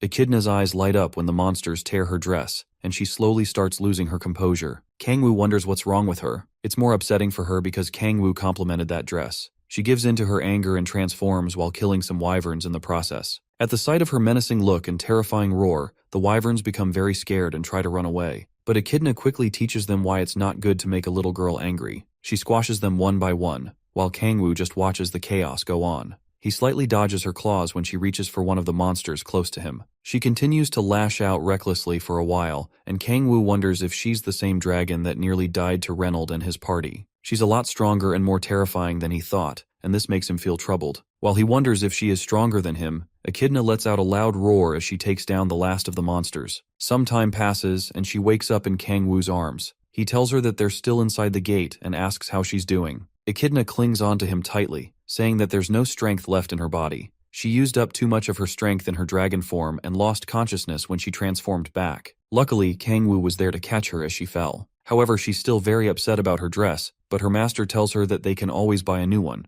This is how kids become spoiled brats. She tries to complain again, but Kangwoo looks at her with a devilish look and says that he hopes she won't transform out of the blue in the future. In a stern tone, he lets her know that he doesn't like those who can't control their anger and act deranged. Echidna apologizes and promises not to do it again. She begs him not to abandon her, and Kangwoo says he's not about to do that. He just warns her not to try such an irrational behavior again. While she sobs on his shoulder, he decides that they should go back and buy more clothes for her. Knowing that her irrational behavior can be costly, he tells himself that his action is needed so that she doesn't repeat it again. Regardless, it's quite profitable for him, and the system shows that he leveled up significantly. Despite knowing how strong she is in her dragon form, Kangwoo is still surprised that she was able to eliminate the horde of wyverns by herself. Due to that, his demonic energy also decreased significantly. Echidna eventually falls asleep on her shoulder. Kangwoo continues talking in his thoughts, saying that she was able to get stronger because of the demonic energy she absorbed from him. The more energy she uses, the greater the power she can wield, and the more demonic energy he has, the more he can supply her with. However, he sees how much of a toll it puts on her body. Kangwoo suddenly hears a loud roar and recognizes it as that of a giant ogre. He notices that there might be two of the monsters, and goes to keep Echidna by a tree so that she can be safe. Engaging two monsters without her will be difficult for him, but the thrill of the battle gets him very excited, and he turns to face them. By the time he turns around, he sees two players who quickly deal with the monsters. One of them looks like a reckless delinquent, while the other looks like a wannabe assassin. Kangwoo has no idea what just happened, and is confused when he sees them. The two guys walk up to him, and he takes a defensive stance. They tell him that he could have been in danger, but Kangwoo's reaction makes them wonder if the monsters were supposed to be his prey. Kangwoo is uneasy as he gazes at them, and he recognizes who they are. The calm guy with a hoodie is the guild master of the Honorary Guild, Cha Min-hyuk, and the other reckless-looking delinquent is the guild master of Hanul and the #1 ranker in Korea, Baek Kang-hyun. While Kang-hyun puts on a friendly smile, Kangwoo wonders what the chances are of running into two guild masters at once. Kangwoo remains silent and guards Echidna as the two guild masters talk about how he looks like a newbie who's come to an S-rank gate for the first time. Kang-hyun tells him that he's lucky to run into him and offers to escort him back to the entrance. He also sees that Echidna looks tired, but Kangwoo tells him that they can take care of themselves. The Demon Lord tries to refuse his offer, and Min-hyuk calls Kang-hyun a busybody for being nosy. Min-hyuk suddenly notices something that catches his attention. Meanwhile, Kang-hyun is still trying to force Kangwoo to accept his kindness. While the two are talking, Min-hyuk grabs something from the monster's corpse that looks like a red orb. Kangwoo then tells Kang-hyun that he doesn't want to trouble them and that he doesn't have to worry about him. He's still trying to keep a low profile, so it's making him very nervous to be around them. On the other hand, Min-hyuk clenches the item in his hand while looking at them suspiciously. Moments later, Echidna opens her eyes when she hears her name being called. Kangwoo is carrying her, and he tells her that they're finally outside and they are going to buy some clothes before it gets late. He grabs his phone to use the GPS and locates the fastest route to get to the department store while looking at the city map. As he comes across a lonely alley, he notices that something is off. He assumes that there aren't many people around because of how close he is to the S-rank gate. Echidna calls his attention, and fear grips him when she says that she can smell blood coming from the path ahead. It's not just any blood, but the scent of human blood emanates from the dark pathway. The scene then shifts to the informant, who managed to infiltrate the demonic order as a believer. From his observations, the demonic order's cruelty is far beyond people's expectations. He is able to get a clip of this information, but he's not able to pass it along because of radio waves that are preventing him from sending any information out. After straining himself to contact the headquarters, the order tightened their security as if they suspected him. After some time, he was caught. We then see the informant looking beat up and running for his dear life. He wonders if this is the end of the road for him, but with the memory in his hand, he vows not to die no matter what. The poor guy breathes heavily and puts pressure on his wound while thinking of how he needs to get the memory card to Baek. Sadly, his legs give up, and he scrapes his knee along the hard floor. His body starts to tremble and is unable to move no matter how much he forces it. His hands are bloodied and shaking, and he claws at the ground. He knows it's just one more step left that he needs to finish his work. The guy struggles through the pain and tries to reach the gate where the Hwarang Core are. Suddenly Kangwoo and Echidna come out of the corner and find him. While the guy struggles to breathe, he looks up at them and firmly grabs Kangwoo's hand. Kangwoo looks down at his palm as the guy places a memory card in it while faintly uttering the word, please. Kangwoo is confused when he sees the memory and wonders what it's for. The informant then collapses to the ground. The demon lord tries to get some information out of him and keeps calling out to him, but the poor informant is already dead. All that's left is the strange memory card and the information it holds. Kangwoo decides to find out more through the guy's memories. Using his omniscient power, he sees that the information has unlocked his sixth awakening. After seeing the information, Kangwoo is sure that the dude didn't come from the gate, but nothing else makes sense. The only clue he has right now is the memory card, so he inserts it into his phone to see what's inside. When the card loads up, he sees the video file on his phone. A sudden realization strikes Kangwoo as he looks at his phone in horror. Echidna gets worried as she sees how his body is trembling a lot. Kangwoo's face goes red when he plays the video file and sees that it appeals to pathetic degenerates. You know what I'm talking about. Despite his attempt to feel disgusted, his face shows that he likes these kinds of things. Looking closer, he tries to see if there's something he's missing, but all that's there is a steamy, hot session that's appealing to his urges. He decides that it's not so bad since this is his first time. When Echidna asks what he's watching, he quickly covers the screen and plays it off by saying that it's crucial evidence. Kangwoo's degenerate satisfaction comes to a quick stop when he notices people approaching him. A couple of masked guys suddenly rush to the scene and stand before him. One of them immediately calls him out for watching explicit content, and he tries to act like he doesn't know what they're talking about. Echidna, on the other hand, is completely confused, and hopefully, her purity is preserved. The masked men whip out their weapons and tell him that he can't be left alive after watching the video. Kangwoo wonders if a little degeneracy is so bad, but they don't believe his ignorance. Seeing that they're trying to get back the video clip, Kangwoo slips his phone into his pocket. After the gruesome slaughter, Kangwoo dusts off his hands and heads back to the dead informant on the floor. He looks back at the explicit video on his phone and wonders why the demonic order was so desperate to get it. Like the foolish degenerate he is, Kangwoo loses his train of thought while watching the videos. Suddenly he hears Yeonju and Hwaeyeon as they jump down to the scene. As his eyes lock on Yeonju, a chilling, cold sweat runs down his spine, and fear takes hold of him. He quickly slips his phone into his pocket and hopes that she doesn't see what he is looking at. While looking down at them, Hwaeyeon is surprised to see that Kangwoo is there, and her fear grows even more. Kangwoo then asks Yeonju why she's there, and she tells him that she's there for business. Hwaeyeon quickly jumps down and asks him if he came across the memory card with a video clip. He then brings it out of his phone and shows it to them. Yeonju then asks for it, saying that the card contains something really important. Kangwoo starts sweating like a goat and is a bit reluctant to hand it over. She urges him to hand it over quickly because she needs to use it immediately. Kangwoo obviously takes it out of context, and dirty thoughts about her start to flood his mind. Yeonju gets tired of asking continuously, and he eventually hands it over. She wonders why he's acting so nervous and weird. On the other hand, Kangwoo assumes that there's more to it, and that Yeonju isn't the type to be asking for illicit content. As if his mind isn't rotten enough, she asks him to watch the video with her because it's something he'll need to know. But after hearing that, Kangwoo's mind plunges deeper into the gutter. While he's fantasizing about God knows what, Yeonju asks Hwaeyeon to check on the condition of the agent. When she checks on the guy, she sees that he's already dead. She closes his eyes as a way of paying respect. After that, Hwaeyeon asks Kangwoo to tell her what happened there. He tells her he doesn't quite show what happened, but goes ahead to explain his encounter. He tells her that the demonic order started attacking him after he got the card,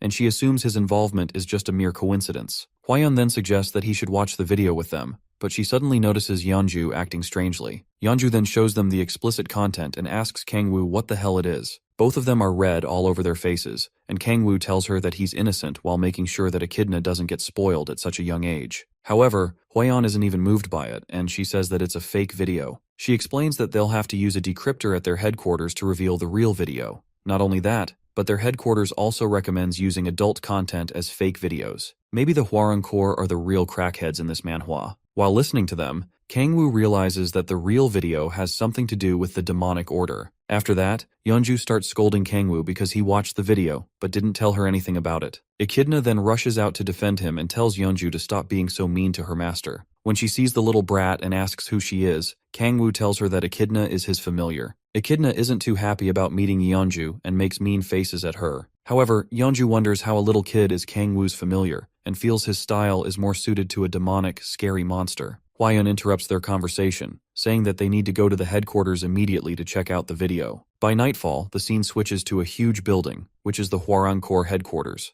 All units stand at attention as Hwayeon steps in, and she asks a guy known as Park Junseok if the night ops personnel are good. Junseok quickly confirms that everyone is fine. She informs them that the agent, Kang Dong-hoon, is dead, and that they have to devote themselves further to the mission so that his death will not be in vain. While she addresses how the deceased's family will be compensated, Kang-woo watches her and admires her leadership skills. After that, she tells Captain Junseok to start decoding the video and have it ready soon. She requests to speak with General Chang Hyunjae, but she is informed that he is investigating an SS rank gate in Japan. Hyunjae is her superior and the highest authority in Hwarang First Corps. The only person who can face him in the whole nation is Baek Kang-hyun. With no other choice, she decides to head over to the investigation room and wait for the decoded video. When the video gets decoded, it is played through a projector. In the video, we see a demonic order follower speaking with his cardinal. The follower tells him that the preparations for their summons will be ready in 3 weeks, and that they received sponsorship from a big guild. The follower hopes that if things go well, the order will reward them with something much bigger. The cardinal stops him and lets the lackey know that they are merely in the first step and calls him out for slacking off.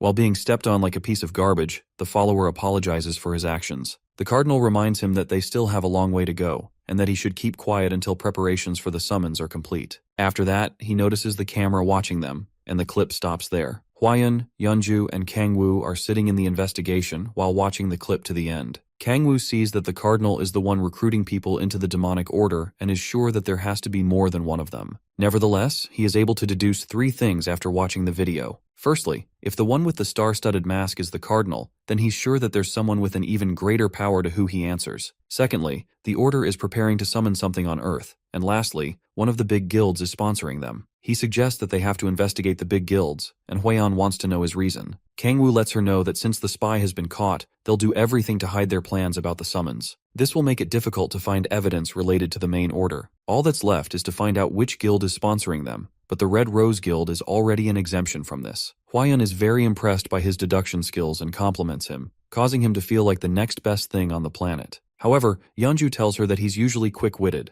She then asks how they are going to investigate guilds because even the government has a hard time doing the same. It's more likely to cause friction if they touch the big guilds. Kang-woo then tells them that they can bait the guilds. He reminds Yeonju of how the demonic order targets high-ranking players, which reminds her of how she lost some rookies from her guild. Kang-woo apologizes for bringing up something sensitive to her, but she tells him to carry on with his talk. He continues by saying that the main point of his plan is those rookies. Hwayeon then recalls that there have been more cow players in lower-ranked gates and more cases involving missing persons. Kang-woo then says that they can start a rumor about this. With a smug look, he suggests talking about a talented player in the low-ranked gates who's probably S-rank or higher. If not, he suggests that they spread rumors about the Red Rose Guild targeting the said player. This will cause the demonic order to act right away since they don't want to lose the player. Hwayeon sees it as a good idea, but wonders if the order is willing to take such a rash risk. Kang-woo assures them that the order will definitely act on it, and Yeonju asks how he's so sure. He then tells her that it's because the demonic order cannot control their hunger for power. While shaking with excitement, he tells himself that there's no way the order can resist such a temptation, considering that they've already accepted demonic energy into their bodies. In a lighter tone, he also tells them that there's no way they could cover their tracks.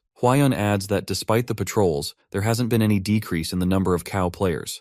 Yeonju decides that the plan is good and wants to know who they'll use as bait. Most of the low-ranked players with high-ranked abilities are already part of a big guild. She also tells them that her guild members are out of the option. She has no plans to send her guild members unless it's a direct battle. Kang-woo tells her that he understands her point and proceeds to say that he knows someone who will be the perfect bait for their plan. The poor lad is none other than Si-hoon, who we see walking sadly through the streets. He then gets home and kneels beside an old lady who seems to be ill. Si-hoon's eyes are filled with nothing but anger and despair as if cursing his fate. When morning comes, he goes back to kneel beside the lady and holds her hands while looking very grim. From a view outside the house, we see Kang-woo spying on him from the top of a nearby roof. The protagonist starts to get emotional after seeing how Si-hoon is taking care of his mother, and he feels like the guy should take over as the MC of this story. He brings out his phone and starts going through some hot trending topics. His bait plan is going well, and Si-hoon's blurred face is at the top of all the rumors recently. Even on the streets below, he sees 2 people talking about Kim Si-hoon and how he's the hottest trending rookie. His mind then shifts to the one person he knows who can spread rumors quickly and efficiently. While typing on the computer before him, we see that it's none other than Park Hyun-woo. As for the Yeonju and Hwayeon, they're too rigid and straightforward, which makes Kang-woo think that they won't be able to pull it off. He looks back at Si-hoon's house and sees the guy leaving the front door. With Si-hoon ready to go about his day, Kangwoo decides to move too and follow him. At one of the C-rank gates, Sehun meets up with Taesu and the rest of his party members. While ignoring the crowd around them, he notices that Seola isn't looking too good and asks if there's something bothering her. She talks about how Kangwoo hasn't come home in over a week, and it's making her really worried. At the same time, a strange player in heavy armor who's keeping eyes on them gets stopped by a weird guy desperately looking to form a party. Seola then tells her party that she has been able to contact Kangwoo, but he always has an excuse for not coming home. It's like he just left his wife and kid at home without a care in the world. So much for being a happy family. Her party members try to cheer her up and assure her that nothing happened to Kangwoo inside the gate. They tell her that he has his reasons for not coming home, but her heart and mind still aren't settled about the matter. Sadly, her mood doesn't get better. Yoonbi watches as Seola starts assuming that Kangwoo is sick of the food that she cooks for him. Her despair grows even bigger when she starts speculating that Kangwoo might have another girl he's interested in. Yoonbi snaps her back to reality and tells her that it could be the opposite reason. When Seola asks what that is, the little brat says that the demon lord is in his prime, and it may be hard for him to hold back his degenerate urges with her at home. Sehun quickly stops the brat from saying anything more stupid and tells Seola not to pay attention to her silly words. He then reminds Seola that Kangwoo is a high-ranking player and probably has his reasons for being unavailable at the time. However, he reminds them that they just have to train harder and become stronger so that they'll be able to join Kangwoo. After hearing this, Seola starts blushing hard, but she still can't get her worries out of her head. She eventually wipes the sad feeling off her face and gets ready to go hunting. The party proceeds into the gate. Then the mysterious player from earlier informs someone that the party has entered the gate. The person is revealed to be Kangwoo, and he is very happy that the party is moving forward at a good pace. Then again, he isn't too happy about not seeing Seola for up to a week now. Seeing her so sad is really getting to him, and it's not just her. Echidna, who's like his little kid, is also suffering from loneliness due to his absence. Kangwoo hasn't gotten any proper sleep or eaten well in the past few days, so he needs this to end as quickly as possible. Moments later, we see Taesu about to block the hit of a mindless troll. The vile beast swings down on his shield, but he's able to tank the damage. Taesu remarks how strong the monster is as he struggles with the battle. He then shakes the troll off balance by raising his shield and slamming it on the ground. This gives Sehun an opening to rush towards the monster. Seola gives him a boost as he uses his hidden dragon sword technique to swiftly cut through the beast before it has time to do anything. The troll coughs out a chunk of blood from its mouth but is still far from being defeated. With fury in its eyes, it turns to grab Sehun, but a lightning attack pierces through it from behind and fries its brain. After getting electrocuted, the troll falls to the ground and is finally defeated. Taesu sounds surprised that they were able to defeat the monster, but Yoonbi tells him not to jinx it. Sehun confirms that the monster is dead and that they already acquired the experience points from it. However, Yoonbi tells them that they can't let their guard down. They all admit how strong C-rank monsters are, but Sehun reminds them that they've come a long way to be able to hunt such monsters in less than a month. Taesu tells the guy that their progress is all thanks to him and his awesome swordsmanship. Sehun humbly thanks them and compliments Yoonbi's magic as well. After that, they decide to start collecting the magic stones from the defeated monsters. While they are talking about selling some of the troll's blood, Kangwoo is watching them silently from the top of a cliff. The demon lord feels very proud of himself and acknowledges how much better the party has become at hunting. Each person is now aware of their specific role, and they're playing it very well with few errors. With this, he doesn't feel the need to help them anymore. When the party is done collecting the stones, Taesu starts to talk about Sehun's growing popularity. With his plan set in motion, Kangwoo says that the real baiting will soon start. He nervously remembers the cardinal from the demonic order and wonders why they haven't made a move for a week now. He wonders if the order is being extremely cautious about the movements. Looking at them, he recalls how he felt in the depths of hell, knowing that it's hard to find someone such as Sehun. Kangwoo sets his binoculars down and decides to look for the order members since they haven't made a move yet. He then activates his omniscient power and begins to scan the area for them. He sees two bright lights swiftly approaching some trolls, and in the blink of an eye, two players cut through the monsters and keep moving forward. As he discovers the two players, he notices that their levels are high enough to quickly slay the trolls. Not only that, but the players aren't collecting the magic stones and are heading straight in Sehun's direction. Upon seeing this, Kangwoo has a horrific smile on his face and is sure that the demonic order has finally taken the bait. Later on, another troll is taken down by Sehun's party. The team regroups, and Taesu recounts how awesome Sehun was in taking down the beast without needing Yoonbi's support. The little brat feels like she'll be jobless at this rate and asks him to take it easy. Sehun laughs at her comment but suddenly notices a strange movement. He calls out to Seola, who turns around to see another troll approaching from behind her. While they try to get into formation, the troll is quickly taken out before their eyes. The team is shocked and wonders who is strong enough to quickly take out a troll like that.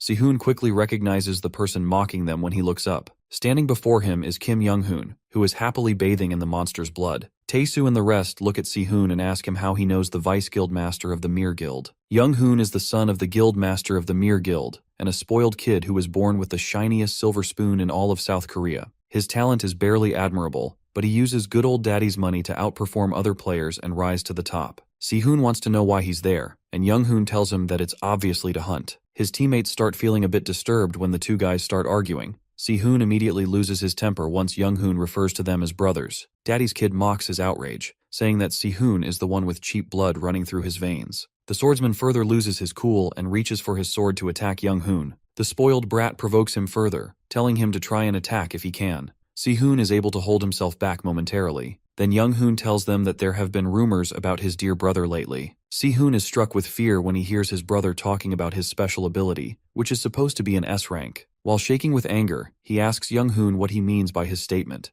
Young-hoon looks at him with a disgusted look and says that he needs an offering like him. He also sees the rest of his teammates as good offerings as well. After hearing this, Tae-soo assumes that he's a cow player and tells Seola to get behind him quickly. The brute stands to defend Seola immediately, but Young-hoon lets them know that he has other vile plans for the girl. Si-hoon finally loses his composure and goes straight to attack Young-hoon. However, his attack is easily countered with minimum effort. The others try to make sure that he's alright, and he manages to land on his feet after being repelled. Si-hoon doesn't understand how his brother is able to counter his attack so easily, and this makes him more frustrated. The huge guy in a tuxedo tries to join the fray, but the Young-hoon tells him to stay put. He activates the absolute defense mode on his weapon and leaps forward to attack Si-hoon. The spoiled brat laughs like a maniac and mocks Si-hoon for being overconfident when he tried to attack. He lets out a fury of slashes, putting Si-hoon in a very tight spot. The genius swordsman struggles to block all the attacks that are being hammered down on him, while his brother continues to mock his skills. He is able to parry an attack, causing Young-hoon to lose his balance. Si-hoon sees an opening and raises his sword to strike his deranged brother, but Young-hoon is still able to deflect the attack. With that chance, Young-hoon kicks him and sends him crashing into a wall. Tae-soo and the rest call out to Si-hoon but are too stupid to do anything else for some reason. While he struggles to get out of the pile of rubble, Si-hoon finally sees why Young-hoon is able to block his attacks. Young-hoon's sword techniques aren't being performed by him. Instead, the sword is moving him. Young-hoon's absolute defense system is a special system that was made with his dad's company's resources. It uses a sensor that detects the opponent's movements and moves the user's body in order to automatically defend.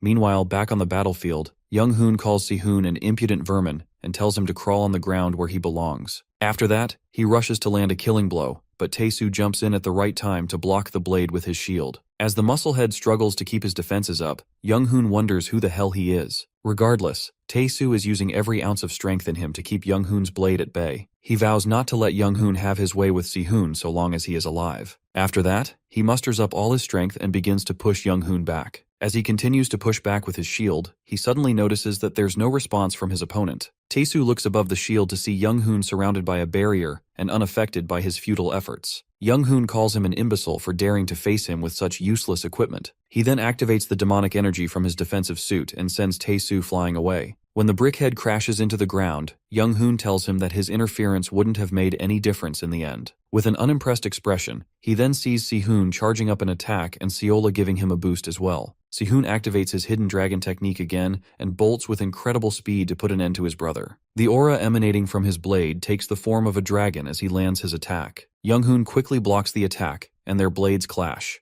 As Si-hoon pushes down his sword, he struggles to defend himself well enough. Suddenly, Si-hoon shifts his blade and breaks through his defenses. With that slight opening, he sends his deranged brother crashing into the nearby wall. The genius swordsman tries to catch his breath after putting so much power into that one attack. However, his moment of respite is cut short when he hears Young-hoon speaking. Thanks to Young-hoon's defense suit, he emerges from the rubble without a scratch. He kicks poor Tae-soo to the side while saying that Si-hoon has never been one to back down easily. Si-hoon takes a defensive stance as they prepare to clash again. Young-hoon recalls that his brother was always the better one. Be it in their studies, exercises, or even as a player, he was nothing but a pathetic loser in front of Si-hoon. He activates his blade and points it at his brother, saying that all of that doesn't matter anymore. Si-hoon stands firmly and waits for whatever trick his useless brother wants to pull again. Sadly, the outcome is beyond his expectations, and it leaves him speechless. Young-hoon replicates his last attack with his blade, saying that he can always trample over him with enough money and power. Young-hoon rushes down towards Si-hoon, ready to kill his brother with his own skill. Si-hoon attempts to block the technique, but his blade shatters, and he's sent crashing into a wall.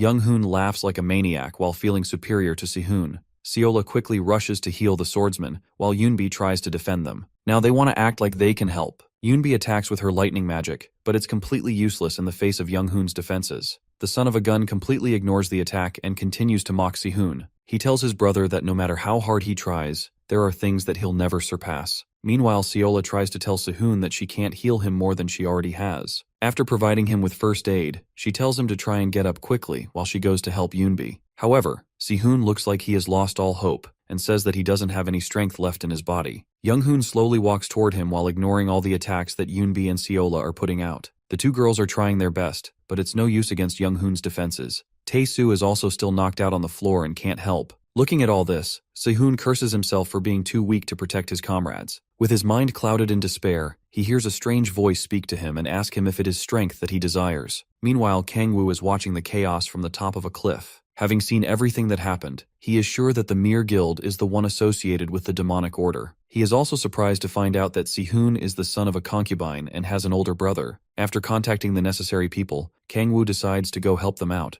but he suddenly stops when he hears Si-hoon yelling that he desires strength. A sudden surge of power begins to flow through the genius boy as he states that he desires the power to defeat his enemies. As if Kang-woo didn't have enough plot armor, this guy pulls out strength from God knows where. With this tremendous power, he activates his secret technique again. The system then shows Kang-woo that Si-hoon has accepted the power of the heavenly god. Si-hoon accepts a portion of his strength and acquires even more skills with this new strength. The system pops up with more messages, saying that Kang-woo has acquired one of the clues to metamorphosis. At this point, he really wishes that Si-hoon could just be the MC. Si-hoon overwhelms his brother as they clash again. He pours all of his newfound strength into his attack. The two brothers take to the skies as the fight continues, and Young-hoon is still having a hard time keeping up with the attacks. Si-hoon finally manages to cut through Young-hoon's absolute defense and enters a mindless killing state. Young-hoon tries to push back with his brother's technique, but Si-hoon dodges it. Si-hoon, who literally has that dog in him right now, activates his new ability and easily overwhelms his brother. Young-hoon is barely able to keep up and wonders how Si-hoon is able to acquire so much strength and speed in such a strong time. Despite the power difference, this idiot still believes that he's stronger. Once again, Si-hoon breaks through the defense and slashes him. Seeing that there's no hope, he tries to put some distance between himself and Si-hoon. By the time Young-hoon activates his absolute defense, there's no hope anymore. Si-hoon's sword is about to pierce through the idiot, but Young-hoon's comrade pops out of nowhere and blocks the attack. The giant man weaves his axe, sending Si-hoon flying backward. Young-hoon yells at the guy, calling him Cheon Myong-ho and complaining that he didn't show up earlier to save his sorry butt. Si-hoon has suffered critical damage due to using so much power and doesn't look like he can last any longer. With cold sweat running down his face, he looks at Myong-ho, who walks up to him and tells him to admit that he can't surpass his brother. Myong-ho says that if he complies with them, he'll only lose one of his arms. Just as Si-hoon tells the brute to stop talking nonsense, the huge guy slams down with the base of his axe, causing further internal injuries to him.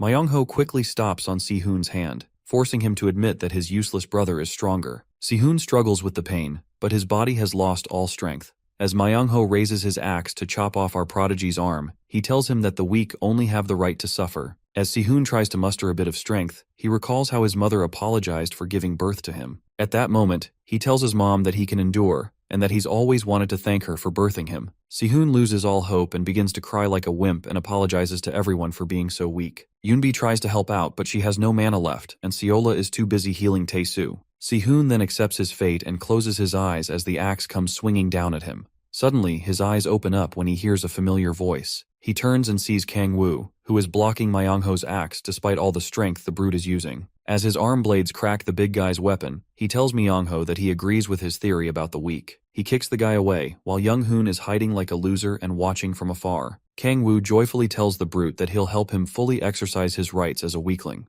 Si-hoon then asks Kang-woo how he ended up there, and the Demon Lord decides to give him the details later. Kang-woo tells Yoonbi and Seola to take Kang-woo and treat him in a safe spot. Myong-ho manages to get back up and asks if Kang-woo is part of the Hwarang Corps. If he was part of the Corp, he wouldn't have come by himself. He then tells the brute to give it a rest and come at him so that he can end the fight quickly. Myong-ho gets infuriated by Kang-woo's pettiness and rushes towards him. But he doesn't believe it when the Demon Lord easily crushes his axe and reminds him of how the weak only have the right to suffer. Myong-ho struggles to free his weapon, but his strength is nothing in the face of a true demon lord. A chilling fear grips as he gazes at Kangwoo and wonders who the hell he is facing. Young-hoon calls out to him and tells him to use his demonic energy. Myung-ho hesitates for a bit, making Young-hoon more furious and ordering him to use the demonic energy before he dies. While the foolish guy continues screaming orders, Myung-ho then drops his weapon and decides to sacrifice himself. Myung-ho slowly starts to release the demonic energy in his body. While he transforms, Kangwoo looks forward to what will become of him. The guy's skin starts to run red, and horns sprout out from his forehead. His teeth become long and sharp, and wings pop out from his back as well. In the face of the terrifying monster that Myung-ho has become, Kangwoo stands calmly and isn't even terrified. Meanwhile, Daddy's boy is laughing like a deranged person and tells Myung-ho that he can win with his demonic look. With his eyes full of fear and madness, Young-hoon orders his comrade to kill Kangwoo. Myung-ho quickly moves to squash Kangwoo, but our boy is still maintaining 100% composure. Kangwoo activates his iron wall power together with the power of 1,000 and gives Myung-ho a haymaker that knocks the glasses right off his face. The vile demon coughs out blood as a hole is blown through his chest. Young-hoon shivers with fear as he watches his comrade get taken out easily. While Myung-ho's body lies on the ground, Kangwoo turns around to face his next target. He looks at Kangwoo's deranged expression and wonders if he's a ranker. It's the only way he is able to explain how Myung-ho was defeated so easily. Facing a horrible predicament, Young-hoon decides to run away and try to contact his father. He brings out a communication orb that will allow him to talk to his father while inside the gate. Sadly for him, Kangwoo pops up right next to his shoulder and asks the wimp where he thinks he's running to. The demon lord slaps the guy to the ground immediately. As Young-hoon struggles to get back up, he asks Kangwoo who he is,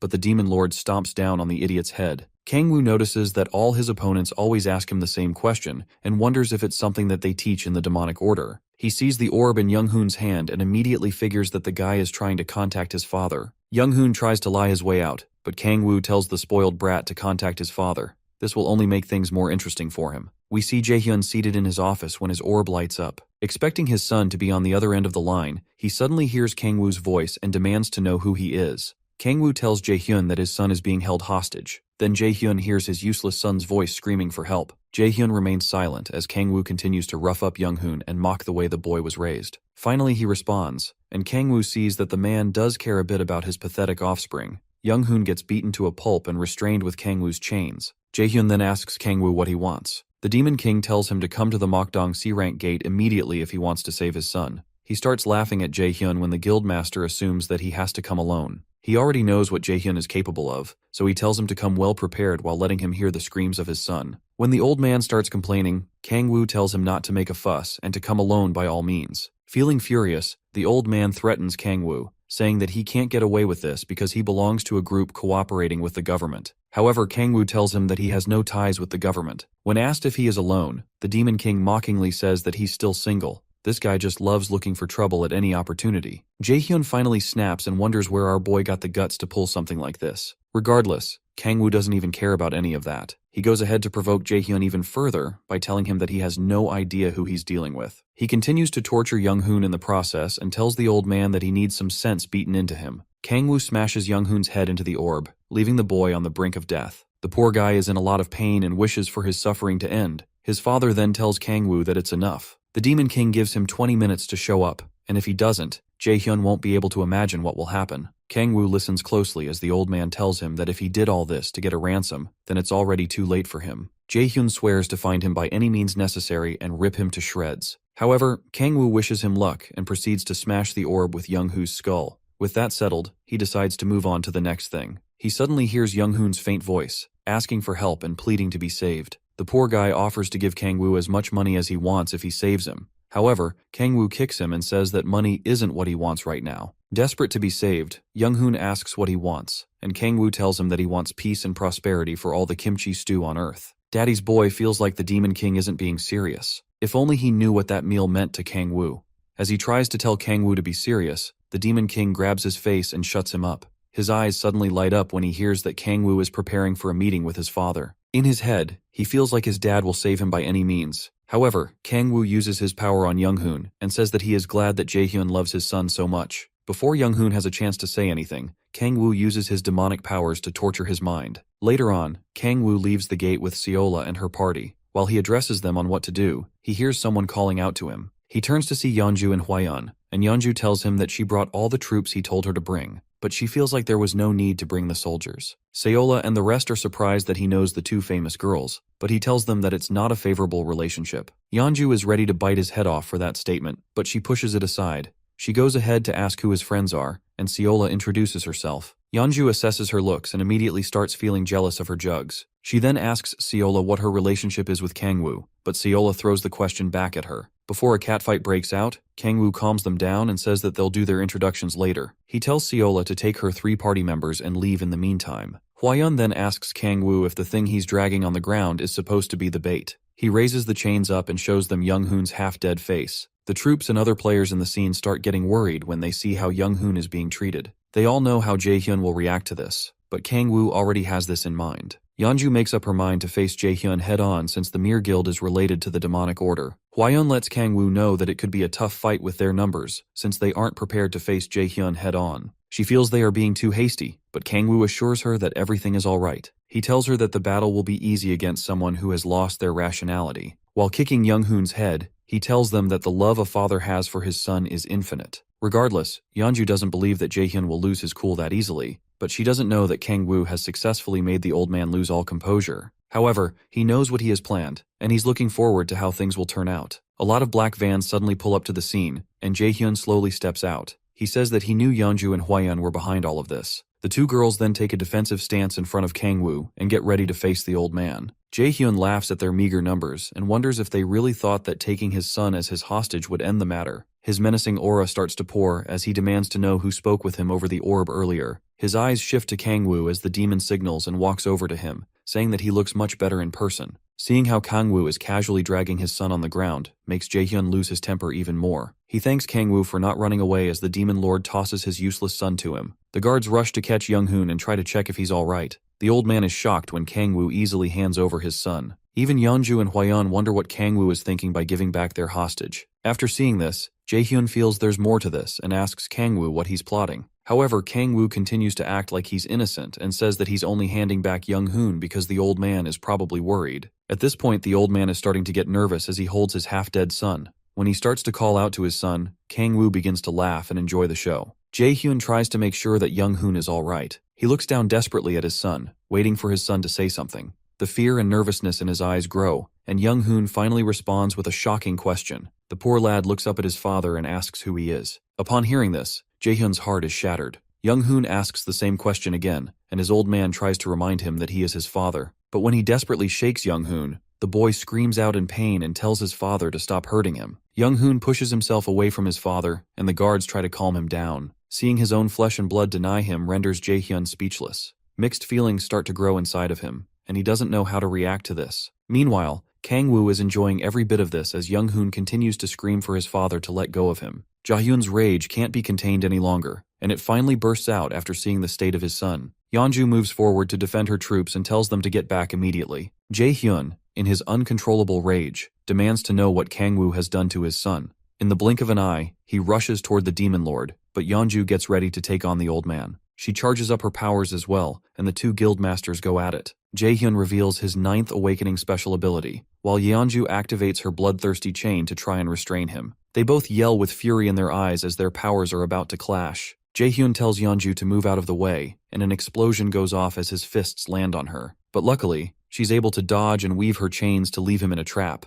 The chains wrap around Jaehyun and hold him down. He struggles to break free, but the chains continue to get tighter around him. However, to Yeonju's great surprise, the old man is still able to break free of the bondage. He shatters the ground beneath them, which sends Yeonju into the air. As she struggles to dodge, he tells her to move out of his way again. Just before he lands another blow, Hwayeon jumps into the fray to assist Yeonju. She uses her whirlwind powers to clamp down on Jaehyun, and the huge gusts of wind send him back. The attack rips his clothes and leaves him with scars on his body, but Jaehyun is far from being defeated. On the other hand, the girls are slowly getting worn out, while Kangwoo is enjoying the battle from the backlines. Jaehyun's fury is only getting more riled up and he's tired of dealing with distractions. He raises his fist into the air and smashes the ground again, causing Hwayeon and Yeonju to lose their balance. They get pushed as the pieces of rokels fly through the air and the old man lets out a loud roar. With Hwayeon out of the way, he bolts toward Yeonju, but she isn't about to move out of his way yet. Jaehyun yells at her to get out of his way again, but she just rushes at him to use her chains again. This time, she uses them as spears, and they pierce through Jaehyun's body, causing him more injuries.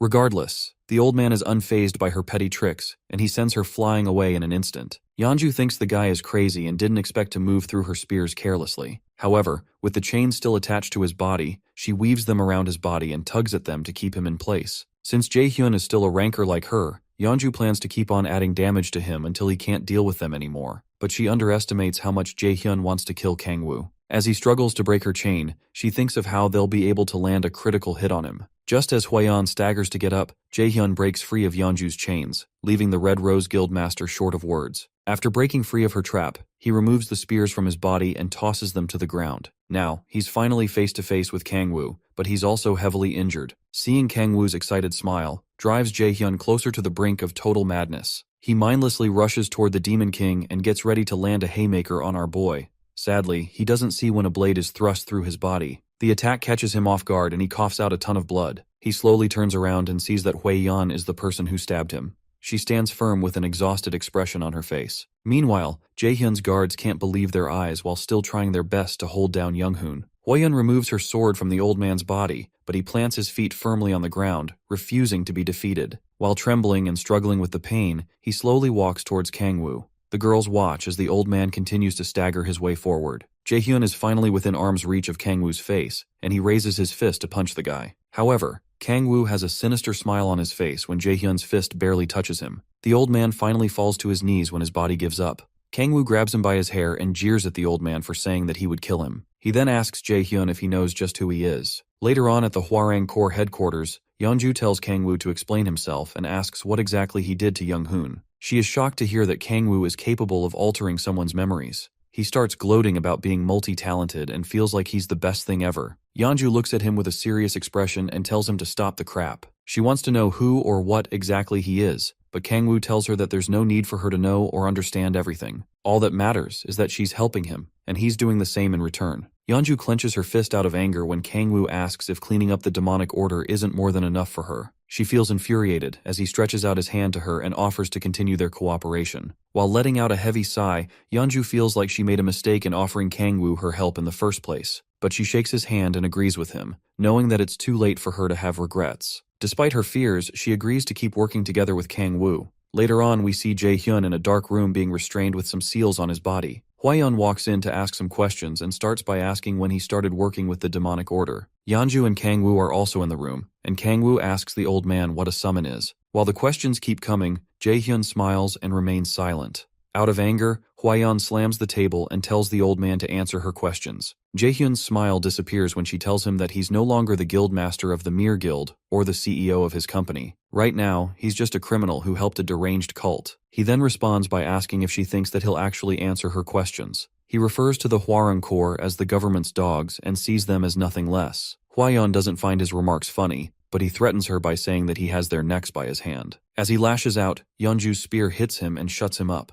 Now that she has the old man tied up, she decides to take over the interrogation. Jaehyun groans due to the pain, and Yeonju stomps her foot on him and demands an answer from the old man. Hwayeon tries to calm her down and says that they can't have Jaehyun dead until they get what they need. Jaehyun just laughs at them and tells them that they'll eventually lose because they have no idea what the demonic order is plotting. Yeonju ends up getting more pissed off, but Kangwoo interrupts them and tells them to step back. He decides to take over the interrogation and have a little talk with Jaehyun. As soon as the old man sees Kangwoo, he feels like biting off the Demon King's head. He tells Kangwoo that nothing will change with him stepping in, but Kangwoo is sure that he can make the old man talk. Jaehyun doesn't believe it, but his temperament changes when Kangwoo tells him that he'll change Younghoon and make him normal. Leveraging on the old man's love for his son, he tells Jaehyun to give him all the answers he needs. Jaehyun gazes up at Kangwoo and sees that he is nothing but a devilish person. Rather than answer the questions, he starts laughing like a maniac, as if his senses have finally been lost. Yeonju and Hwayeon start looking at the old man with pity and are too shaken to even say anything.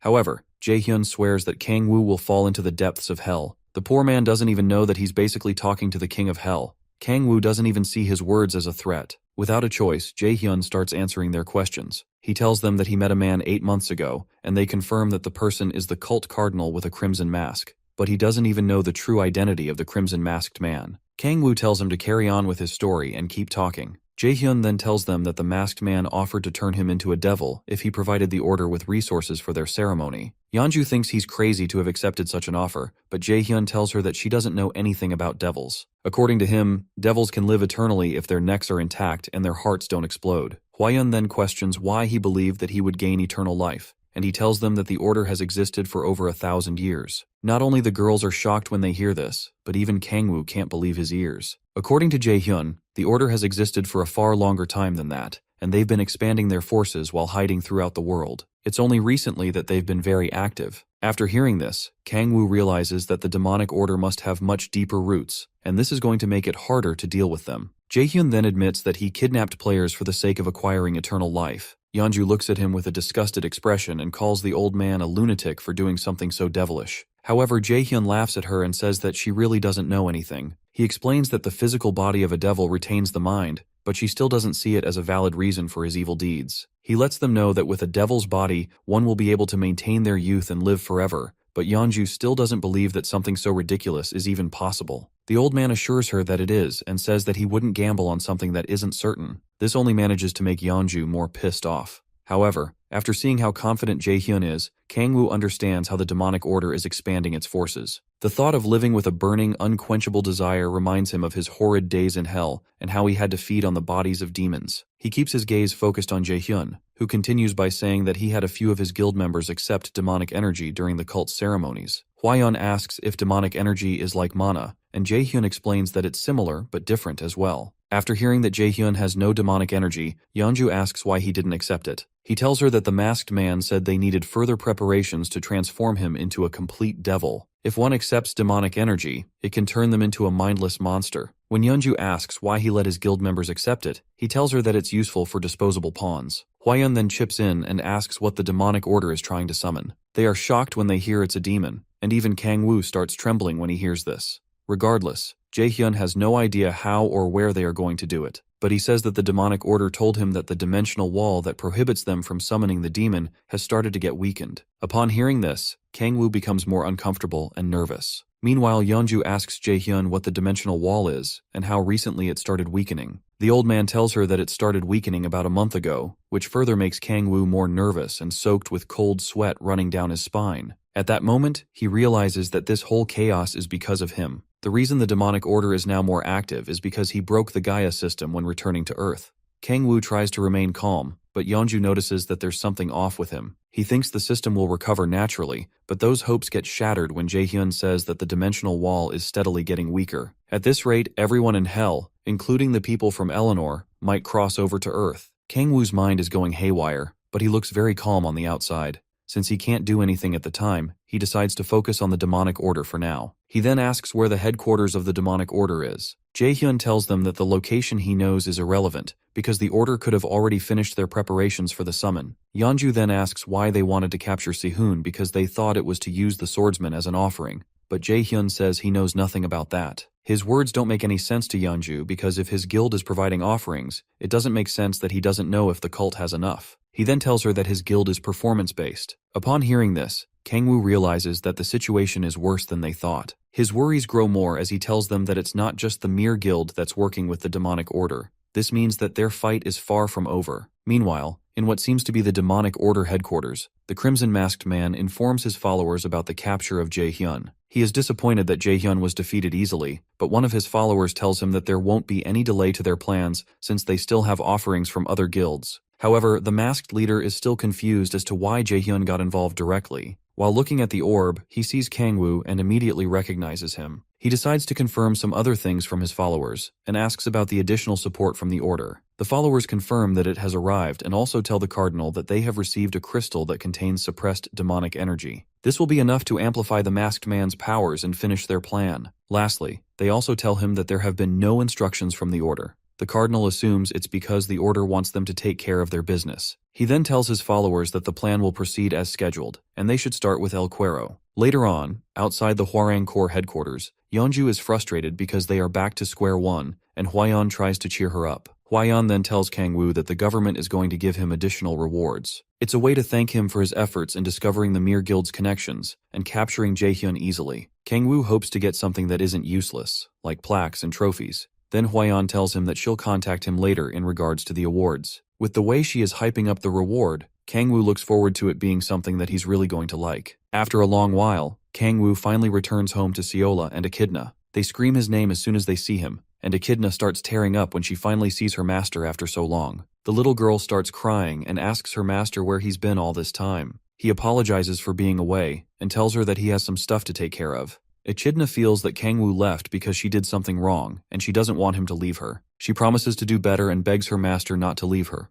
Kangwoo comforts the cute little girl and assures her that she didn't do anything wrong. He tells her not to worry and promises to never leave her, no matter what. He feels bad for abandoning the poor girl and not taking care of her for a whole week. While carrying her, he tells Seola that everything has been taken care of and apologizes for not giving her a better explanation earlier. Seola tells him it's alright because she knows how much he cares for them, and she's sure he'll tell them everything when the time comes. Kangwoo looks at her with compassion, then his eyes suddenly light up when Seola offers him his favorite meal as always. Without a doubt, he agrees to eat it, and she warms a pot of the kimchi stew on the stove. The next day, Kangwoo, Seola, and the rest of her party members go to the hospital to see Si-hoon. There, Kangwoo explains that he was watching the swordsman in anticipation of the demonic order when rumors about him started spreading. When Si-hoon asks where the rumors came from, Kangwoo tells him that they are bound to happen since they have talented players in their party. Deep down, he knows the rumors and this whole mess is because of himself, but he's not about to tell the truth. However, Seola wishes he had told them about the situation in advance. She tells him that she knows he's keeping secrets for their sake, but the more he does that, the more distant she feels from him. He immediately apologizes for making her worry so much. She apologizes for stepping out of line, but Kangwoo tells her that she has every right to be upset. Her eyes light up, and she starts blushing like a little girl when Kangwoo refers to her as family. While he promises to do better, she starts shaking nervously about what he just called her. After that, she musters up the courage to ask him to speak to her informally. Since Kangwoo sees her as family and already speaks informally to Yeonju, Sola feels it's only right that he does the same with her. Meanwhile, Tae-soo and the rest are enjoying the little love show from the lovebirds. In that heated moment, their fingertips manage to get close and touch each other. Kangwoo then tells Seola to speak casually to him as well. She starts blushing harder, but Echidna interrupts them and ruins the love moment. The little brat then asks her master to peel an orange for her. So much for being a good little kid. While Kangwoo attends to her, Si-hoon calls his attention to something. The swordsman apologizes for breaking up the good mood, but there's something troubling his mind. He then asks Kangwoo what happened to Young Hoon and their father. Without a hint of remorse, the Demon King tells him that his brother and father are going to rot in jail forever. There's no hope of them being released, and they can't even pay their way out of jail. The Mir Electronics Company is also going through a tough time because of the case involving its founder. Si-hoon's expression becomes very grim when Kangwoo reminds him of his debt situation. However, the Demon King tells him that he'll get legal compensation for that,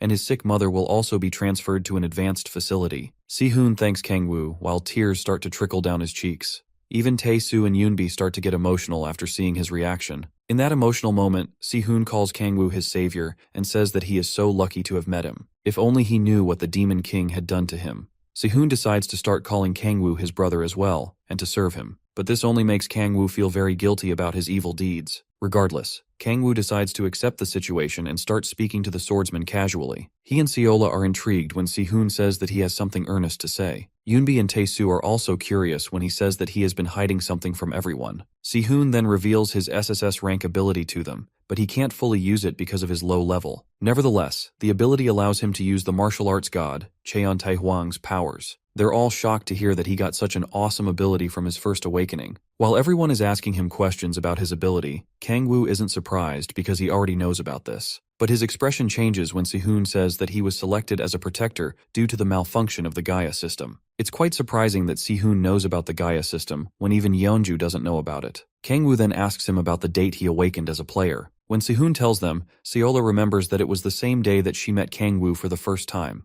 This only means that Si-hoon awakened as a player because of the damage Kangwoo did to the Gaia system. Kangwoo then assumes that the prodigy is the key to recovering the system. On the other hand, Yoonbi starts making him feel weird by calling him the hero of the world. However, Kangwoo now sees that Si-hoon might just be the main character and has a more important role than him. This makes him even more glad that he was able to make Si-hoon his subordinate. As Kangwoo stands to leave, he tells the swordsman to rest well until he's fully recovered. Si-hoon immediately grabs his shirt and holds him back. He starts looking at Kangwoo like someone who has fallen in love. and suddenly this doesn't feel like a regular action manhwa anymore. Something suddenly clicks in Kang Woo's head, and he realizes that Si-hoon's behavior may be due to how subordinates act toward their masters. At the same time, Echidna asks her master if she can come along with him. However, our boy is worried that he may have just acquired the wrong type of lover. He immediately jumps out the window to get away from the guy as fast as possible. Later on, we see two giant ogres rushing towards Echidna. The little dragon uses her dark storm powers to immediately slice them up and push them back. While the beasts are still dealing with the pain, Kang Woo leaps out with a giant axe to finish the job. He firmly grips it and imbues the weapon with the power of frost. He unlocks a new skill known as Leviathan at that moment, and quickly slices the monster with his weapon. The giant monsters start roaring but immediately turn to ice and shatter. With that done, Kang Woo gains a new level to his status. While wiping the sweat from his face, he states that the battle isn't easy for him. However, he unlocks his 6th awakening and gains a new special ability. Like a kid with a new shiny toy, he rushes over to check what the skill is, but the system tells him that once he reaches the extreme demonic delay, the special ability's details will be revealed. Kang Woo's mood immediately takes a dump because he has no idea what the conditions of the extreme demonic delay are. Echidna tries to make sure he's alright, and he tells her not to worry about it. He brings out a communication orb from his pocket and hears Seola calling to him from the other side. She tells him that they're nearly done with their moving preparations, so he has to come home soon. Her mother is staying back to do some extra cleanup, so Seola will be taking a taxi first. After that, Kang Woo quickly heads over to the apartment. They get to their new apartment, which is bigger and much better. Seeing how great this place is, Seola asks if it's really possible for them to live there. Kang Woo reminds her that they're family, and he doesn't want to live by himself. That's how our boy decided to live with his babe and her mother. He quickly messes it up by saying that the Red Rose Guild helped him to buy the place. Seola realizes that Yeonju is involved, and despite trying to look unbothered, she's hurt on the inside. She sees that Yeonju is capable of affording luxurious stuff for Kang Woo, and she has no way of competing with that. The difference in their level is flaring, but Kang Woo is too dumb to notice why she's upset. Echidna runs over to Kang Woo and asks him what the plan is for the next day, but he tells her that nothing has been scheduled yet. Echidna then nervously asks him for a favor, and he agrees to go play with her the next day. As soon as Seola hears this, she realizes that she's not just competing with Yeonju, but with a freaking brat as well. She immediately decides to tag along in order to secure her man. The next day, they head out to a huge mall, where Echidna tries on several cute costumes. While Seola takes a picture of the little girl, Kang Woo is happy to be with his family. He is glad the love of his life and his little kid are close and don't have issues with each other. Echidna continues to test out clothes, while Seola feeds her all kinds of sweet treats.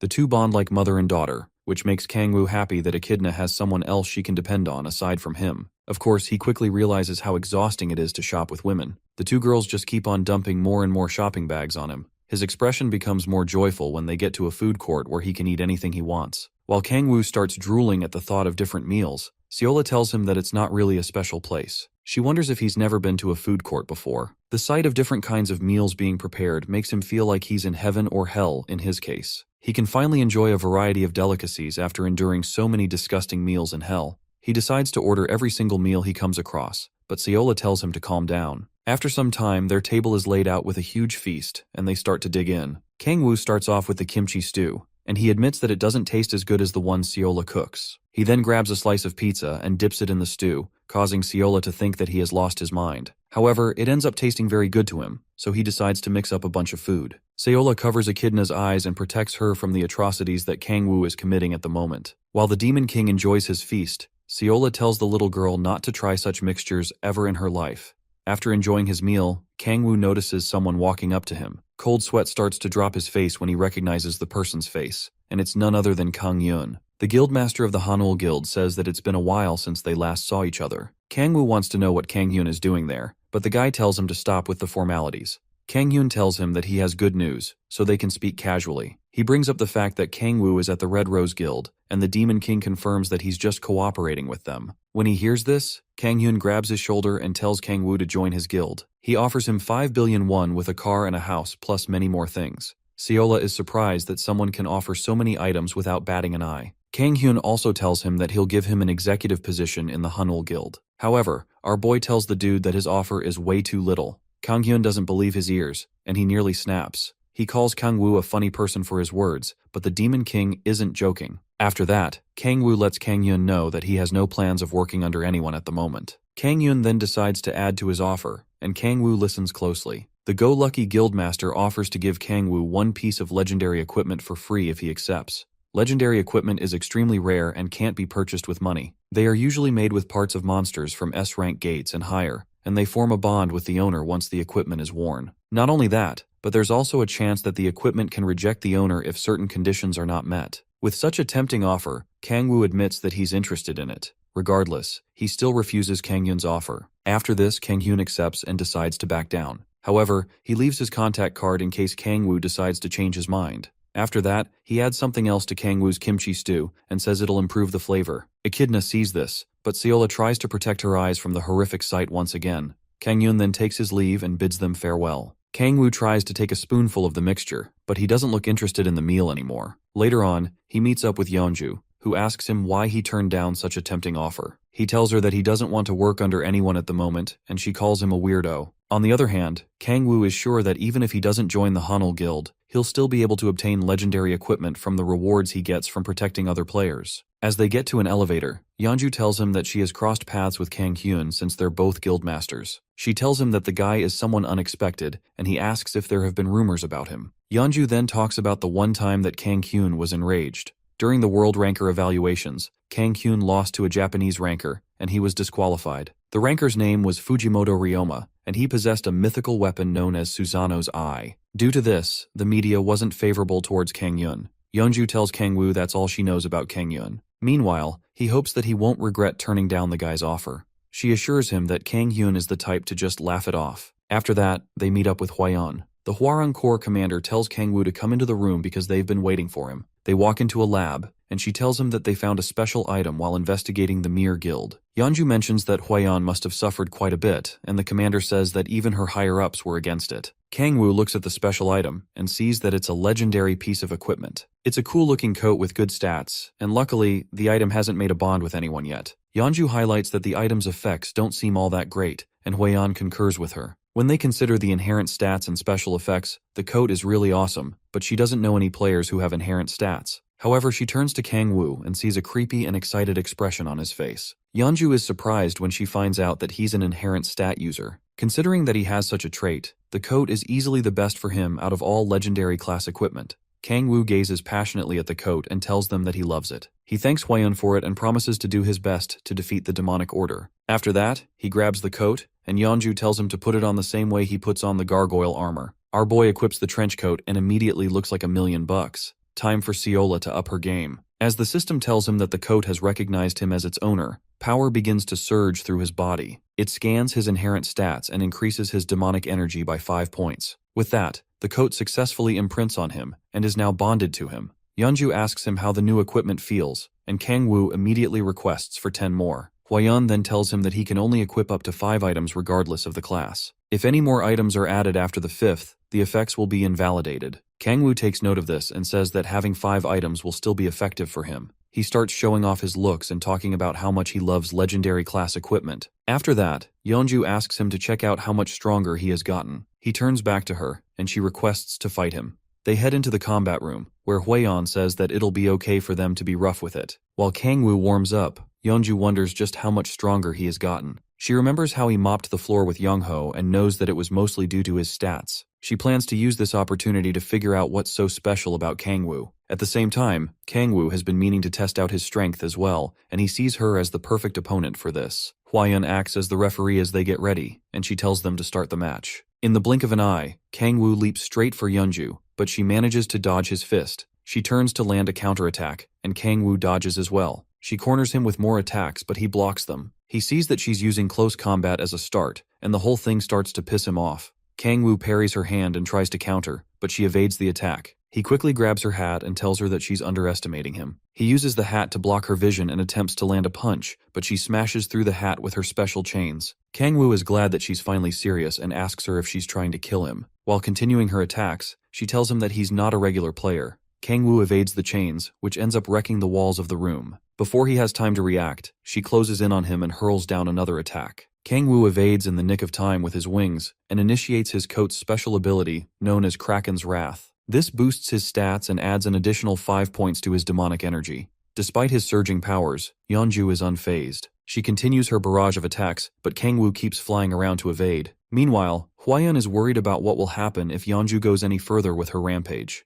However, Kangwoo continues to evade the bloodthirsty chains as much as he can. When the chains finally get close to him, he slaps them away, giving him the chance to fly directly at Yeonju. Caught in a tight situation, she weaves the chains towards him, but he blocks them and keeps going for his target. When the spears are within a certain range, Kangwoo uses the power of explosion to blow them up and send Yeonju flying back. She struggles against the shockwave from the explosion. When she turns around, she sees Kangwoo has gotten within a favorable range for himself. He immediately uses the power of sound, sending disturbing sound waves across the room. The girls try to block their ears to protect themselves from the shrieking sound. Using this opportunity, Kangwoo closes the gap and uses his power of thousand and power of destruction to smash the ground. Knowing she can't block everything, Yeonju is caught in a tight spot. With no other choice, she creates a barrier with her chains around herself for protection. But in the face of Kangwoo's overwhelming power, she's hopeless. The Demon King smashes through her defenses and shatters the wall very close to her face. Huayan sees this but doesn't believe that the protagonist is so powerful. Yeonju falls to the ground and begins to laugh at herself, while her body trembles in fear. The camera pans out, and we see that Kangwoo has made a humongous hole in the wall, and Yeonju calls him a monster. At that moment, the Kraken's Wrath ability times out, and the system tells Kangwoo that it'll be available in the next 2 hours. Kangwoo looks down at her while admiring how much power he got from his legendary coat.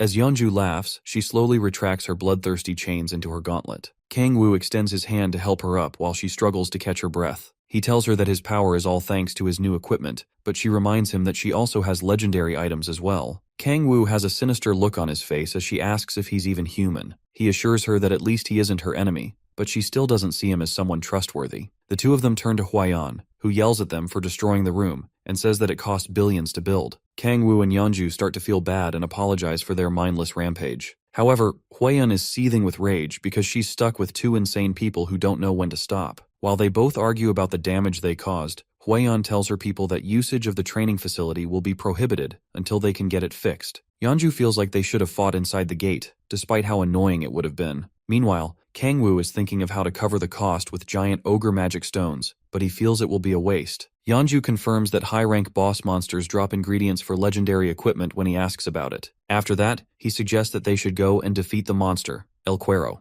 Huayan asks him to be sure that he's talking about the monster at the S-rank gate, and he says it's the same one. They explain to him that the monster's habitat is the main reason that no one has been able to defeat it. Since it stays underwater, close-range attacks get nullified, and it tends to hide underwater when attacked, making long-range attacks useless as well. Aside from the fact that the monster is hard to defeat, Yeonju also states that there's no guarantee that it will drop legendary equipment. However, Kangwoo tells her that it might still drop if they're lucky. He feels this will be the key to unlocking his level restriction since he has unlocked his 6th awakening ability. Usually, as a player levels up, they run into two obstacles known as the end of your efforts, which occurs at level 59, and the end of your talent at level 89. The only way to overcome these obstacles is to challenge a powerful monster. Seeing that she's at the end of her talent, Yeonju feels this might be a good opportunity for her to overcome it. Then she also realizes that she lost to someone in a way lower level than her, making her feel like a complete loser. After giving it much thought, she decides to help Kangwoo with his plans. She reminds him that the battle will be too much for the two of them.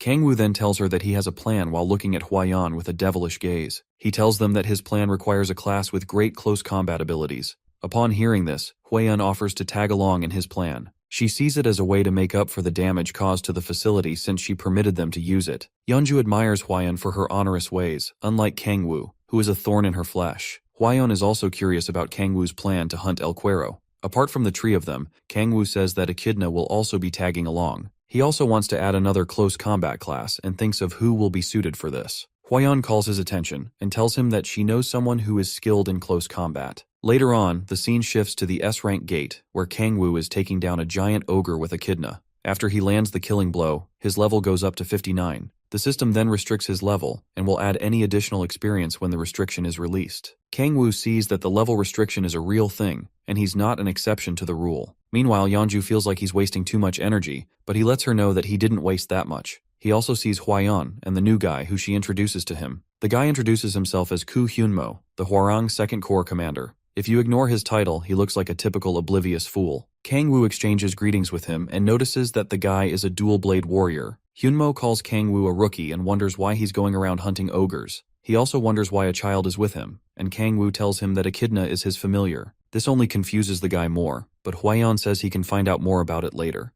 Hyunmo is baffled when Hwayeon tells him that Kangwoo is as strong as Yeonju. He wonders how someone who's only been a player for 2 months is on the same level as a national ranker. Meanwhile, Kangwoo tells Hwayeon that Hyunmo seems good, and she's glad that he likes the guy. When Hyunmo sees them talking, he quickly calls Kangwoo to the side to ask him a question. He then asks the Demon King about the type of relationship he has with Hwayeon. The poor dude is trying to see if Kangwoo is a rival in his path to love. Kangwoo tells him that there's nothing much going on between him and the 3rd Corps commander. Hwayeon then tells Hyunmo to cut the chat because they don't have much time. Kangwoo and Yeonju immediately see that Hyunmo is head over heels for Hwayeon. After that, Kangwoo tells them that they'll be starting at their location, and there's no need to relocate. Yeonju wonders why he would pick the region of the Stone Giants. Kangwoo then tells them that the Giants will be involved in the fight with El Cuero, and they are the key to their hunt strategy. He quickly debriefs them on the plan, and they get started. After gathering a couple of chains, Hyunmo tells him that they're all ready. With that settled, Kangwoo steps into the water and charges up his power for the hunt. He uses the power of sound to send a huge disturbance to the deepest parts of the sea.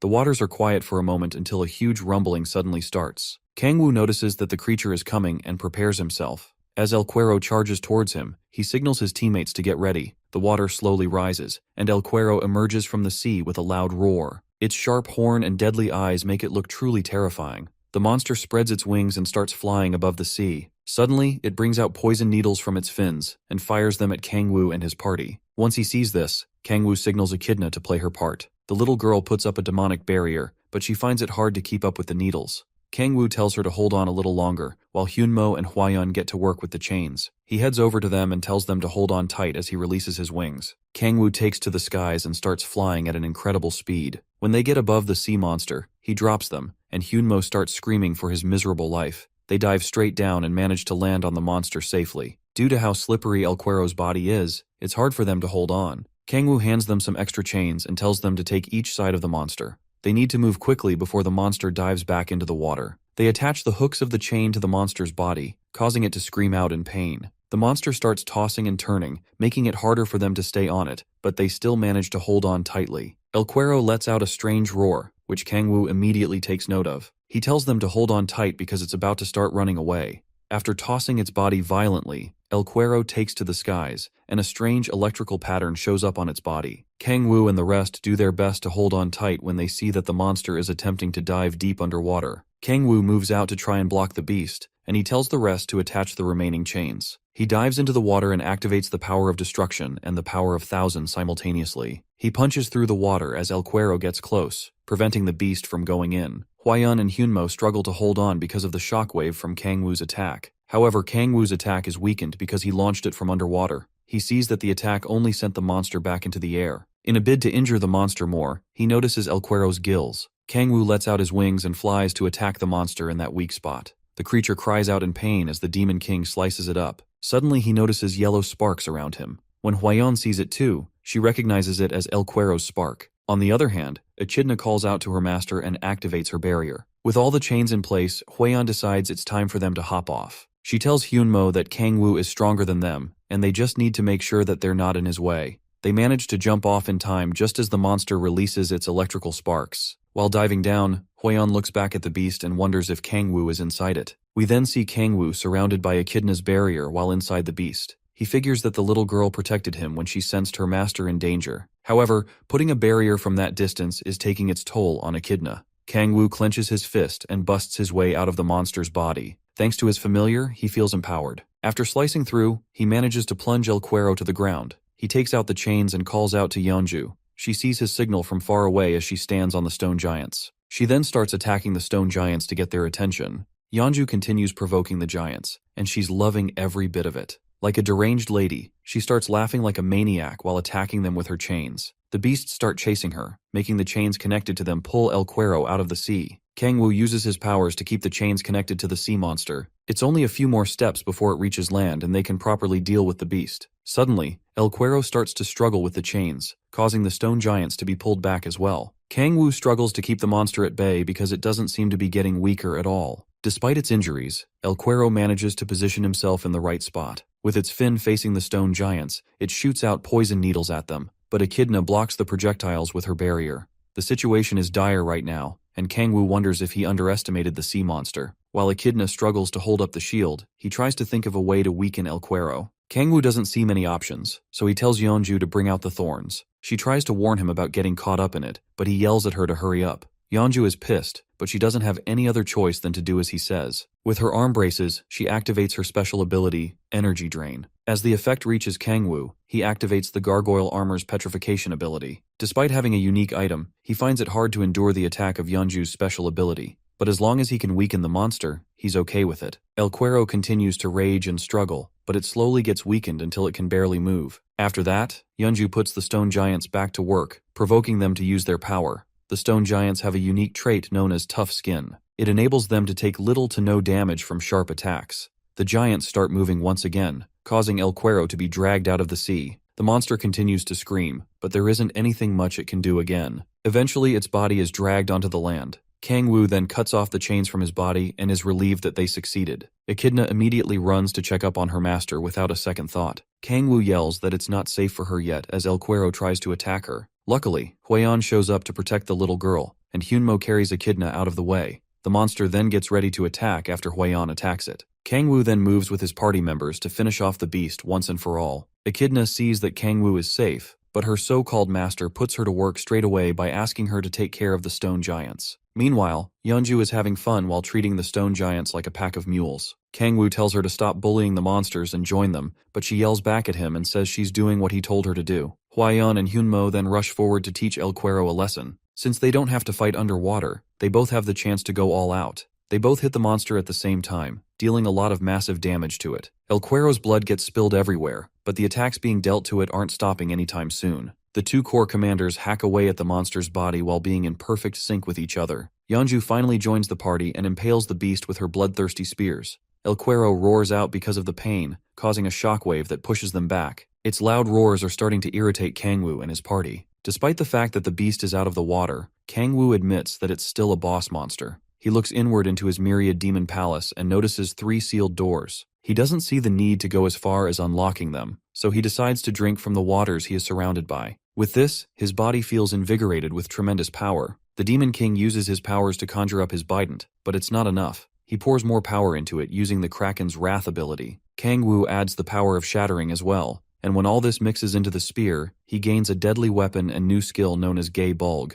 Fear grips his party members when they see the terrifying power he wields. He tells them to dodge as he rushes straight for the sea monster. When he gets within range, he plunges the spear into the beast's body. In the face of overwhelming power, the monster's body starts trembling, and it screams out helplessly. Yeonju and the rest struggle to stand firm due to the shockwave from Kangwoo's attack. They all marvel at Kangwoo's display of power and wonder if this is what a 6th awakening ability can do. Kangwoo stands before the monster as it's being burned alive and waits for what will come next. His hands are scarred from the power of the spear, and the system tells him that he has met the second condition for extreme demonic delay by combining 3 powers. Kangwoo reads the notification while his hands are still shaking. While clenching his fists, he recalls that back in hell, this would have been nothing for him, but now he's so tired from using his powers. He realizes that he has a long way to go, and he hungers for more power. Before he loses himself, his party members call him back to his senses. They want to know what kind of power he used and why he didn't use it at the start of their fight, but he says it's his first time trying it. He shows Yeonju his trembling hands, and she only sees it as an opportunity to fight him again and win. Meanwhile, Echidna comes to tell him that she's done with the stone giants. She gives him a big hug as he compliments her on a job well done. Only then does he suddenly realize that the system hasn't informed him of El Cuero's defeat. The monster still lives and breathes, refusing to go down. He then tells his teammates to be prepared because the battle is not yet over. They check the status window and see that truly the monster hasn't been defeated yet. Things aren't looking good for Kangwoo, and he doesn't understand how El Cuero is still alive. In hell, Gay Bulg can easily defeat a demon from the 7th hell, so it doesn't make any sense how a gate monster survived such an attack. The team holds their ground as the monster lets out a loud scream. Kangwoo then notices something strange coming out of El Cuero. Looking closer, he notices that it's demonic energy. El Cuero starts to sprout long, disgusting tentacles from its wounds. With its new limbs, the monster starts pushing itself back into the sea. Hwaeon and the rest notice this, so Yeonju pulls out her chains and tries to hold down El Cuero, but she can't hold it back with what little strength she has, and the beast begins dragging her along. Her teammates tell her to throw her chain backward as well. When she does this, they hold onto the chains, and they all get into a tug of war with El Cuero. Despite their combined efforts, they're still finding it hard to prevent the monster from going back into the water. Kangwoo has little demonic energy left after combining 3 of his powers, and feels like they might lose this after all their efforts. In this dire situation, Echidna transforms into a full dragon and tells her master to leave things to her. Yeonju and the rest immediately freak out when they see a dragon,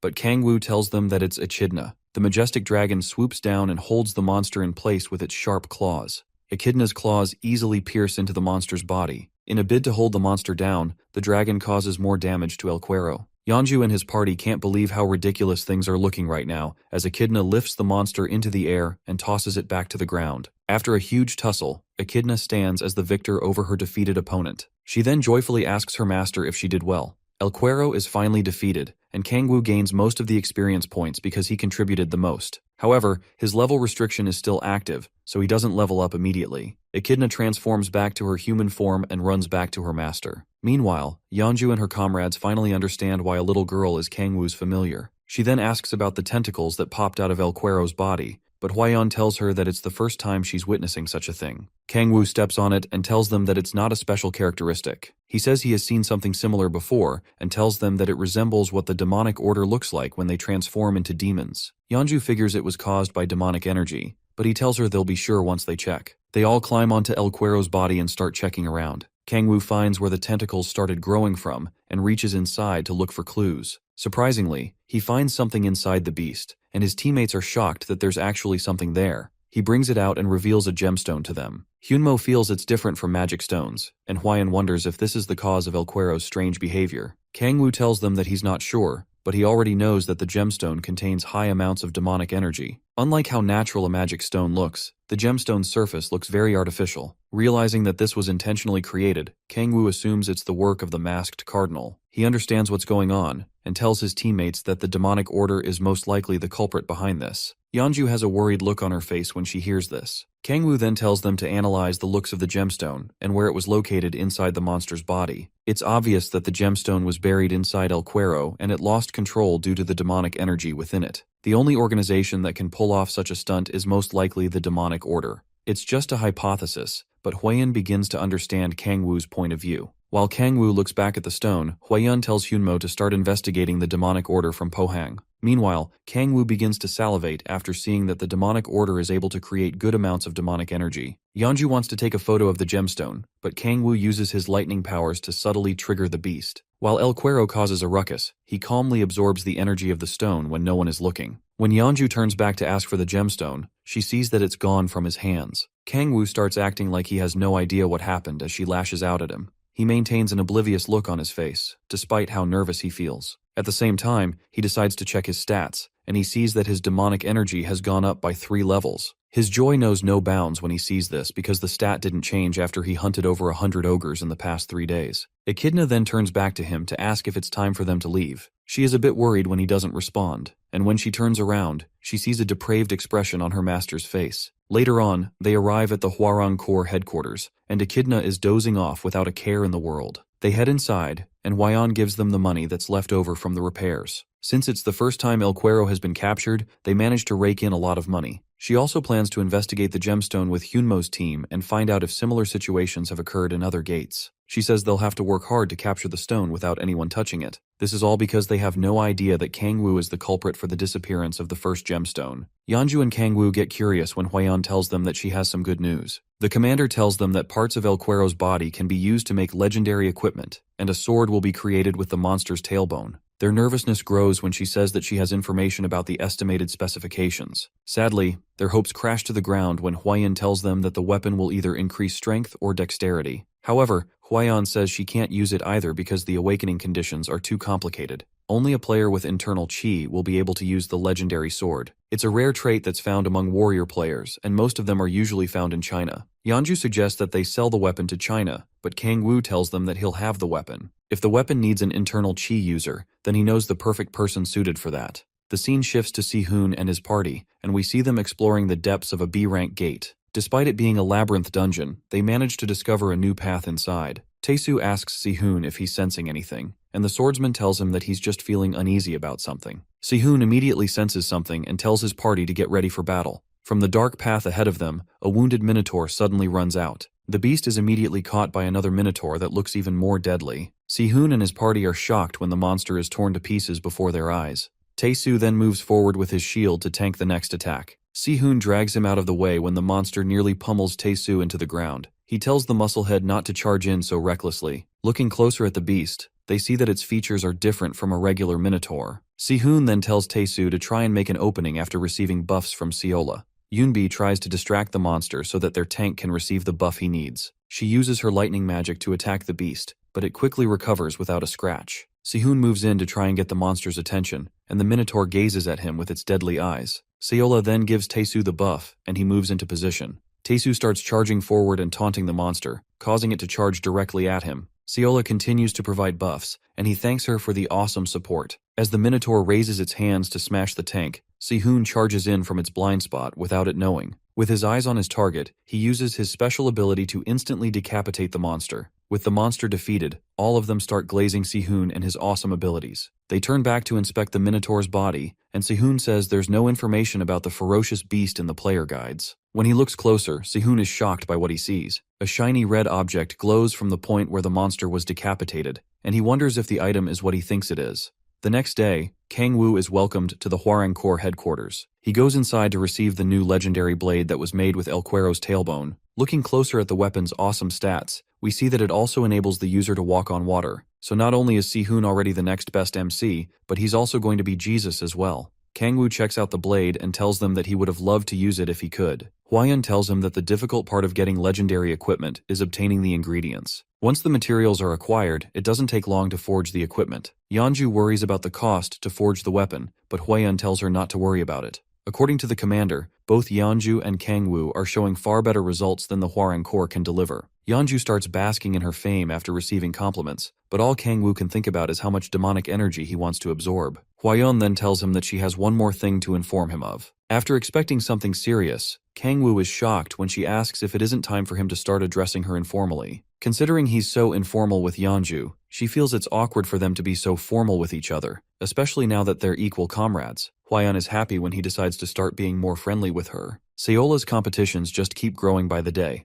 When Kang-woo asks about the research on the gemstone, she tells him there haven't been any good results yet. Even Yeonju's guild hasn't been able to come up with anything decent. Kang-woo finds it weird because he assumes the demonic wonder won't just plant the gemstones in El Cuero alone. Meanwhile, the masked cardinal receives the news about El Cuero's defeat. His followers tell him that they only found traces of battle and are still trying to figure out how the beast was defeated. He crushes the table in anger when they tell him that they haven't found signs of the demonic crystal either. The masked man then shatters the table and asks for an update on the other monsters. The followers inform him that most of the monsters are still okay, and that they don't think their enemies have caught on to their plan yet. Regardless, the news of El Cuero's defeat makes the cardinal very anxious. Due to the incident, they tell him that their plan has also been delayed. The cardinal then suggests that they use a different method, but his followers warn him about the risks being too great. If they are to proceed immediately with the said method, their plan will go on, but they feel it's far too reckless to use such means. They also state that the world rankers won't stay idle if they are to do such a thing. The masked cardinal grows even more frustrated and asks his followers about the world rankers. With how furious he is right now, he doesn't really care about what the world rankers will do.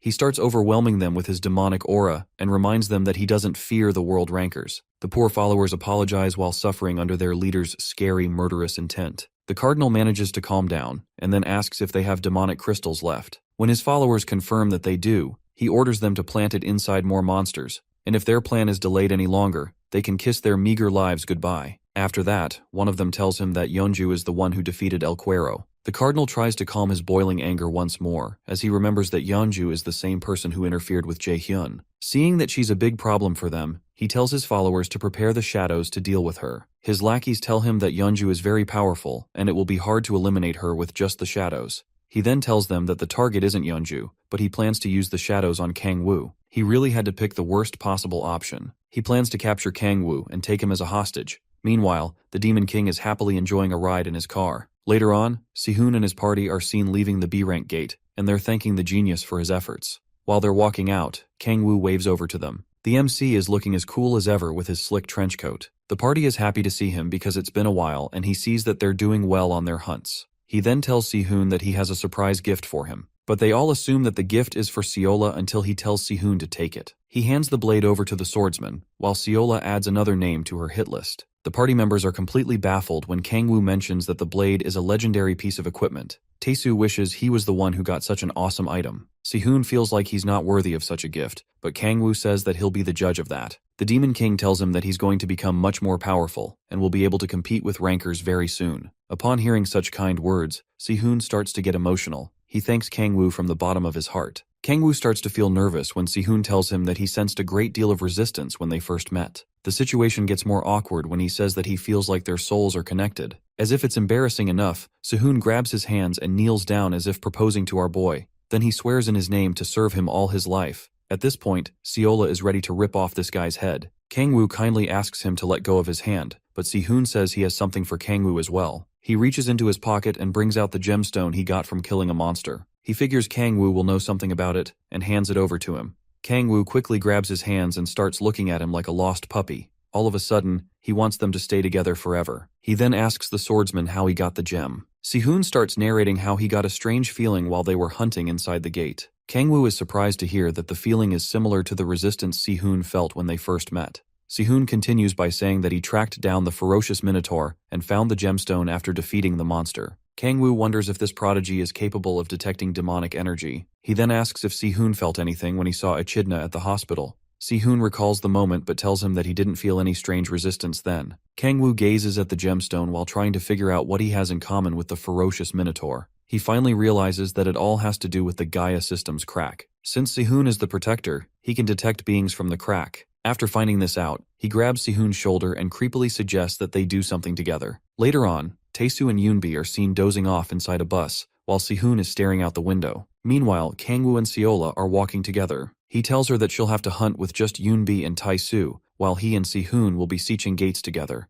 Since they've been able to level up well enough, he feels the three of them will be fine without the swordsman. Seola remains silent and tries to look for the words to tell him. She then calls him and asks if she and the party can join him the next day when he goes to the gates. She feels they'll be able to level up much faster and be of some help to him as well. However, Kang-woo tells her that they'll be going to A-rank gates, and the monster there will be much stronger than the minotaur she faced. He asks if she's confident enough to not be a liability, but Seola just apologizes for saying anything. Not only that, but he also tells her that the demonic order will be targeting them, and it'll get more dangerous. Seola's heart is broken, but she gets scared when Kang-woo puts his arm in front of her to protect her. He then sees some demonic order followers who have come to look for trouble. Kang-woo asks if they're from the order, but they don't feel obligated to answer him, and they tell him to do as they say. Kang-woo laughs and tells them to cut the crap and get away from his car. The fools immediately rush towards him, while saying that he's not as special as he thinks. Kang-woo stands in the way to protect Seola while the enemies close in on them. He doesn't even bother with them, but instead brings out his wings and flies with his woman in his arms. He lands at a safe spot and tells her to get as far away as possible, while he takes care of the goons.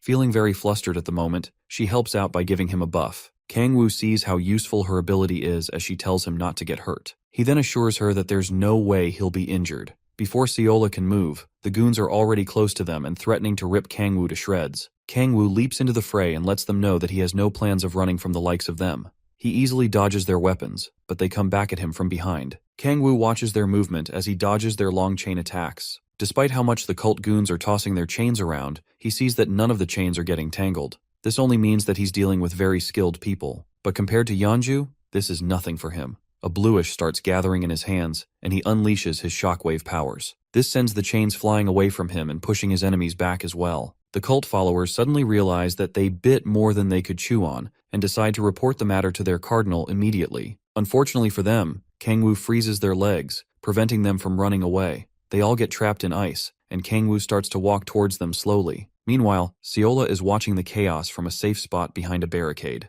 The demon kind approaches his first target and decides to have a little chat with the unfortunate soul. He takes off the guy's mask to reveal his scared and trembling face. After that, he activates the power of dread, orders the dude to speak, and asks if it was the cardinal that put them up to this. The guy switches from scared screams to maniacal laughter. Kang-woo looks closer and wonders if the guy is resisting. The deranged follower gives glory to his cult before activating an explosive in his mouth. He bites down on his tongue, causing a huge explosion in the vicinity. Seola guards herself from the impact and looks back to see if her man is alright. Luckily, she sees that he has already protected himself with a barrier. As Kang-woo puts down the barrier, he swears to bring out the cardinal from whatever little hole he's hiding in. Later on, the masked cardinal receives a report about the death of the shadows. The follower tells him that there's a good chance that Yeonju was the one who killed them. He regrets the fact that they just lost good troops. When he asks about the crack's fragments, the follower tells him that they've gathered 30% of them. The cardinal then dismisses his lackey after that. As the follower leaves, the masked man tells himself that there's no need to rush. When he takes off his mask, the cardinal is revealed to be Kang Hyun. He believes time is still on his side and everything is going according to plan. Back in the city, Seola runs towards Kangwoo to check up on him after the explosion. He ignores and picks up his phone to call Sihoon. Kangwoo tells the guy that they're going to try hard to collect all the infernal crystals, and that they should meet at the gate by 6 in the morning. Seola nervously clutches herself because of how worried he's making her. He then turns to her and reiterates what he was telling her. Since he doesn't know what the demon order is planning, he feels he needs to keep her at a distance while hunting. She calls him a considerate man to be thinking about her feelings after the fight that just went down. She promises to repay him back for all he's done for her, but to do that, she needs to get stronger. So, she happily tells him to wait for her, and promises that he'll be blown away by how strong she'll become. Kangwoo is dazzled by Seola's looks, and immediately turns away before she notices how red his face is, but he ends up going in the wrong direction. 10 days later, at one of the gates, Kangwoo is holding a couple of gemstones after his hunt with Sihoon. The poor swordsman is exhausted, and Kangwoo tells him that they're done for the day. He suddenly starts looking at Kangwoo like a puppy when the Demon King tells him how helpful he is. Kangwoo offers to drop him off, but he says that he needs to go see his mom at the hospital. After that, Kangwoo drives back home alone. When he arrives, Echidna runs towards him like a child who has missed her father all day. He shows her the ice cream he bought, but she has no idea what it is. While Echidna digs her face into a bowl of ice cream, Kangwoo wonders why the demonic order hasn't made a move, even though he has acquired a lot of infernal crystals. He is really troubled by their silence and hopes that they're not causing trouble somewhere else. Suddenly, he gets a call from Hwayeon and picks up the phone to answer. Hwayeon tells him that there's been suspicious activity at the S-rank gate in Pohang. She informs him that it's the demon order, and that they're getting ready for a summoning. Yeonju and her guild are already on their way to the place, and Hwayeon says she'll be heading out in a helicopter soon. She offers him a ride in the helicopter, and he wonders if it'll be more comfortable to travel like that. He decides to turn her down, saying he'll go on his own. Hwayeon tries to tell him that he's needed there as soon as possible. While patting Echidna's hair, Kangwoo tells the commander that he has his own helicopter too. Due to that, he doesn't feel the need to borrow anyone else's own. Later on, he heads out to an open spot with his familiar. He then calls her attention and says they should fly to Pohang in her dragon form. Echidna instantly agrees and changes into her dragon form.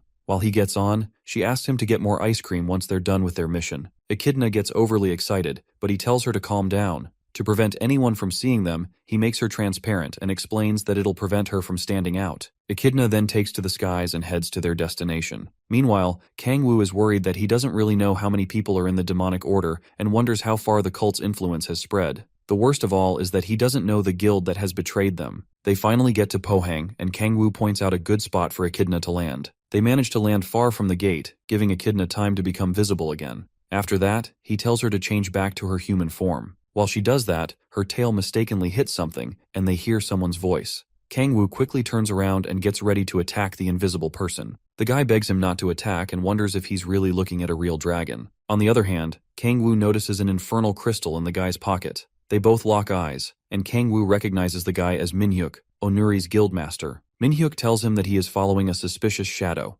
Before he can finish asking his question, Kangwoo tells him to shut up. Minhyuk tries to explain the situation, but Kangwoo has no plans to listen to him. Kangwoo whips out his arm blades and tries to make sense of the situation. It's unsettling for him to see a guildmaster lurking around the area, so he decides to find out what exactly Minhyuk is up to. Minhyuk whips out a dagger as well and assumes that Kangwoo isn't going to hear him out. He decides to make Kangwoo listen to him by force. As the two close the gap between themselves, they instantly leap towards each other. Using his speed and blades, Kangwoo clashes with Minhyuk's blades. However, his strength is too much for Minhyuk to handle. The guildmaster leaps back, and with fear in his eyes, he wonders how Kangwoo is so strong. On the other hand, Kangwoo sees that the guy is a pathetic weakling compared to himself. While Minhyuk struggles to recover his breath, Kangwoo starts to think that maybe the guy doesn't have any affiliations with the demonic order. He decides to tell Minhyuk that Yeonju and the Warring Corps will soon arrive. He says that he'll listen to the guy if he keeps it simple and tells him why he came to Pohang. Minhyuk feels it's ridiculous for Kangwoo to be suspicious of him, and says that Kangwoo is the one who has been acting shady. He drops one dagger on the ground and firmly grips the other one. He instantly rushes toward Kangwoo with his spinning blade attack, but trusts the Demon King to see this as child's play.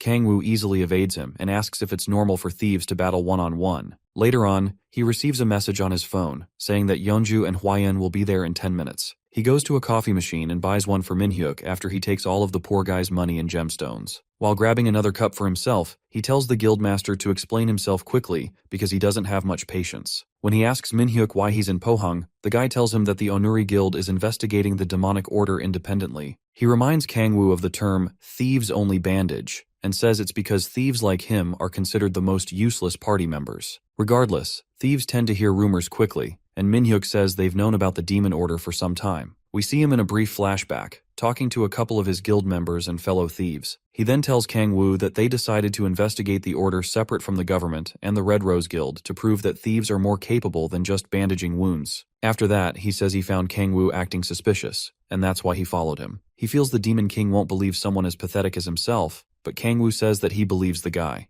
While gulping down his coffee, Kangwoo doesn't understand why Minhyuk is acting so surprised. After that, he tosses his cup into the trash and wishes the guildmaster good luck with his vigilante activities. Feeling confused, Minhyuk tells him to wait. He walks up to him, saying that Kangwoo is much stronger than the 5 guildmasters of Korea. He then asks why Kangwoo is helping the government to hunt down the demonic order. Kangwoo stares at the loser for a minute and tells him that they're both the same. Minhyuk doesn't understand, and Kangwoo asks if he needs a reason to fight for world peace. He really means kimchi stew, but he tries his best to cover up his deranged cravings. As Kangwoo turns to leave majestically, Minhyuk sees that the protagonist is more of a good guy than he thought. Meanwhile, Kangwoo is just glad to be done with the pathetic guy. The only reason he's sticking with the government and Yeonju is for the demonic energy he can get. At least he's sure that the Thief Guild has nothing to do with the demonic order as well. The guild masters that he suspects the most right now are the guild master of Samurai and Baek Kanghyun. Later on, we see Kanghyun putting on his mask and communicating with someone through an orb. In an eerie cave, he speaks to someone known as Yu Taisik and asks if he's ready for the ritual.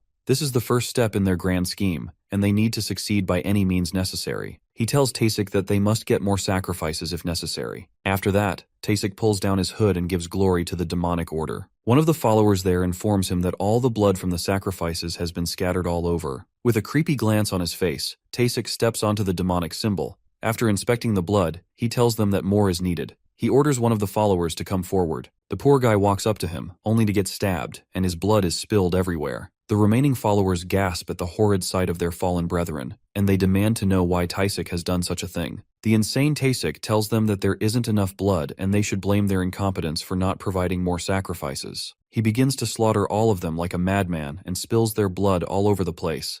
As their dead bodies lie on the ground helplessly, Taisik once again gives glory to the demon order. Seeing that he has enough blood, he slams his hands on the symbol and begins reciting an incantation. The scene shifts back to Yeonju, who has arrived in Pohang. Kangwoo then asks both her and Hwayun if they can enter the S-rank gate now. Hwayun tells him that things don't look too good inside the gate. She says there's a member of the demon order hiding inside the gate, but there are too many caves for her to tell the exact one he's hiding in. She also heard that people feel an eerie sensation when they enter the gate. Footsteps start to approach them, and they see it's Hyunmo, who looks happy to see them. He informs Hwayun that they heard a big explosion inside the gate earlier. Echidna then tugs on Kangwoo's coat, and with a frightened expression, she tells him that the gate reeks of blood. Meanwhile, Taisik succeeds in his ritual, and a crack appears at the scene. He looks up to whatever will appear, and begs it to reveal its mighty powers to him. A huge demon suddenly appears from the crack. It refers to itself as Oriax from the 7th ring of hell, and it asks who dares to summon him. Taisik bows before the mighty demon like the peasant he is. He then happily tells Oriax that he was the one who summoned him. When asked for a reason, Taisik says it's because he desires the slaughter of insignificant mortals. While he promises absolute loyalty to the demon, a spy watches them from the shadows. The guy quickly brings out a walkie-talkie and tells Hyunmo to come over immediately because he has found something suspicious.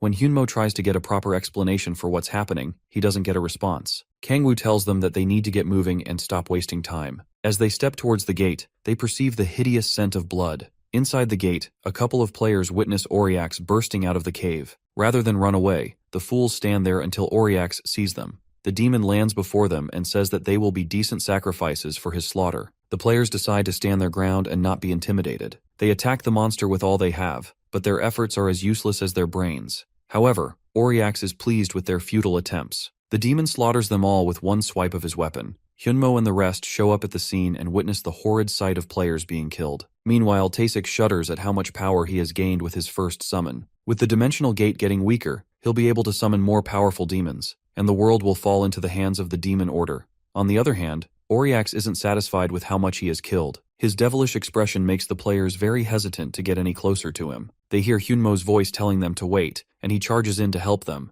Auriax swings his scythe at the commander, who manages to block the weapon, but the force sends him flying back. The female mage manages to catch him with her magic and starts talking about how he always gets knocked around. Hyunmo is glad to see his comrades, and he tells them to stay strong. Kangwoo, on the other hand, is completely speechless when seeing this. Yeonju wishes that her guild members were there with her, but Hwaeun tells her to be glad that the demon hasn't gotten through the gate. While they get hyped up to take down the beast, Kangwoo is still baffled by the whole thing. Taesik then comes to glaze the demon some more, and Auriax lets him know that he already plans to teach the mortals a lesson. The demon looks over at Hyunmo and tells him that he isn't a worthy challenger. Auriax demands to fight a stronger human, then he notices someone among them. He sees Kangwoo trying to act like he has no idea who he is. Auriax is still trying to process what his eyes are seeing. At the same time, Kangwoo feels he is screwed because a real demon has shown up. Auriax is from the 7th ring of Hell and Kangwoo is from the 9th ring. That 9th ring is the home to the one known as the Eternal Conqueror, who is none other than the Demon King himself.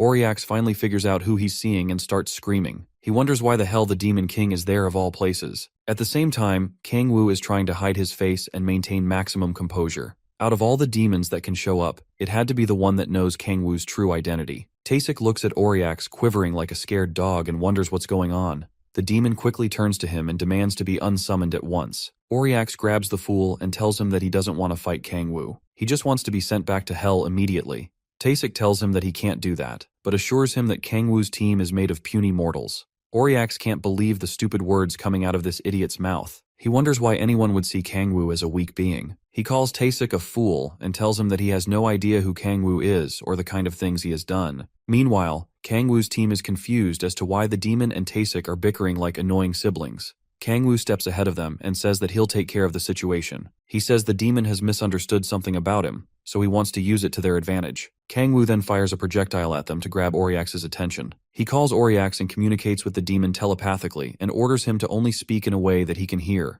Auriax is struck with fear and has no choice but to obey his king. He states his name and asks Kangwoo what he's doing on Earth. Considering Auriax is scared to the bone, Kangwoo decides to play along with that. He tells the demon that it's currently hindering his plans, which sends more shivers down the demon's spine. When the demon asks about his plans, Kangwoo glares at him for daring to question his king. Auriax apologizes immediately before things get any worse for him. Kangwoo then says that he's willing to give the demon a chance to make amends for his annoying presence. Considering Auriax has no self-worth, he humbly agrees to do whatever his king wants. Kangwoo seizes the opportunity and offers to make the demon one of his subjects if it obeys well. Upon hearing this, Auriax's eyes light up. This means he can be on the same level as Balak and will be able to use a portion of the Demon King's powers. As soon as he agrees, Kangwoo tells him to drop his weapons and fight his party members. This way, he can test Auriax to gauge his strength. Without a moment's hesitation, the demon flings away his weapon. However, Yeonju and Hwaeun can't make sense of why Auriax is acting strangely. Regardless, Hwaeun sees it as a chance to take down the monster. She activates her ability and points her blade toward the beast. As Auriax walks over to her, she leaps straight at him. With a slash of her blade, she causes great pain to the demon. Auriax gets furious and starts smashing the ground in a frenzy and insulting them. Yeonju gets pissed by this and whips out her chains. She pierces Auriax with them and swings them around with full force. The chains wrap themselves around Auriax and start to tear away his body. He realizes that Yeonju is very strong, and it will be hard to fight her even with his weapon. Regardless, he shatters the chains in order not to look like a loser in front of his king. Hwaeun and Hyunmo attack him together, slashing his body at lightning speed before he can even defend himself. Auriax realizes that the battle will be hard because he hasn't fought without his scythe in a long time. He feels this is probably part of the challenge that the Demon King assigned to him. He then sees Kangwoo walking up to him while holding his scythe. Auriax, being a fool, assumes that Kangwoo wants to infuse the scythe with his demonic power and give it back to him. Unfortunately for him, his beloved king betrays him and uses his own weapon against him. Struck with confusion and pain, Auriax coughs a chunk of blood while looking at his king. Kangwoo tells him to bear any grudges as he splits the demon's body in half. The Demon King blames Auriax for falling for such a cheap trick. The system notifies him of Auriax's defeat and awards him with a lot of experience points. However, Kangwoo's level restriction still hasn't been lifted. Meanwhile, Kangyun sees everything that's happening through his magic orb. Back in the gate, Kangwoo is disappointed about not being able to unlock his level restriction after defeating Auriax. Yeonju and the rest run to him, asking what happened. While he turns to tell them that it's dead, he secretly uses his power of glutton on the demon's body. Yeonju sees the flames engulf the body. After that, Kangwoo's demonic energy increases by 3 points. He's not too happy about only getting 3 points, but he knows how hard it is to level up at higher levels. He also realizes that the seal on his myriad demon palace has become much weaker, and he can feel an increase in the quality of his magic. As his party members get closer, they wonder if demon bodies usually disappear like that after being defeated. Hyunmo then ties up Taisik and shows him to Hwayeon. He asks her if Taisik is the masked cardinal, and she tells him that the guy is just a subordinate. Hyunmo is hoping to get rid of the lunatic, but the demonic order guys are quite hard to catch. He tells Taisik to prepare for a torturous interrogation, but Taisik swears that he won't give up any information. Hyunmo looks down at him with glaring killing intent, and tells Taisik that beating him to a pulp won't be enough for what the lunatic did to his comrades. However, Hwayeon wants to discuss with Hyunmo to make sure that their prisoner is transported safely. He tells her that they have automobiles and helicopters ready for transport. At the same time, Taisik regrets being captured because his plan would have worked if Oriax hadn't decided to act like a wimp. He suddenly starts gagging, and a foul aura surrounds his body. Kangwoo tells Hyunmo to get away from the prisoner quickly, but the commander doesn't understand. As Taisik throws up a chunk of blood, Kangwoo explains that he's been exposed to too much demonic energy. At that moment, Taisik begins to transform into a horrible monster. Yeonju quickly swoops in to take care of the matter. She whips out her blood chains and ties up the transformed prisoner with them. Yeonju then tosses him into the air and slams him back to the ground. When the dust settles, Taisik's body is nowhere to be found. Frustration sets in for her, and she wonders when they'll be able to catch the leader of the demonic order.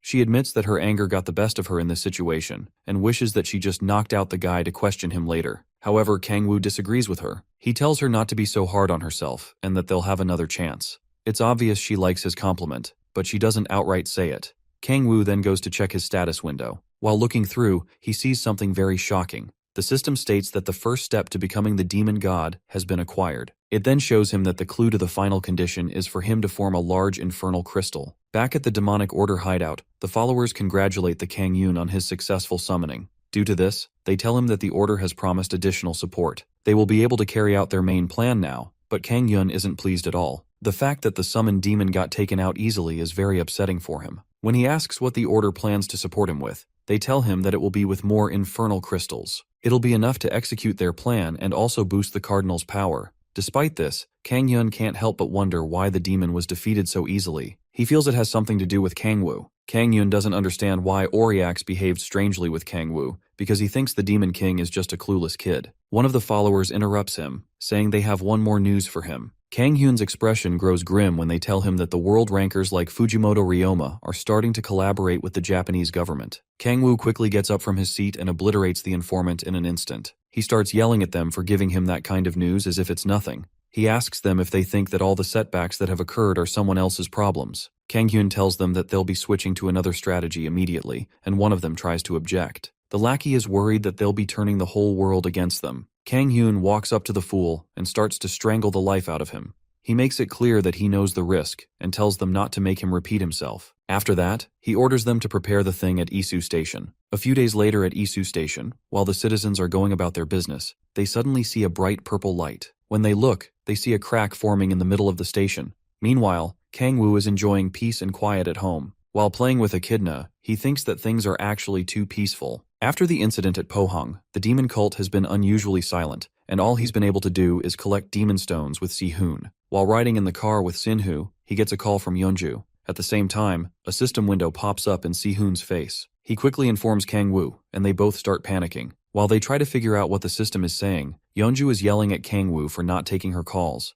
She then informs him that a gate has appeared in the middle of Isu Station. Demonic monsters start to pour from the gate, causing panic and destruction to the people around. The buildings are on fire, and citizens are being slaughtered all around. A lady and her daughter are running to safety when the little girl trips over a pebble. As the mother turns to grab her daughter, the demons quickly close in on them, causing fear to grip the woman. She holds on tightly to her little girl as their fate is about to be sealed. Luckily, Si-hoon shows up on time to slay the monsters. He tells the mother and her daughter to quickly get behind him while he protects them. As Si-hoon faces the demons, he sees that the people have turned into demonic monsters due to the demonic energy oozing out from the crack. He cuts down the monsters, bringing hope and salvation to the citizens who thought their lives were over. But the more he kills, the more of them keep showing up. Knowing that these demonic monsters were originally normal humans, Si-hoon finds it hard to keep killing them. He then recalls that Kangwoo said that regular people die when they get exposed to demonic energy. Once a human turns into a demonic monster, they can't go back to being human.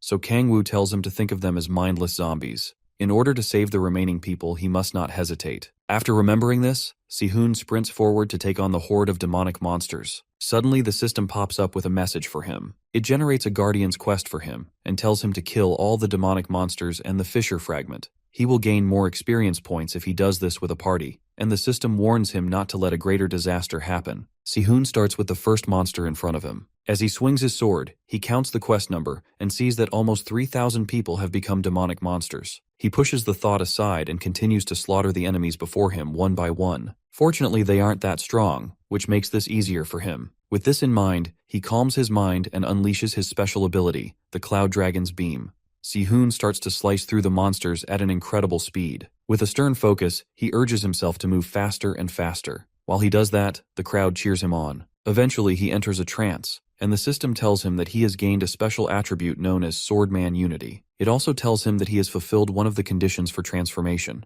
Si-hoon reads through the messages, but the situation isn't looking any better for him. The demonic monsters keep increasing, and he realizes that he can't do this alone. From nowhere, Tae-soo yells out his name, and he looks in the tank's direction. There, he sees his party members, along with Yeonju and Hwayeon. He asks them how they were able to get there so fast. Seola then tells him that Echidna brought them over. Yeonju walks over to him and asks for the whereabouts of Kangwoo. Si-hoon has a sad expression on his face when he tells her that Kangwoo went to the fissure. Under the crack, Kang-hyun is seen observing the dead bodies all around. He suddenly looks up and sees Kangwoo walking towards him. He wonders if Kangwoo saw the news, and he tells him that they've suffered a lot of human losses. However, Kangwoo remains silent and just glares at him. Kang-hyun says he's glad to see the protagonist, and then tells him that they have to take care of the monsters and clean up the corpses. Suddenly, the Demon King attacks him, but Kang-hyun is able to block it in time. He doesn't even try to deny it and goes ahead to ask Kangwoo when he figured it out. Prior to his encounter with Kang-hyun, Kangwoo told Si-hoon that he had something else to do.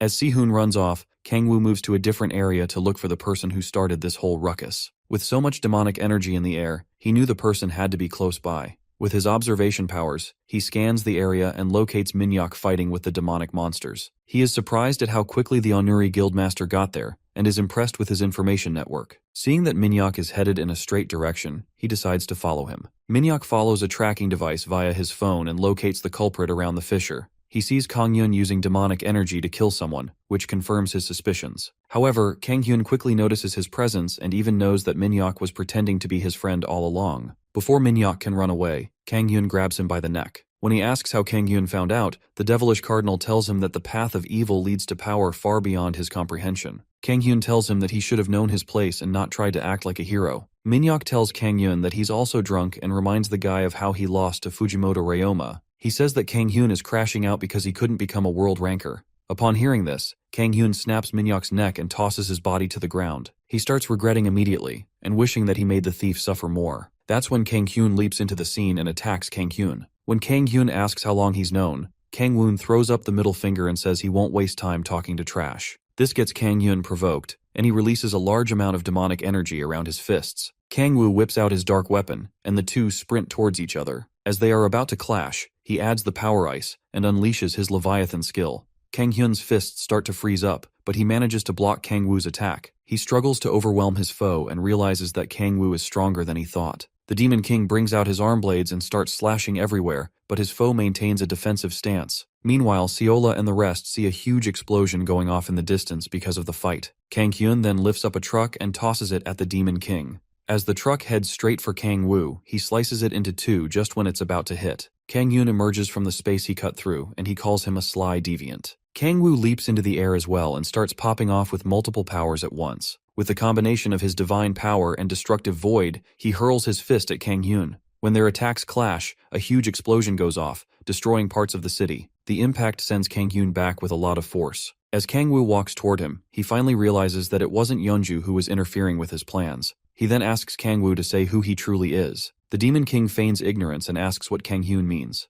Despite the fact that Yeonju is one of the strongest in South Korea, Kang-hyun finds it odd that she'd be able to interfere so much by herself. Again, he asks Kang-woo to state who he truly is. Kang-woo smiles with an insane look and says that he has already given his answer. He whips out his scythe again and tells Kang-hyun that he doesn't deserve his time. But Kang-hyun knows that he's not about to make this easy for him. Kang-woo rushes towards him, and their destructive fight continues. Each clash causes immense damage everywhere around them. Kang-woo manages to overpower Kang-hyun with his scythe, and he grazes the guy's shoulder. As Kang Hyun looks at him, he sees the image of Fujimoto Ryoma, who once defeated him. Seeing himself in a disgraceful position yet again, he laughs at himself. Kang Hyun decides that this will be good, and that Kang Woo will make a good test subject for him. Kang Woo watches silently as Kang Hyun raises his hands to summon something. The demonic cardinal looks towards the fissure, saying that there are enough fissure fragments. Inside the crack, a gemstone shatters and evil laughter is heard from inside. Kang Woo notices that the shape of the fissure is slowly changing. Suddenly, all the demonic energy in the vicinity starts to move towards Kang Hyun.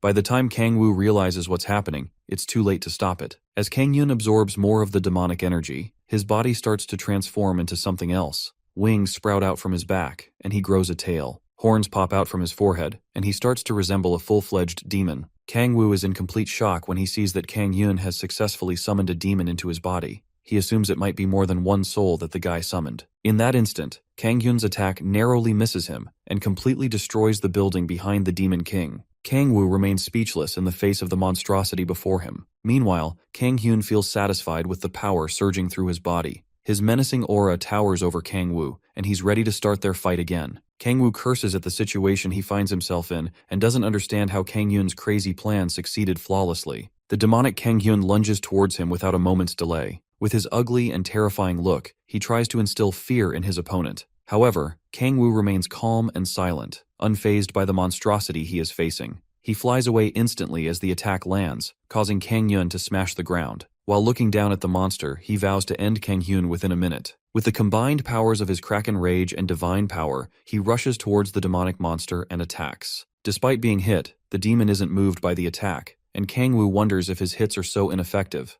The deadly battle continues with more explosions going off around them. Kang Woo puts a lot of demonic energy into his next attack, but it still doesn't affect the demonic monster. Kang Hyun begins to laugh at his foe for such a pitiful display. He grabs Kang Woo's hands, causing the Demon King's weapon to instantly disappear. Kang Woo feels his demonic energy being drained and questions what's going on. However, Kang Hyun continues to mock him and says that he knows the Demon King will fall for his trick. He gloats about his powers being the true strength of a demon. While still holding on to Kang Woo, he uses the power of sealing on him. As Kang Woo hears this, fear and confusion start to creep in. This means that his powers as a player are being sealed. But it's not just that. He can't feel any demonic energy within his body as well. He struggles to break free of the monster's grasp, but it's pointless. Kang Hyun then plants himself firmly and flings the Demon King into a wall. Kang Woo's situation is more dire than ever, and the effect of the sealing has left an outgrowth on his arm. Kang Hyun mocks the pitiful situation of his opponent and says that he knows rude guys like Kang Woo very well. He feels people like Kang Woo think the world belongs to them,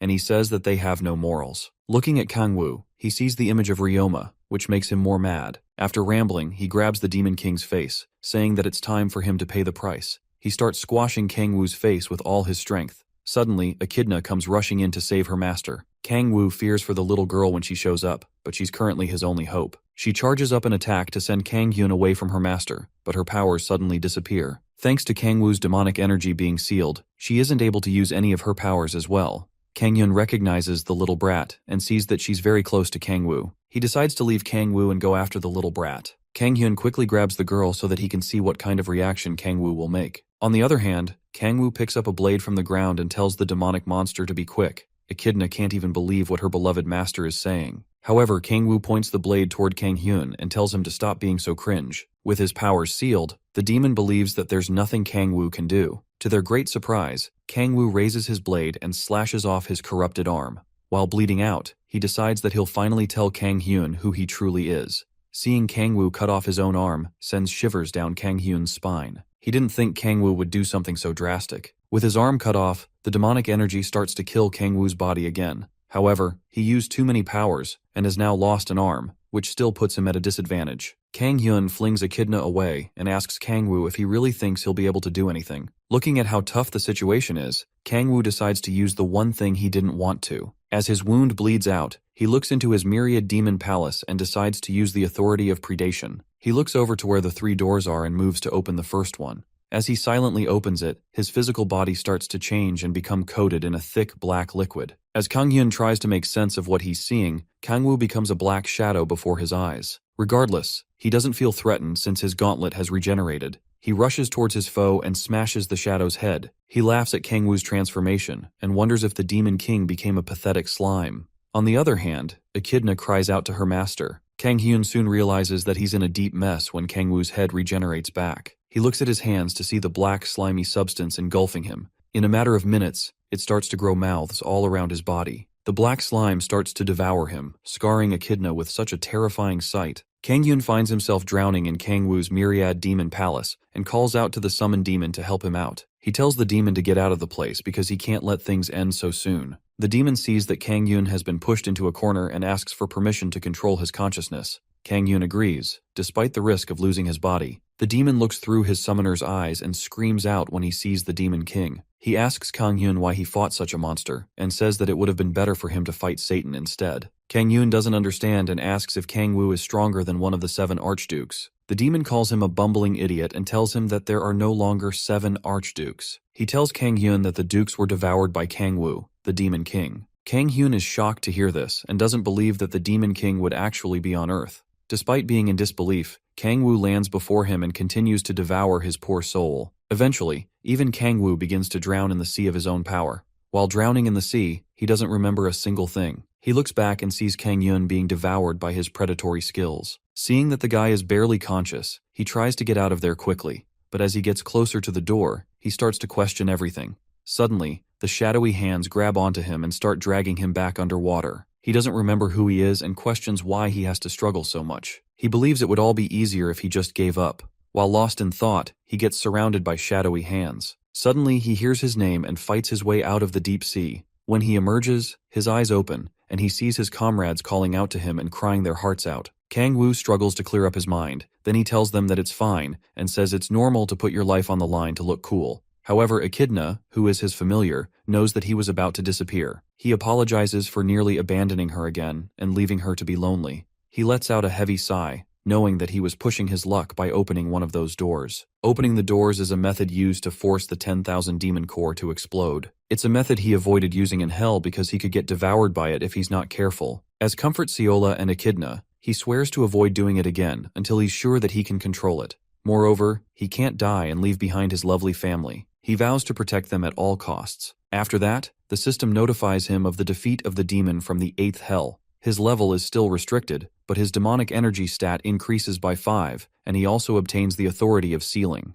Kang Woo glances at the message and sees that his demonic energy stat has surpassed 100 points. The minimum requirement for being a world ranker is 100 points. However, Echidna has managed to beat some sense into him for making her worry so much. Seola places her hand on his bandage and uses her healing magic on his wounds. Kang Woo sees the amazing effects of her ability, and she tells him that she has reached her 5th awakening. 3 days after the Isu Station incident, Kang Woo is enjoying a well-deserved rest. Thanks to sleeping for 4 days straight, his body managed to recover well enough. Echidna jumps for joy when she sees him enter the kitchen. Seola and Yeonju also see him when he walks in, and she asks if he's okay. He tells her that the sleep was enough for him to recover, and asks what Yeonju is doing in their house. Seola then tells Kang Woo that Seola has been visiting every day to make sure that he's fine. However, Yeonju tries to deny how much she cares about him. After that, Seola suggests that he should rest a bit more, but he assures that he's fine. Yeonju tells him that the Hanul Guild was disbanded while he was sleeping for days. She also says that they caught the demon cultists, but they turned into demons before she could do anything. Since that day, there hasn't been any movement from the demon order.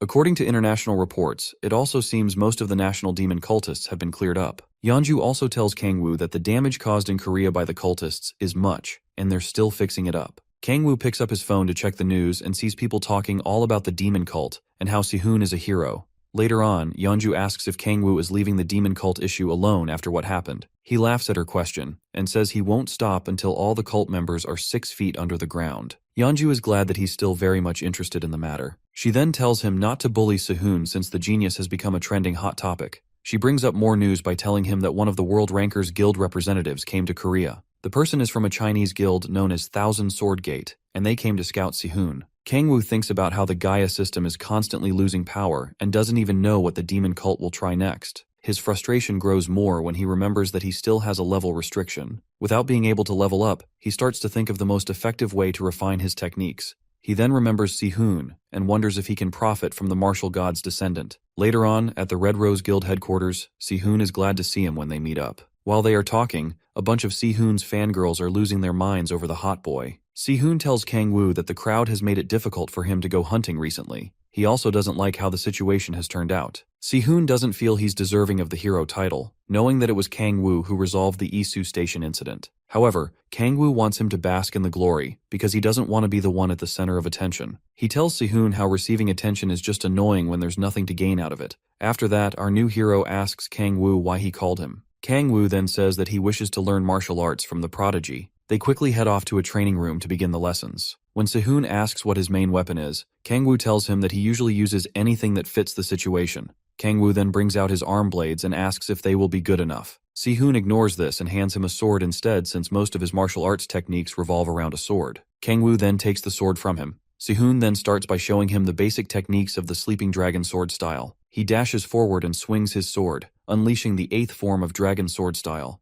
The attack causes an explosion and shatters the wall of the training room. When the dust settles, Si-hoon tells Kang-woo that he showed off the 8th form to get his interest. His oblivious nature shows when he tells Kang-woo that the technique is very easy. After that, he tells the Demon King to just copy his movements, but Kang-woo has no idea how that is supposed to work. However, Si-hoon encourages him, saying that he'll definitely be able to do it. Kang-woo thinks the guy is crazy but goes ahead to try out the technique. Si-hoon tells him that he's using too much strength and tries to correct his form. However, Kang-woo is just swinging his sword aimlessly like a buffoon. After exhausting himself, he asks Si-hoon if he has had an easy time learning all of this. When Si-hoon confirms it was easy for himself, Kang-woo realizes how stupid he was to try and learn something from a genius. Out of frustration, he tosses his sword to the ground and gives up on learning martial arts. Si-hoon grabs Kang-woo and urges him not to quit, but the Demon King can't stand the fact that this guy is too dumb to read the room. Si-hoon feels he's not good enough, but Kang-woo tells him that it is in fact the opposite. Since Kang-woo isn't good with the sword style, the prodigy offers to teach him the psyche style and feels it'll be easier. Kang-woo observes Si-hoon's body with his all-seeing eyes and figures he can try this out. He sits down to meditate and begins to harness the demonic energy within himself.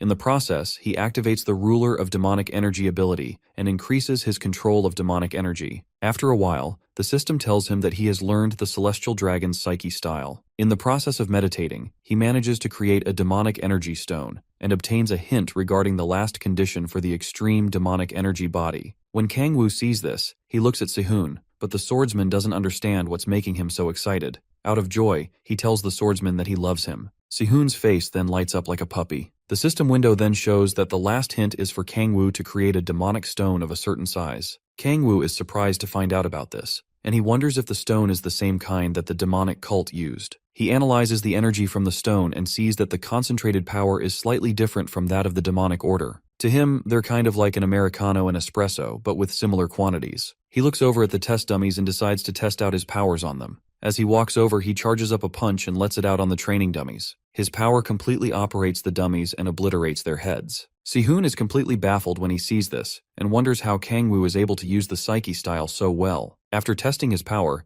Kang-woo finds out that using an attack uses about 1/3 of the demonic energy stone. Si-hoon runs over to compliment him, and he tells the prodigy that the Psyche style is much easier to learn. Kang-woo tells him how the technique was of great help to him. Although he is disappointed with the size of the demonic stone that was formed, Kang-woo is sure that the size will grow if he keeps practicing this technique. He starts using it again while standing up, but Si-hoon panics and tries to warn him about this. However, Kang-woo is completely fine. This confuses the swordsman because he heard that one can suffer from chi overflow if one uses the technique without properly sitting. Regardless, Kang-woo is alright, and using this is much easier for him compared to controlling the 10,000 demon core. With this, he happily thinks of how much he wants to focus on cultivating more demon stones. Si-hoon tells him that this is the best method he knows for now, although he can incorporate more power from the martial god and learn other ones. Kang-woo tells him they've done enough for the day and suggests that they go to an S-rank gate next time. After that, they leave the training room and head outside. Si-hoon tries to take the train, but the Demon King tells him to get into the car. While they drive off, Kang-woo offers to get a car for Si-hoon.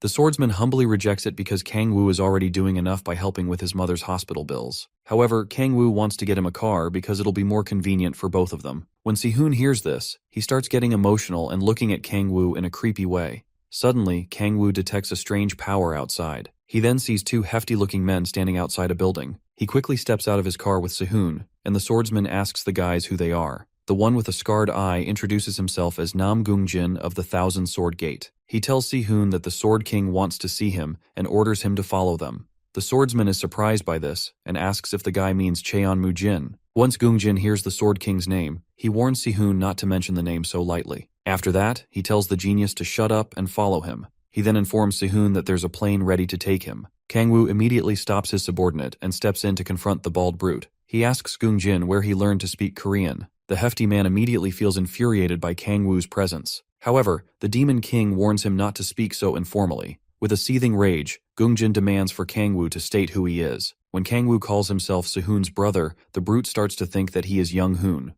But Kangwoo explains that some relations are thicker than blood. This touches a soft spot in Sehun's heart. After that, Gungjin tells Kangwoo to move out of the way because he has no interest in him. Kangwoo provokes the guy further by saying that he also has no interest in his Sword King. The brute starts to ooze out a powerful aura and warns the Demon King to watch his mouth. He then tells Sehun to follow quickly if he doesn't want Kangwoo to get hurt. Coincidentally, this angers Sehun and he warns Gungjin not to speak to his brother that way. After seeing that he's dealing with two stubborn guys, Gungjin decides to teach them a lesson. Before he can pull out his sword, Kangwoo stops him and warns him not to try it. The protagonist tells the guy that if he does so, he won't be able to go back. However, Gungjin gets more upset when he sees that he's being pushed back. As Kangwoo steps back, the guy pulls out his sword in anger. He refers to the MC as just a player from a small country, but he's about to eat his words. Kangwoo instantly dashes over and starts crushing the guy's hands. As Gungjin screams in pain, he realizes that even he can be made to tremble in fear. On the other hand, Kangwoo takes note of the Thousand Sword Gate Guild name. After that, he asks Sehun if there's any good place where they can get kimchi stew close by. He decides that he's going to make Gungjin eat some good food before sending him back on good terms.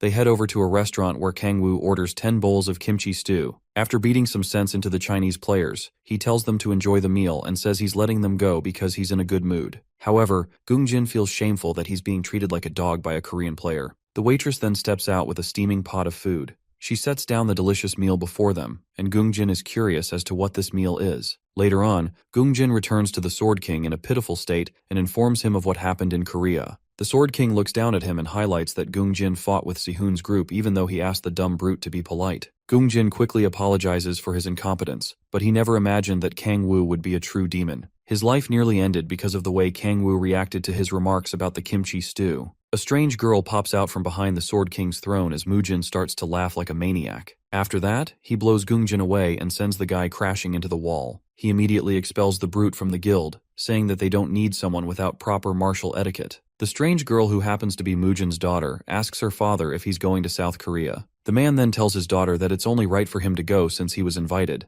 Back in Korea, Kangwoo is out hunting with Sehun and his party members. After they took some time off, Seola is very enthusiastic to get back to hunting. However, Yoonbi wants to rest for a bit longer. Echidna then starts jumping all over Kangwoo and calling for her master's attention. She tells him not to overwork himself and says he should tell her if there's anything she can help with. Kangwoo then happily smiles at the kid. He tells them that they'll get moving once they locate a target. He looks around for a monster that's separated from the rest of its group and manages to find one idly standing around. He quickly signals to Echidna, and she goes to grab the monster's attention. Kangwoo calmly waits for her because it will be best if he doesn't drag the attention of a horde. He uses his powers to make her footsteps completely silent. Echidna sneaks up behind the monster and uses her powers to slice up the monster's body. As the ogre's blood splatters on the ground, the other monsters notice its scent. When the ogre rushes in to attack, Kangwoo signals the rest of the party to take action. Taesu immediately jumps in and blocks the ogre's punch with his shield. While Echidna is trying to get compliments from her master, Seola starts to set up buffs for Yoonbi. The little mage starts chanting some incantations before releasing her lightning attack along with Seola's support. The ogre gets hit with the attack and is stunned in place.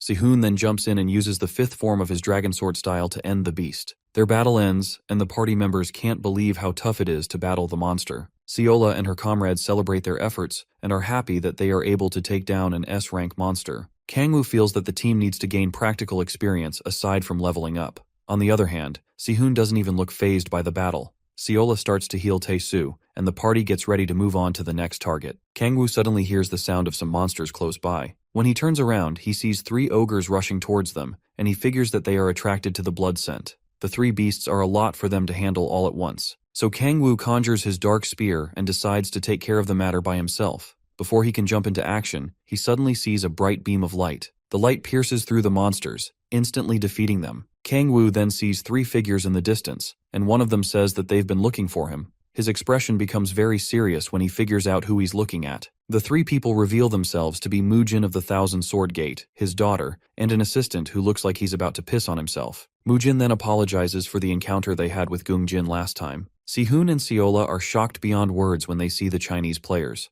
Mujin assumes they can't understand Chinese, so he tells his assistant to translate for him. However, Kangwoo tells him to continue speaking, and he uses his powers to translate Mujin's words. He then tells the Sword King that apologizing with words is something that anyone can do. Once again, Mujin apologizes to him for the rude actions of his subordinate. In order to show his sincerity, Mujin bows to Kangwoo, his daughter and assistant, when they see such a gesture from the Sword King. Even Seola and the rest can't believe that Mujin would go that far. Kangwoo is a bit nervous to hear that Mujin expelled Gungjin from the guild because of his reckless actions. The Sword King then promises to never let something like that happen again. Kangwoo, with his devilish grin, immediately takes note of Mujin's promise. As Mujin promises again, Kangwoo gives a sinister smile. After that, Kangwoo accepts his words and decides not to be hostile towards a potential ally. Mujin then tells him that they came to meet Sihun after seeing his fight at the Isu station. The Demon King asks him why he wants to meet Sihun so badly. The Sword King replies by saying that he wants to know how the swordsman was able to learn the martial arts of the martial god. Echidna then tugs on Kangwoo's clothes and asks him what a martial god is. Her master wonders how she's able to understand Chinese. She then tells him that she's using magic to communicate, just like she does with Korean. Echidna also confirms that she can use the magic on other people. After that, Sihun asks her to use it on Sihun and the others. Mujin then starts to understand what Sihun and the others are saying, but Echidna tells him that it's because of her magic, which enables people to communicate without a language barrier. Mujin starts making fun of his translator because the poor guy is completely useless right now. Since everyone can now understand themselves, Mujin decides to repeat his question. Sihun is shocked when the Sword King asks about the martial god, and Kangwoo also wants to know how Mujin is able to tell. Mujin then reveals to them that he is a descendant of the martial god, Cheon Taehuang. Upon hearing this, Kangwoo wonders if Taehuang is someone who used to live on Earth. He also finds out that Mujin knew martial arts before awakening as a player. To Kangwoo, it's similar to how the demon cult existed before players started to awaken. He then asks Mujin what he plans to do once Sihun reveals how he learned the techniques. He thinks the Sword King might have a plan to kill Sihun to preserve the vision of the techniques. Mujin laughs at his silly assumptions and tells Kangwoo that he's read too many martial arts novels. On the other hand, Kangwoo thinks the Sword King looks exactly like one of those characters from the novels. The Sword King then steps forward to make a deal and says that many of their martial arts have been lost with each passing generation. If the Dragon Sword, Sihun, helps him to fully restore the Cloud Dragon sword style, he offers to personally teach Sihun martial arts. Kangwoo then turns to Sihun and asks him what he thinks of the offer. The Dragon Sword wants to become stronger so that incidents like that of the Isu station won't happen again. Kangwoo sees his subordinate's expression and tells him to go and talk to the Sword King. He already knows Sihun wishes to get stronger and live up to his expectations. The two of them start looking at each other like lost lovers, which makes Seola ready to burn down the whole place. After that, Mujin rides back home with his daughter. He is glad that the deal was able to end well. Back then, Sihun agreed with him, and Kangwoo said that the teaching and restoration of the technique would take place in South Korea. Seeing that he has to stay in South Korea for a while, he asks his daughter, Soyeon, if she's okay with it. Soyeon tells her father it's fine because she already wants to visit the country. Mujin loses his cool when she tells him that a man has caught her interest. Soyeon once said she wasn't interested in anyone who was weaker than her father, but now there's a man who's got her licking her lips. Mujin assumes she's talking about Sihun and says that he's a nice person. With the martial god's soul resting within the dragon sword, Mujin is impressed with how Sihun is able to flawlessly use the Cloud Dragon sword style. He even believes that Sihun is something known as the Sacrum. He offers to set up a date between Soyeon and Sihun so that they can get to know each other better. Surprisingly, she says the one who caught her attention is our boy, Kangwoo. Right now, Seola is going to need demonic stones to keep all these people away from her man. Mujin is shocked when his daughter says this. She recalls how Kangwoo made her father apologize, and it stirred something in her body. Sadly, Mujin feels this is going to mess with his plans. He feels Sihun will be far stronger than Kangwoo in a matter of years, and by then it'll be too late for Soyeon to get close to the dragon sword. The matter troubles him a lot because he wants to see his daughter get married before he dies. Mujin tries to persuade Soyeon in Sihun's direction, but she cuts him off by reminding him that she's not interested in anyone weaker than him. He complies with her and decides to see how strong Kangwoo truly is. The next day at the Red Rose Guild, Kangwoo and Sihun are interrupted in their training session. Suddenly Mujin and Soyeon walk in, and the old man says he wants to spar with the Demon King. When Kangwoo asks why, Mujin says that he wants to check the skills of the Demon King. In return, he offers to owe Kangwoo a favor in the name of the Thousand Sword Gate. Kangwoo sees this as a good opportunity to test the power of his new demonic energy stones. He accepts the proposal and asks that they start the fight immediately. Without delay, the fight kicks off with a huge clash in the training room. The Demon King uses his Leviathan spear, but Mujin blocks the attack with his sword. However, the Sword King sees that his weapon is slowly freezing, so he quickly pushes Kangwoo away before any more damage is done. As Kangwoo is sent flying backward, Mujin instantly closes the gap between them. Kangwoo is shocked by the speed of his opponent, but he is able to evade Mujin's sword thrust. As the Sword King goes in for another slash, Kangwoo smiles and pops out a spear in between them. Mujin manages to evade just in time and prevent himself from becoming impaled. The ground explodes, and shards of stone are sent flying all across the room. Kangwoo admits that was a bit dangerous. However, the demonic energy stone is performing very well. As he wields his bident, he realizes that the speed at which he can use authorities has increased. Kangwoo grips his spear firmly and plants his feet to launch the weapon like a javelin. He also finds out that he's able to adapt better without using body-fortifying authorities. He hurls the spear straight at Mujin, who calmly raises his sword and unleashes a blue dragon technique. He stops the spear midway with this ability and shatters the weapon. However, Kangwoo quickly snaps his finger, causing the pieces of the spear to explode around Mujin.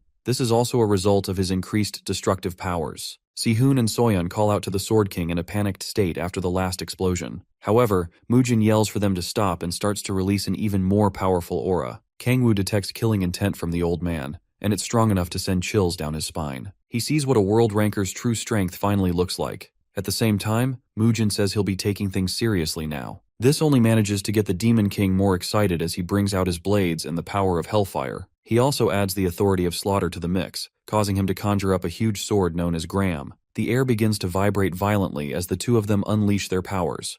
Mujin asks Kangwoo just who exactly he is, but the Demon King tells him that anything he heard is probably true, so the Sword King should just come at him. Just as the two are about to be at each other's neck, Kangwoo's phone starts ringing. He pauses their fight when he sees the call is from Yeonju. When he answers the phone, Yeonju starts yelling at him for not waiting at the guild entrance and asks him why he isn't out yet. While she's fuming, she tells him that Captain Hyunjae just returned from Japan, and she needs him to take her to the Hwarang squad's base. Yeonju threatens to take his car away, so he has no choice but to accept her request. Seeing that the Demon King is in a tight spot, Mujin tells him to go ahead, and that they'll deal with the aftermath of their battle later. As Kangwoo leaves, the Sword King is unhappy because they aren't able to finish their fight. However, Soyeon and Sihun can't get over how strong Kangwoo is. Mujin decides to hold off on his plans until he can figure out Kangwoo's true identity. The chilling feeling he got from the Demon King felt like an ominous sea that would devour everything. Later on at the Hwarang squad headquarters, Kangwoo starts to feel a cold sweat on his face when he hears about a succubus. While in a meeting room with Yeonju and Hwayeon, Captain Hyunjae tells them that Japan's demon order is trying to summon a succubus. He also confirms that the demon's name is none other than Lilith.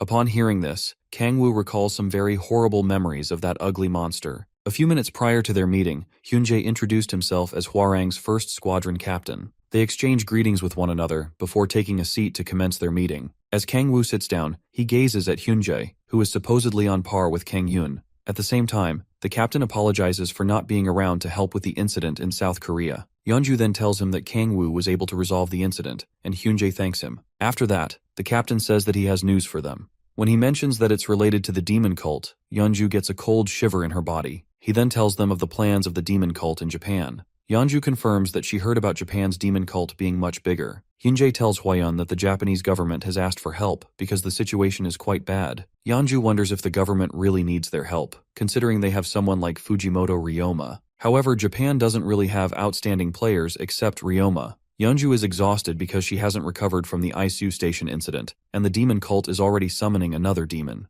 On the other hand, Kangwoo is excited about this and wonders what demon the cult plans to summon. Considering his demonic energy stat hasn't increased in a while, he sees this as the perfect opportunity to hunt a demon and devour it. Of course, his expression changes when he hears that it's Lilith that they're trying to summon. Kangwoo immediately loses his cool and scares Yeonju. He immediately vows to stop the summoning by any means necessary. The last thing he needs is a crazy female demon on his neck. Back in Hell, Lilith was one of the closest aides, along with Balak. While Balak was a symbol of strength, Lilith managed the Demon King's army with her outstanding brain. She was also the official wife of the Demon King. His faction was once destroyed in a fight with an archduke, and he overcame the crisis with Lilith's help. After that, he ended up marrying her. From then on, Lilith would try to get some tentacle action with him, and he'd have to run away every night. Kangwoo vows never to experience such a thing again, and he tells Yeonju and the rest that they have to stop the demon summoning at all costs. Yeonju is confused by his sudden weird behavior. The Demon King then asks Hyunjae to tell him about Japan's current situation.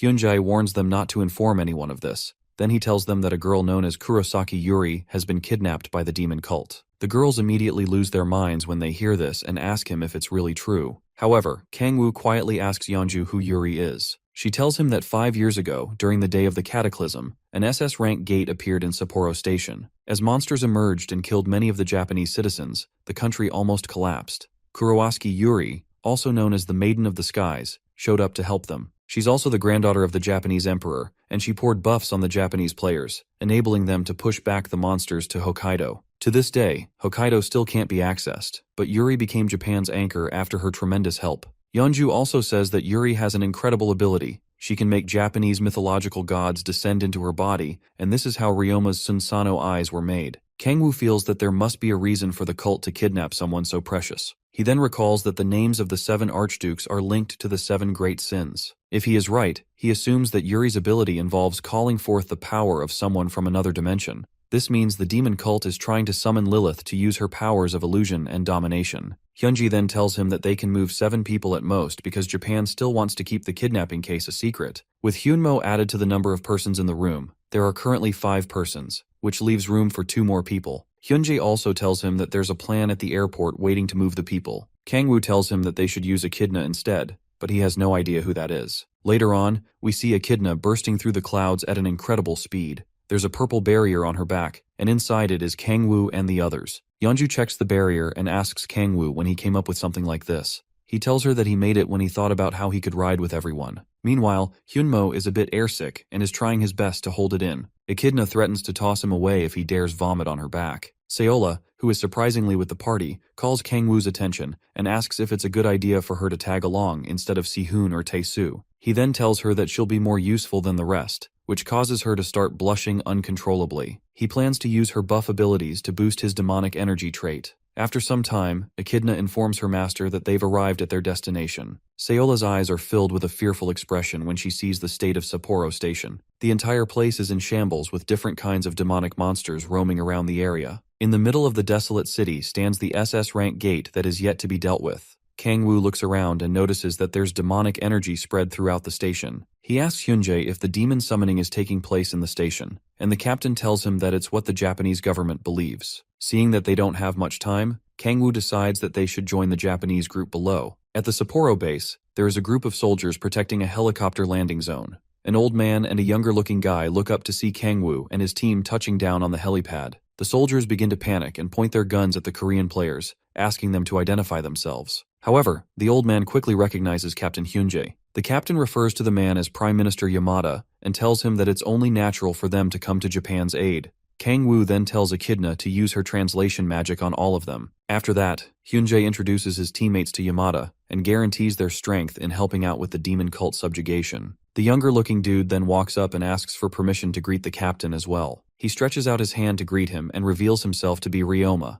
While he and Hyunjae discuss, Kangwoo wonders if he's truly looking at Ryoma. He immediately sees Ryoma's Suzanu's eye. After that, the ranker comes to greet him, but he tells the guy to keep the formalities aside. Kangwoo goes straight to business by asking more about the plan since they don't know where the summoning will take place. A virtual map appears behind Ryoma, and he begins to explain the plan to them. A few moments later, a horde of demonic beasts is seen causing havoc around the area. Echidna then charges up her magic and attacks the monsters. The demonic beasts slowly fall to the ground while struggling to breathe. Kangwoo and his babe stand by the side and watch the rest of the team take on the monsters. Among the monsters, he sees a demon golem from the second hell and a Kerberos from the third hell. While monsters are being dealt with, he wonders how the demon cult is able to control the beasts. Yeonju then calls him and asks why he's leaving them to do the dirty work. Seola then uses her buff magic on him at his request, and it significantly boosts his stats. Just as Kangwoo thought, the buff turned out to be very effective. He immediately combines the powers of 2 authorities to test it out. He shoots out a huge beam of fire at the monsters and nearly incinerates his teammates in the process.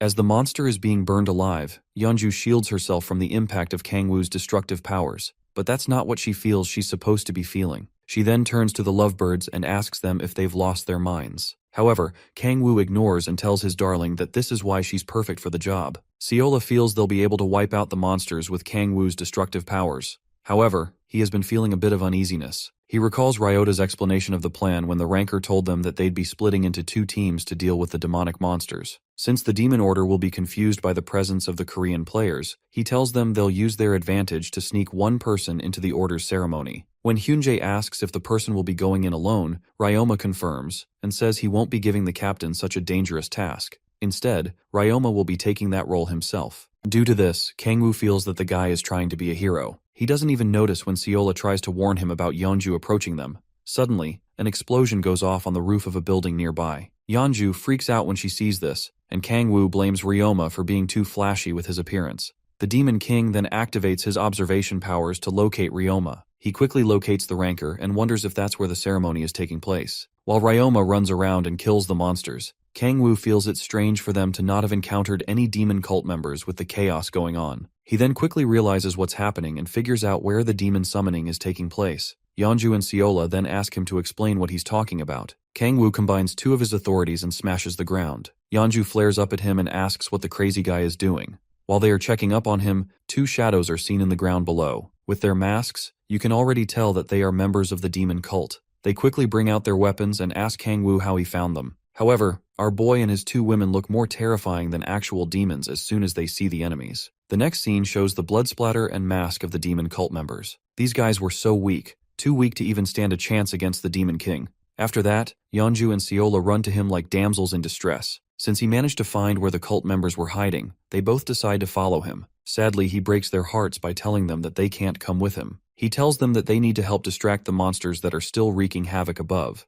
Echidna then shows up and tells him that he can't repeat what happened the last time. She makes him promise that it won't happen, and Kangwoo promises. He's also sure that he won't need to use the power of 10,000 demon cores. After that, he sprouts his wings and races to where the ceremony is taking place. Some of the cult members see the Demon King heading straight for them and move in the way to try and stop him. Kangwoo brings out his arm blades and slices through them swiftly. He notices that these cultists are quite weaker than the ones in Korea. Looking back at them, he wonders why they're so desperate to stop him. While flying around the place, he hears a loud chanting sound coming from a hole in the wall. It's revealed that these cultists have an unhealthy obsession with Lilith. They probably wish they could have her tentacles all around them. Their leader is performing the ceremony with Yuri's body and telling his followers that the time to serve their god is here. They all start chanting with him, saying that their beliefs will transcend this dimension. While demonic energy pours out of the crack, one of the cultists notices a strange person. As soon as he sees Kangwoo, he alerts the cardinal about the intruder. Kangwoo tells them to carry on while he tries to process what the hell he's looking at. The cultists prepare to attack him, but with the designs on their robes, Kangwoo finds it hard to take them seriously. Even their weapons have cute keychains of Lilith attached to them.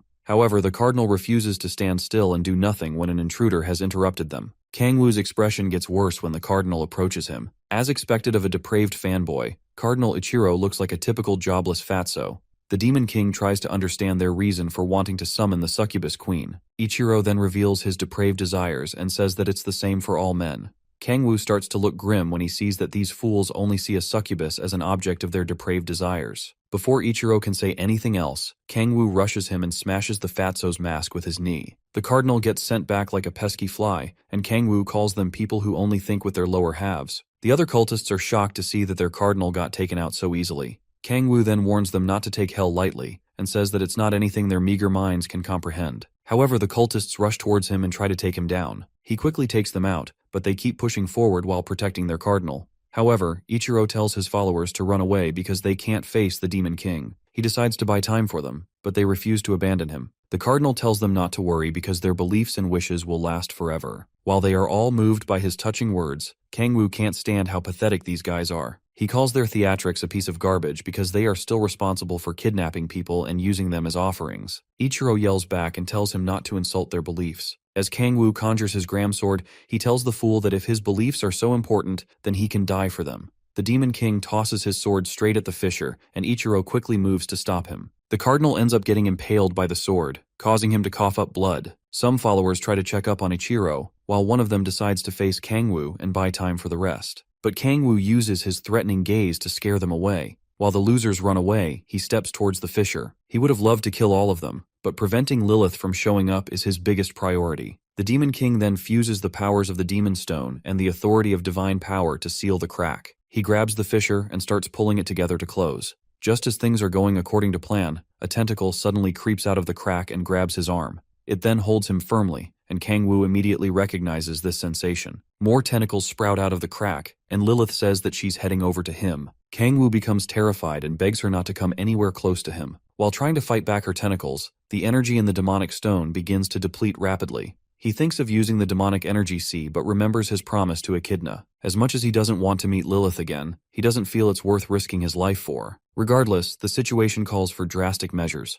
Kang-woo activates his authority of predation so that he can use it to absorb the demonic energy of the fissure and form another demonic energy stone. Luckily, he also meets the last condition, which requires him to form a stone of a certain size. With that, he fulfills the 3 conditions for the extreme demonic energy body. The system then tells him that his body is starting to transform. Kang-woo isn't happy about this, but he decides to use this to take advantage of the situation. He concentrates the overflowing energy from the energy stone in order to close the crack. As he succeeds, the impact sends him crashing to the ground. The Demon King lies on the ground and pants heavily after that gruesome ordeal. With his body changes complete, the system tells him that his stats have increased by 5 points. However, Kang-woo doesn't see any significant changes to his body. The system window pops up with another message, telling him that he has unlocked his 6th awakening trait. Kang-woo is excited by this because he'll finally be able to see the details of the 6th awakening trait. When he looks at his status window, he sees that the ability is an SS rank skill, and it allows him to create equipment with the power of an authority. In order for him to create equipment of myth rank, he needs to provide an ingredient of equal rank. But the highest item he currently has is a legendary piece of equipment.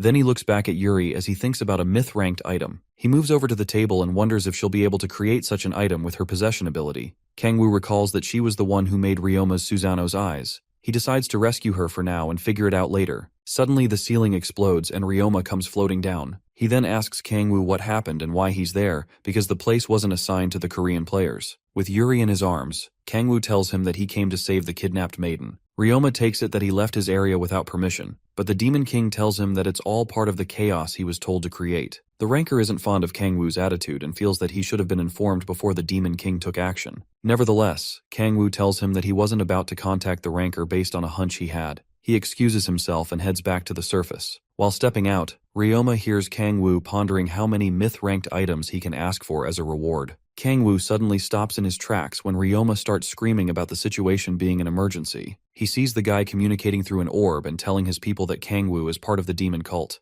He even tells them that Kang-woo is trying to kidnap the maiden and goes ahead to give their location. The Demon King is surprised by this sudden action. Moments later, Kang-woo is locked up in a Tokyo prison with a magic restraining device on his hands. Ryoma tells him that he'll be restrained until it's time for the trial, which will be taking place the next day. Kang-woo is being accused of trying to kidnap the maiden and being a member of the demon cult. The Ranker tells him to hire whichever lawyer he wants, but he doesn't believe that Kang-woo will find someone to represent him. Just as he's about to leave, Kang-woo calls his attention and tells Ryoma that there are 5 mistakes he's made. Ryoma feels his bluffing and tells the Demon King that he's talking nonsense after being pushed into a corner. He then leaves and looks forward to how Kang-woo will keep up the act during the trial. Kang-woo tells himself that he has to figure out something quickly. Before he got locked in prison, Seola and Yeonju were shocked when he was called out as a demon cult member. The rest of his team tries to explain that it's not possible, but Ryoma tells them their comrade tried to kidnap Yuri. Even Yamada was playing along with the lies as well. However, Kang-woo wasn't even bothered by the whole thing.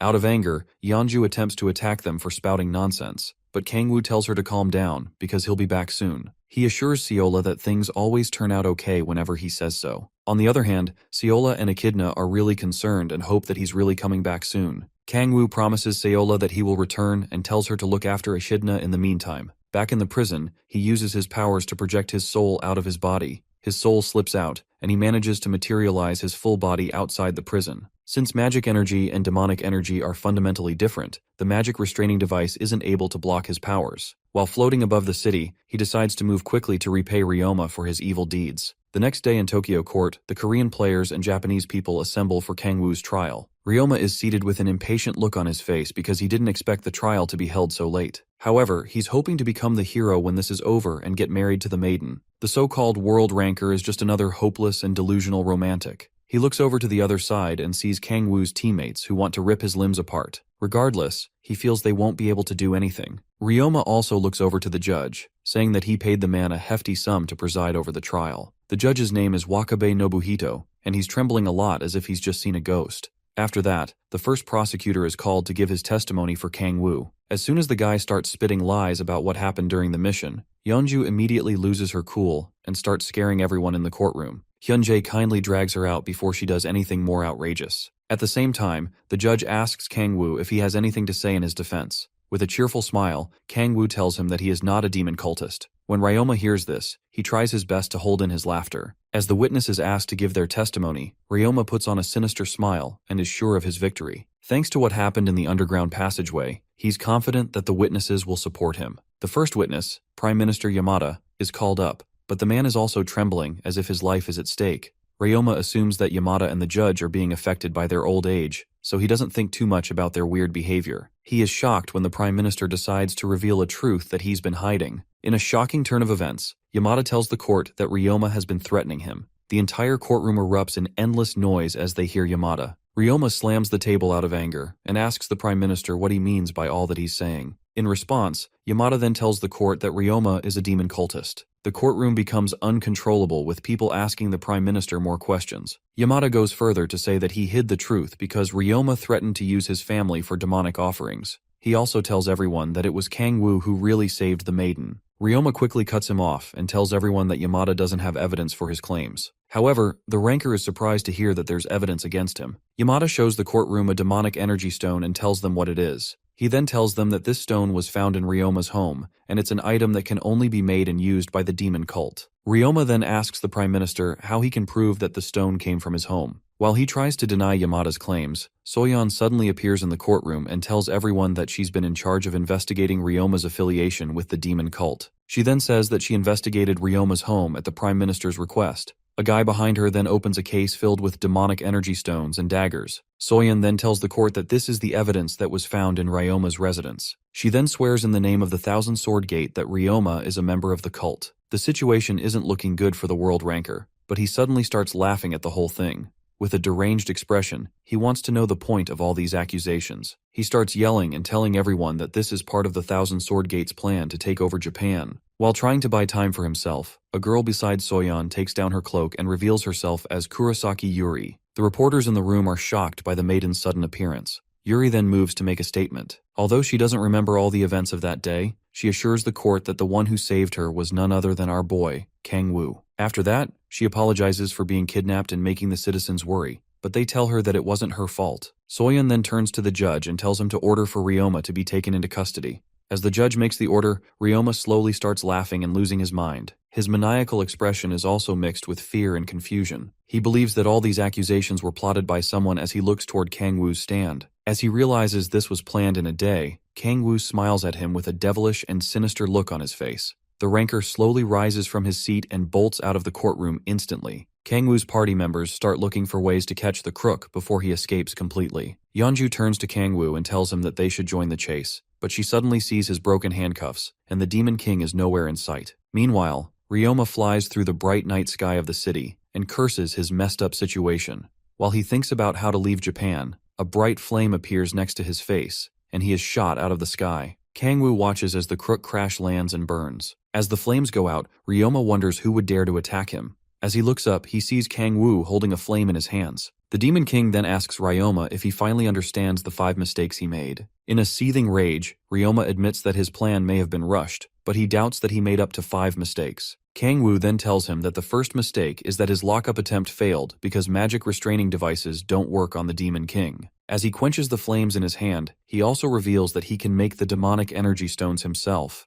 Ryoma's third mistake is that he picked regular people as the witnesses and judges. Kang Woo lets him know that these people are not immune to skills. This explains why those old men were scared for their poor lives. He tells Ryoma that it's dumb to rely on normal people who have no skills or abilities. His fourth mistake was that he believed that Kang Woo was a nameless player without any support. However, this was the perfect chance to call up the Sword King and ask for a favor. Lastly, Kang Woo tells him that his fifth mistake is that he didn't realize the difference between a dog and a demon. With the rancor full of rage, Ryoma begins floating in the air. Then he uses the power of the wind to attack Kang Woo and vows to rip the Demon King apart. However, Kang Woo is unfazed by Ryoma's petty tornado tricks. When the attack hits, an explosion goes off in that part of the city. Ryoma feels he has won and says that he should have done this from the beginning. However, his expression changes when he sees that Kang Woo isn't even scratched. Kang Woo uses his defense powers to easily ward off the attack, and at the same time, he tells the ranker that he is disappointed in him. Ryoma is confused by his words and asks what he means. Kang Woo then tells him that he's a nice guy on the outside, but he controls people from the shadows. He tells the ranker that his mask fell off easily, and his tactics were too cheap.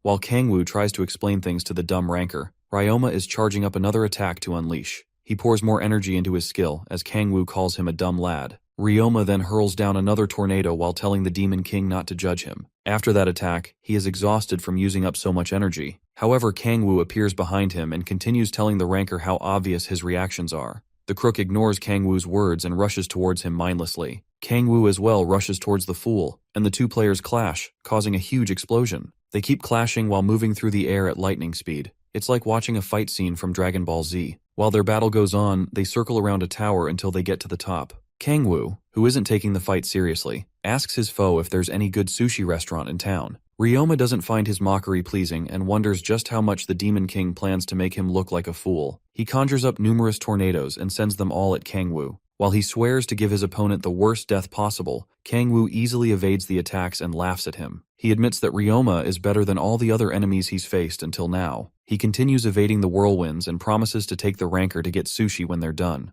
After that, Kang Woo manages to get behind the guy, but just as he's about to strike, Ryoma activates his Susanoo's eyes. A bright light suddenly appears behind Kang Woo and blasts him into the ground. As the dust clears up and Kang Woo recovers, he says that he never imagined living long enough to see a god. Before him stands the image of the god Susanoo. On the other hand, Ryoma can only maintain this ability for 1 minute, so he needs to end Kang Woo before his time is up. He then orders Susanoo to kill the Demon King. As Susanoo looks down at Kang Woo, he sees the energy within him and recognizes him as the being that someone had mentioned. Kang Woo doesn't understand a word the god is saying and wonders if he should use his translation powers. Susanoo then raises his hands and brings out a huge spear from the skies. With this, he plans to test the powers of the demonic sea within the Demon King. As Kang Woo sees this, he begins to conjure up his own weapon. He realizes that even Gaebolg won't be enough, so he puts in more power to form a weapon that will be strong enough. However, Ryoma surrounds him in a whirlwind and begins to laugh at the Demon King for mocking him before. He swears that Kang Woo will die today, but he suddenly notices that the storms around Kang Woo are getting more violent.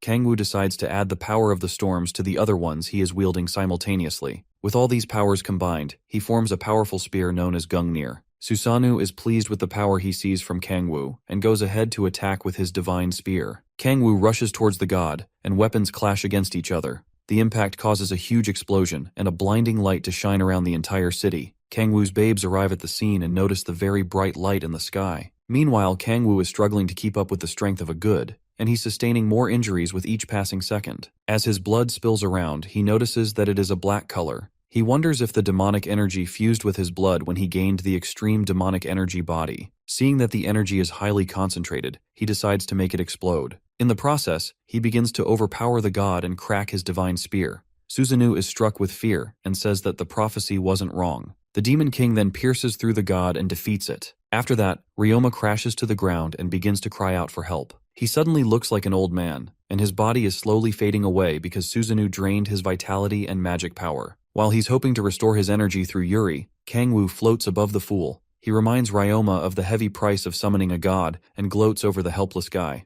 As Ryoma insults him, he burns off the fool's hand. Kang Woo then tells him that everything would have been okay if he didn't try to kill an innocent person. Seeing how things are, he decides to take Ryoma's myth-ranked item. Ryoma begs for his life and promises to ask Yuri to give Kang Woo a mythic item. As Kang Woo's hands draw closer to his eye, he swears to never appear before the Demon King again if he will be kind enough to spare him. However, Kang Woo ignores Ryoma and takes the eye for himself. After that, the ranker's body slowly turns into dust, and he calls out the Demon King for making fun of him in his last moments. The system window pops up, telling Kang Woo that he can't make use of Susanoo's eye. He thinks about the god and wonders if more gods will appear as Gaia's system continues to weaken. While he thinks about how to defend himself when the gods appear, the system window shows him another message. It shows 2 unknown conditions and says they are the second step to becoming a demon god. Based on this, Kang Woo wonders if it's necessary to become a god in order to fight other gods. As he jumps off the tower, he leaves the cleanup job to Mujin and Soyeon. The Sword King wonders if Kang Woo never showed his full powers during their previous fight.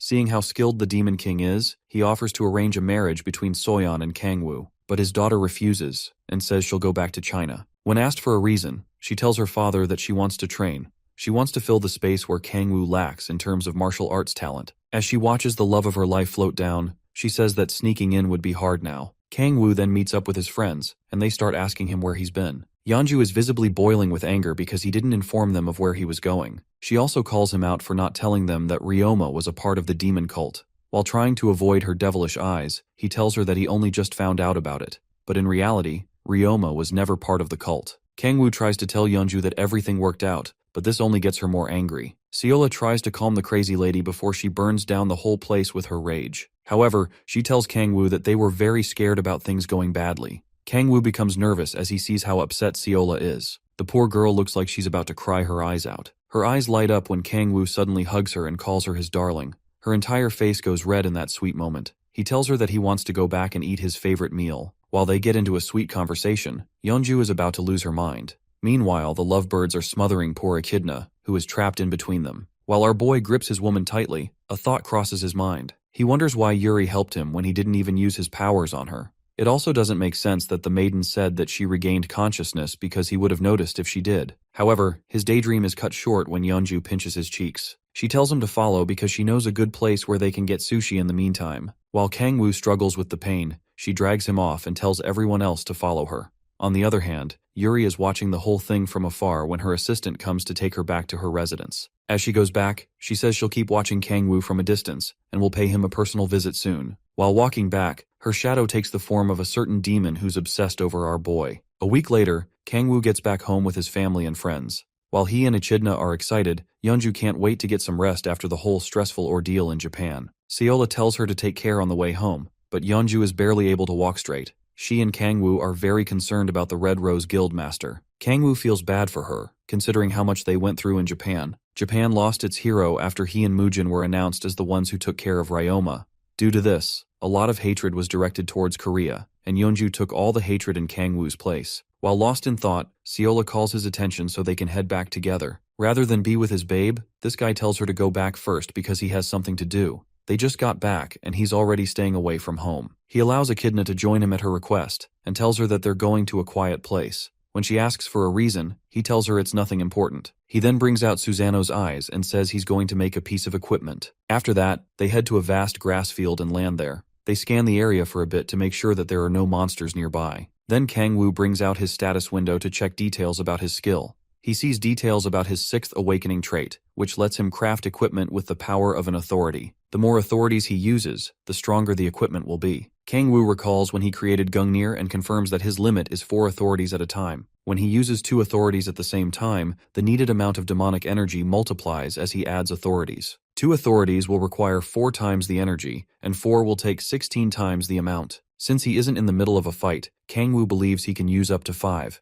Echidna then calls him and asks if there's anything she can help with. He then tells her to make sure that no people or monsters get close so that he can focus. Echidna then happily runs along to put up a barrier. After that, Kangwoo decides to practice a bit and start with what he's most familiar with. He activates the demonic art of creation skill. The area around him goes up in black flames with some inscriptions on the floor. The flames gather to a point, and a ductile furnace is created. With no ingredients, Kangwoo tries to create a piece of equipment with his powers alone. With the power of 3 authorities, he creates the Gay Bolg Spear, but this one has a unique rank. However, Kangwoo sees that the spear isn't as strong as the one he makes with his authorities. He goes ahead to test it out on a boulder nearby. After destroying the boulder, he says that the spear contains 20% of the original power. Regardless, he can supplement the missing power with his body-enhancing authorities. Echidna then shows up and asks him what equipment he wants to make, but he's not sure. He thinks of crafting a main weapon like Sihun, but it won't let him change weapons and switch up his attacks. Surprisingly, Echidna gets a bright idea and suggests that he make a weapon that can change shapes. As Kangwoo thinks about that, nightfall comes.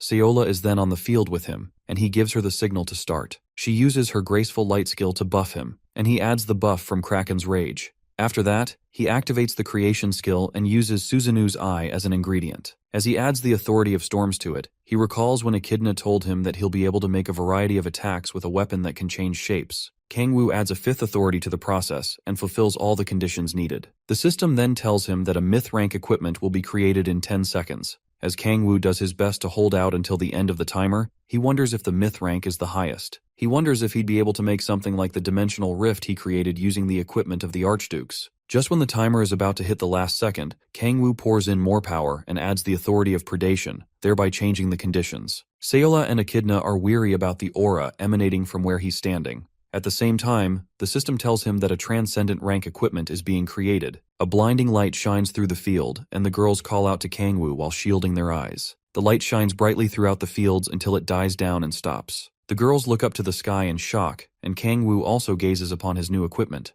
There, a mystical object floats above the waters, and the system calls it the key of the demonic energy sea. Different messages also start popping up. It says that he has reached the peak of the demonic art of creation, and he can no longer use the skill. Also, his demonic energy stat has gone up by 2 points. As Kangwoo walks up to touch the key, the engraving process is carried out. From the status window, he sees that this item will grow stronger when certain conditions have been fulfilled. Also, there are other special effects of it that haven't been unlocked yet. Kangwoo is amazed by all these effects. The first one, known as Indomitable, states that it can't be destroyed by any form of attack. The second effect, which is Transformation, says that it can transform into any weapon registered as a skill and can use up to 34% of the strength of those weapons. From his expression, you can tell that he's already in love with this. Kangwoo then uses the item's transformation effect to turn it into a bident. The bident looks good and is similar in power to the gay bulg he created recently. After that, he transforms it into the magic sword Graham. The key's transformation speed is comparable to the speed at which he can use the demonic energy stone. Lastly, he tries to transform it into Gungnir, but it doesn't work. The system tells him that the key can only transform into weapons created with up to 4 authorities. Kangwoo isn't too happy about this, and can't wait to see how the item will grow. After that, Seola calls his attention and asks if the weapon creation went well. He tells her that it did, and transforms the key into a ring for her to see. While Kangwoo thinks it'll be easier to carry around, Seola looks like she's about to have his head because of the ring. With the process done, they head back home. A week later, at their apartment, Kangwoo is still struggling with his level restrictions. Despite getting the key to the demonic energy sea, his level restriction still hasn't been lifted. He lets out a heavy sigh of disappointment out of frustration. While gazing at his ring, he wonders how he'll level up and gain another trait in order to weaken the seal on the demonic energy sea. He ponders deeply about this, and he wonders if he should give up and find some other way to grow. He thinks about going to meet the demon cult in Russia and devouring some demons from there, but it will be difficult for him to find them. His stomach starts grumbling, and he realizes that he hasn't been eating properly. He decides to go and eat his favorite kimchi stew but suddenly sees Lilith's tentacles in the pot. Kangwoo nearly has a heart attack when he sees this, but realizes it's just his imagination. However, the kimchi stew does have some octopus tentacles in it. He apologizes for thinking that an angel like Seola would give him something so horrible. Looking around the room, he doesn't see Seola and notices some luggage beside the sofa. Echidna tells him that Seola went to hunt in an A-rank gate with her party. She also says that the octopus and luggage were brought by Yeonju the previous night. Last night, Seola and Echidna met Yeonju at the door. The guildmaster told them that Yuri sent some stuff along with $30 million. According to Yuri's words, she wanted to apologize for the incident in Japan and offered to help Kangwoo with whatever he needed. Yeonju is surprised that the maiden likes Kangwoo, but is even more shocked when she sees Seola's reaction. Even Echidna couldn't believe the horrific expression on Seola's face. However, Kangwoo thinks the pile of money is way too much just for saving the maiden. Aside from that, the thought of the octopus is still making him very uncomfortable and creeped out. Suddenly, he sees on the news a world ranker, Alec Osborne, who's also known as the Sword of Justice, is visiting South Korea. The news also says that Osborne is coming to meet Si-hoon after seeing his display at the Isu station incident. Kangwoo then reads through his phone to get more information about the world ranker. Alec Osborne is a Damas hero who's known for always helping the weak. 2 months after the Isu station incident, Osborne revealed that he'd also been fighting the demon cult for a while. Some demon cult activity was detected in Europe a month ago, and he stopped them from acting. Surprisingly, there wasn't a single death during the incident. Kangwoo feels that the guy is the kind of person who would get along with Si-hoon very well. Then he starts thinking about the two guys in the most wrong way possible. After that, he puts on his jacket to head out and confirms Seola's location from Echidna. He then tells her that he's going to hunt the Golden Sun, and she happily asks if she can tag along. Later on in a cafe, Tae-soo waves over to Kangwoo from his table. Kangwoo tells the party that they could have continued hunting, but Tae-soo says they couldn't do that once they heard he was coming. They start talking about Alec Osborne, and Tae-soo tells him that they heard about the guy from some players who recognized Si-hoon. On the other hand, Kangwoo glances over at Si-hoon and wonders why the guy looks so giddy. Sehun then reveals that he's happy because he didn't think the Sword of Justice would come to Korea just to see him. While he shows how much of a hopeless fanboy he is, Sehun tells them that Oh Isborn is a very cool person. Kangwoo tries to ignore the fact that his subordinate is glazing over another person and goes ahead to ask how Sehun's leveling is going. Kangwoo is surprised when the swordsman tells him that he has reached level 60. Seola reveals that Sehun didn't have any sort of level restriction, while the others were blocked by it. Upon hearing this, Kangwoo feels like a complete loser because his supposed underling is blazing through levels without a restriction. Sehun then asks if he should go to the airport to meet Alec. As Kangwoo tells him there's no need for that, someone walks into the cafe, and Sehun immediately recognizes the person as the Sword of Justice. While Sehun goes to greet the world ranker, Kangwoo looks back and assesses Alec's aura and demeanor. As Alec greets him, the Demon King is sure that this guy is stronger than Ryoma. Sehun humbly accepts Alec's greetings with a lot of enthusiasm. On the other hand, Kangwoo feels bad because the swordsman wasn't this happy when they first met. Alec finally notices the Demon King when he asks what brings him all the way to Korea. Sehun bumps in and kindly introduces Kangwoo as his brother. Alec also takes note of the ladies, but only Seola makes an effort to notice him. When he asks for an introduction, Kangwoo interrupts him and asks why he came all the way to meet Sehun. With Alec's eyes away from the Demon King's babe, he admits that it's normal for Kangwoo to be wary of him since he hasn't stated his business. He then looks over to Sehun and asks if he knows of the beings known as guardians. Kangwoo and Sehun become very curious when they hear the word guardian. Kangwoo recalls that Sehun said the Gaia system chose him as a guardian. Alec then reveals that he's also one of these guardians, meaning that there's more than one of them. Kangwoo then asks Alec if he came to ask Sehun to save the world with his fellow guardians. The Sword of Justice admits that he has a plan to recruit Sehun into an organization known as Guardians. Although they aren't famous, Alec guarantees that they are humanity's hope. He assures Sehun that he won't feel any despair if he joins them. He's referring to how the swordsman felt when taking down the demonic monsters at Isu Station. Considering that those monsters used to be humans, Sehun felt powerless and sad at that time. Alec is sure that if they can become strong enough, they'll be able to save everyone. He says they'll become strong enough to subdue them without hurting them. When Sehun asks how this would be possible, the ranker tells him that guardians are able to enhance the strength of other guardians. Kangwoo finally makes sense of how Alec was able to subdue the demon cult in Europe. He looks at Sehun to see how the swordsman will respond to this desperate request. Sehun is a bit nervous and short of words when he is asked to join the Guardians. As he looks at the ranker to give his answer, the scene shifts to Alec walking through an alley while feeling completely dejected. He reveals that Sehun rejected his offer, but he's still determined to convince him. Meanwhile, Kangwoo is spying on him from afar and can't believe how persistent the guy is. Prior to Alec getting rejected, Sehun was about to accept the offer, but Kangwoo stopped him with his powers. The Demon King took over his subordinate's spirit and made Sehun think that Alec might be deceiving him. Due to this, Sehun wasn't able to come to a definite decision. Alec told him to take his time since the ranker is still staying in Korea for a while. Kangwoo watches Alec walk away and swears that he won't let Sehun become as delusional as the ranker. He decides not to let them meet anymore. Suddenly, Alec calls out a spy from the shadows, and Kangwoo assumes that he's been caught. However, a cult member leaps from the rooftop and dives down to attack Alec. The cult member turns his nails into long claws as the ranker unsheathes his sword. As they clash, Alec asks if the cult chased him all the way from Europe. He tells his foe to give up, but the cult member wants to rip him to shreds. The fight gets very intense and brutal, with neither side giving up. Meanwhile, Kangwoo just watches from a corner and does his best not to expose himself. Despite the cult member's efforts, the fight ends quickly because his strength is nothing compared to that of a guardian. The follower asks to be killed, but Alec says that he can't do that. This kind act starts to irritate Kangwoo, and he wonders why the hell this guy is spouting nonsense. Regardless, Alec tells the cult member to repent and live a new life. Seeing that he's dealing with a goody two-shoes, the cult member pops a smoke grenade and tries to escape. Alec tries to stop him when he sees the follower heading straight for a random passerby. The guy bumps into the girl and sends her crashing into the wall. After taking a quick glance at his surroundings, he flees the scene and leaves Alec to deal with the wounded girl. When the guardian rushes over to her side, his hands start shaking when he sees that she's dead. He starts crying out and asking why something like this had to happen. The fool could have avoided it if he just killed the damned cultist. He suddenly hears a voice asking what he's doing. He turns to see Kangwoo with an angry expression, and the Demon King asks him why he didn't kill the cultist. He explains that it's basically his fault that the girl died since he didn't take the cultist's life. Alec tries to explain, but Kangwoo lets him know that his stupid beliefs are the reason for the innocent girl's death. Kangwoo is taken aback when Alec says that no one got hurt either way. Suddenly the girl's body starts dissipating, and all that's left is her clothes in Alec's hands. Kangwoo then realizes that this guy is beyond insane. Regardless, the Guardian continues to act as if nothing happened. Kangwoo then calls him, and with a threatening look in his eyes, he asks if Alec is going to give up on Sihun. The deranged guardian lets him know that he has no plans of giving up on the swordsman. He says that Sihun is destined for a greater cause,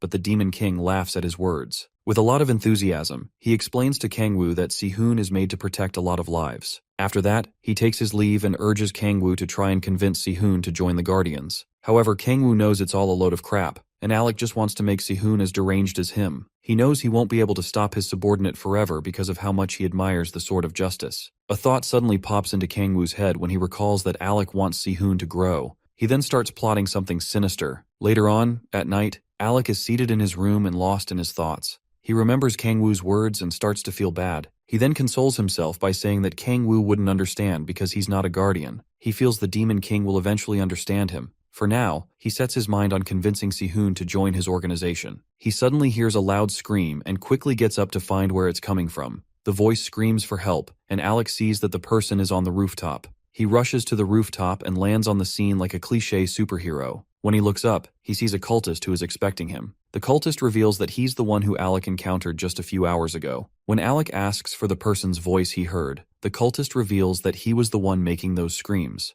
Alec realizes that he's been deceived. The demon cultist then asks about the woman he killed earlier while escaping. When Alec remembers the scene, his face becomes very grim. The guardian feigns ignorance and acts like someone didn't die back then. The cultist begins to laugh at him and mock the so-called Sword of Justice for ignoring an innocent person's death. While he is being mocked, Alec pulls out his sword and says he'll make the cultist repent for the rest of his life. However, the follower still takes note of the fact that the guardian didn't mention anything about killing him. But Alec feels that the cultist can never understand why he refuses to kill people. He believes that saving every person is a noble cause. This is coming from the same idiot who basically disintegrates people. Anyway, Alec bolts forward to attack the demon cultist. However, the cultist points at his neck as if telling Alec to give it his best shot. In the end, Alec is unable to kill him and ends up smashing the wall. In the process of changing his attack trajectory, Alec ends up injuring his arm. While pretending to have missed his attack, the cultist prepares to land a haymaker. The follower punches the guardian's gut and sends him flying away for acting so dumb.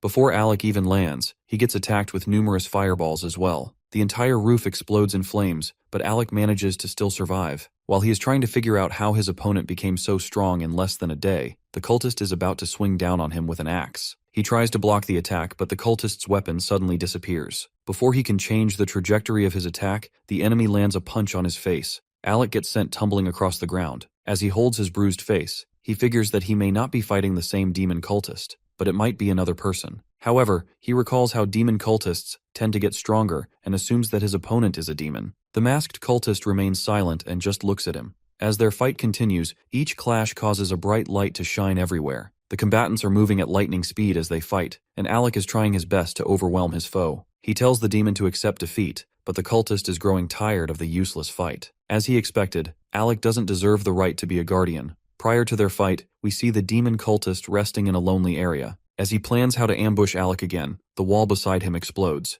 Thinking that it's Alec, he gets up and prepares for a fight, but he is shocked when he sees Kangwoo. The Demon King is confused when the cultist assumes that he's part of the Guardians. Kangwoo decides to ask the guy some questions about the Guardians, but the cultist isn't about to give up the information easily. He then transforms his ring into a demonic glove and prepares to beat the answers out of the guy. Kangwoo sprints toward the guy and punches a hole right through his chest. However, the cultist thinks Kangwoo is dumb for getting into his attack range. When he tries to use his claws, his hands suddenly go back to normal, and he notices that his demonic energy is going away. He looks down and sees that Kangwoo is sapping the demonic energy with his claws. After that, Kangwoo asks if the guy is ready to talk. The cultist continues to be stubborn, so the Demon King shoves his hand into the guy's mouth and uses the power of subordination on him. Despite this, the cultist still manages to resist the ability. With no other choice, he lights up the guy's insides with the power of hellfire. After that, he lets go of the cultist's bloodied mouth. The dude falls to the ground and screams out in pain. After that, he finally decides to talk.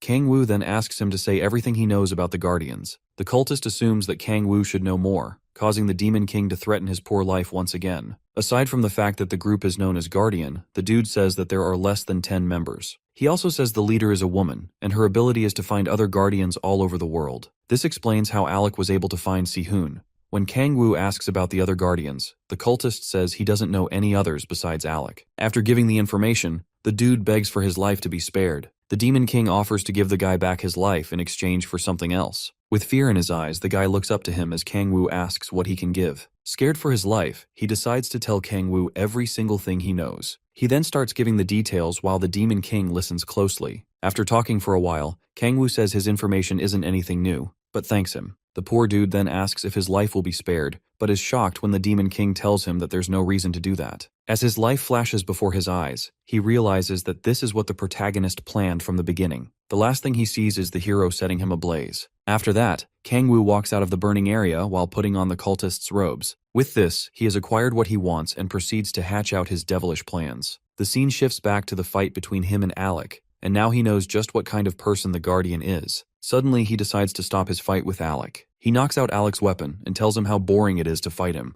The Demon King then grabs the guy's throat and starts choking him in the air. Alec struggles to free himself, but he's too weak against Kangwoo. The protagonist wonders why there's no normal world ranker like Cheonmujin. Kangwoo understands that Alec might have some kind of sob story as a reason for not killing, but he doesn't care for it. Alec is enraged when the hero begins to question his ideals and asks if things go away when he turns his head. The Guardian struggles to speak as Kangwoo reminds him of the corpse he got rid of earlier in the day. This finally makes Alec yell at him, but the protagonist is happy to see him enraged. The Guardian's boiling rage is more evident as the hero states that his actions are just for self-interest. Alec tries to tell him that he knows nothing, but Kangwoo grips his neck tighter. Suddenly, the door to the rooftop bursts in an explosion. Si-hoon shows up, ready to save Alec and face the enemy. He then demands to know who the masked cultist is. Kangwoo quickly changes his voice and begins to call himself different kinds of names. Finally, he introduces himself as Satan to the swordsman. After hearing his name, Si-hoon concludes that the enemy is also a demon. Kangwoo strangles Alec tighter and reminds the swordsman that he has more important things to face. He notices as Si-hoon starts to sweat nervously while trying to keep his composure. The boy grips his sword firmly and refuses to reply to any of the Demon King's questions. He recalls that he got a call from Kangwoo, telling him that Alec was being attacked by the demonic order. Kangwoo lies about being hurt and hangs the call, leaving the swordsman in a panicked state. Si-hoon doubts that someone like himself will be able to defeat an enemy who the Guardian couldn't even defeat. Regardless, he rushes towards the enemy to prove himself. As he closes the gap between them, he unleashes his dragon sword technique. However, the Demon King easily blocks his attacks with little effort. Si-hoon grits his teeth in anger as his enemy remarks on how weak he is.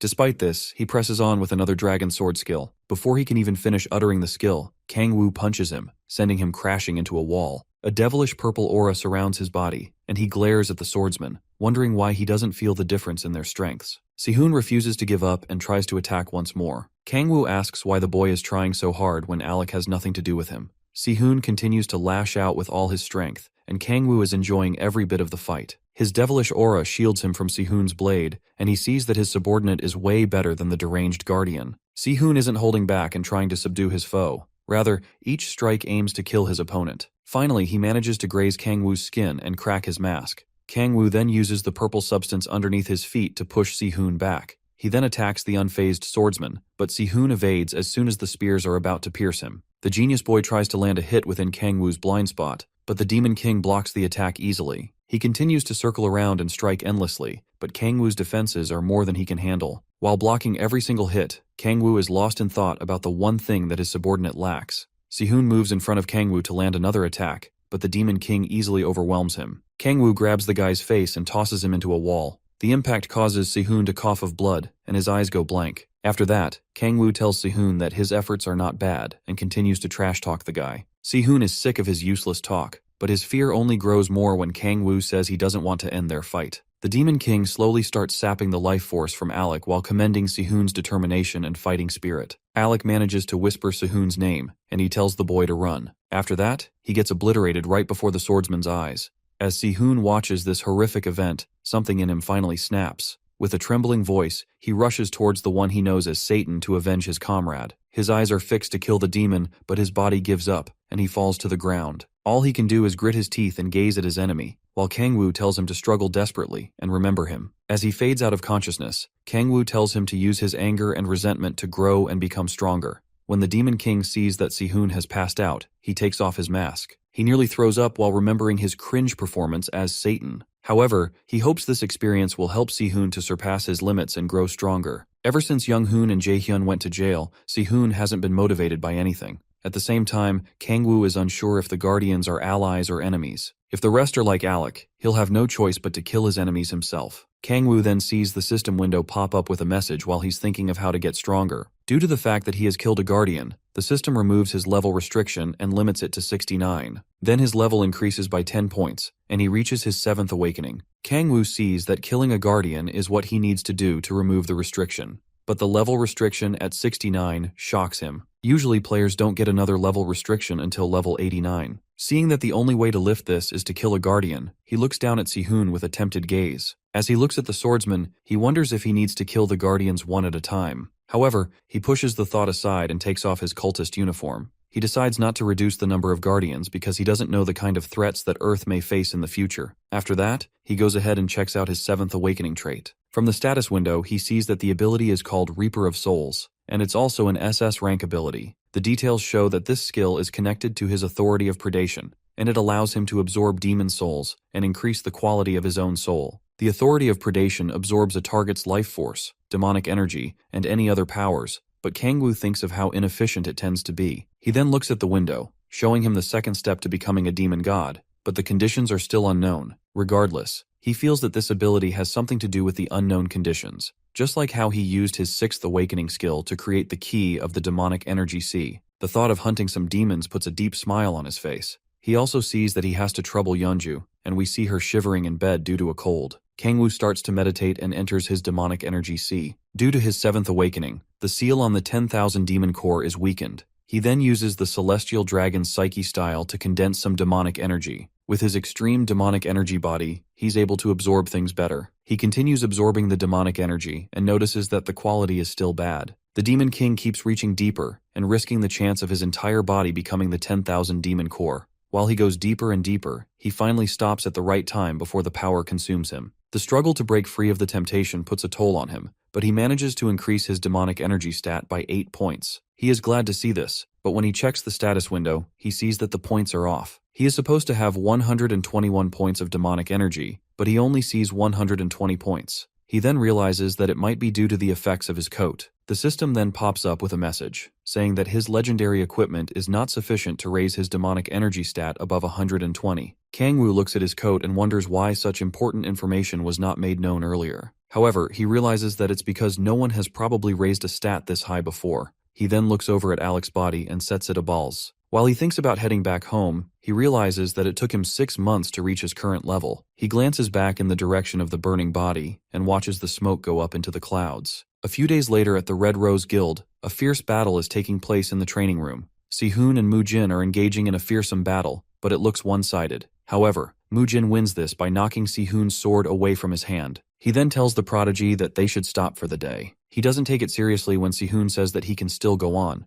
Sihun looks completely beat up and exhausted, but he still wants to push. With a ferocious look in his eyes, he tells the Sword King that he has to become stronger. Mujin sees that Sihun's martial arts are improving, but he is still worried about him. He then tells Kangwoo that he plans to go hunting with Sihun. Kangwoo looks concerned when the Sword King mentions that it'll be in Shanghai. The place has an SS rank gate like the one in Hokkaido, and he thinks it's too early. However, Mujin says that it'll be better for Sihun to fight monsters and get more real-life experience. Kangwoo sees that it's basically going to be a closed training, and it'll be the most effective way for his subordinate to grow. On the other hand, Sihun is still trying to catch his breath. Kangwoo then walks over to him to give him a bit of motivation. He grabs the guy, and with a sad act, he blames himself for not being able to save Alec Osborne. He tells Sihun that they have to do their best to become stronger and avenge the fallen guardian. His words touch a soft spot in Sihun's heart, and the swordsman vows to become stronger. Just like that, Kangwoo's sinister plan goes accordingly. After that, Sihun leaves for Shanghai with Mujin, while Kangwoo is wasting away on his couch.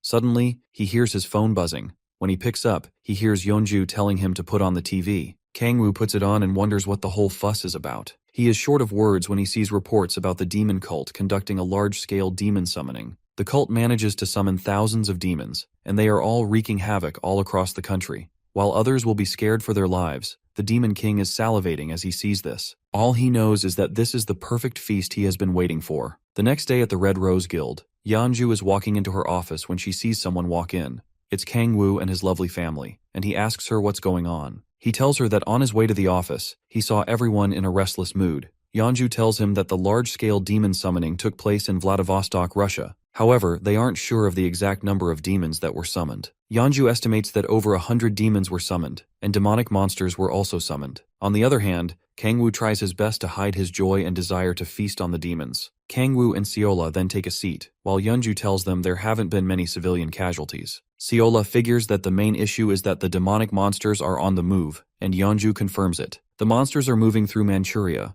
but Yeonju fears that there will be a large-scale war if the monsters make their way into South Korea. Kangwoo then asks her what the update with the Chinese is. She tells him that they contacted South Korea for an alliance, and they want to end things in Manchuria before the casualties get worse. There's going to be a strategy meeting in Harbin where each guild should participate. This is why her guild members are trying to get planes to go there first. She then asks if Kangwoo will be going with Echidna. She also wonders if it'll be enough with just him and Seola. Kangwoo tells her that Sehun is undergoing training, and he purposely didn't bring the rest. He feels it'll be too dangerous since they will be facing demons. He tries to gloat about how he's enough by himself, but Yeonju finds him sickening. Moments later, they head over to the player administration office in China. While they walk in, they are being led by Soyeon. Kangwoo then thanks her for helping out during the Ryoma incident. Soyeon blushes at his compliments and tells him that she had a promise to fulfill. Since her father is undergoing individual training, she admits that she's very busy, having to do all the work meant for her father. However, she mentions that she's worried about her uncle. Her uncle is known as Swordmaster Cheon Muyan. She says that Mujin overshadowed him, and that's why he isn't famous.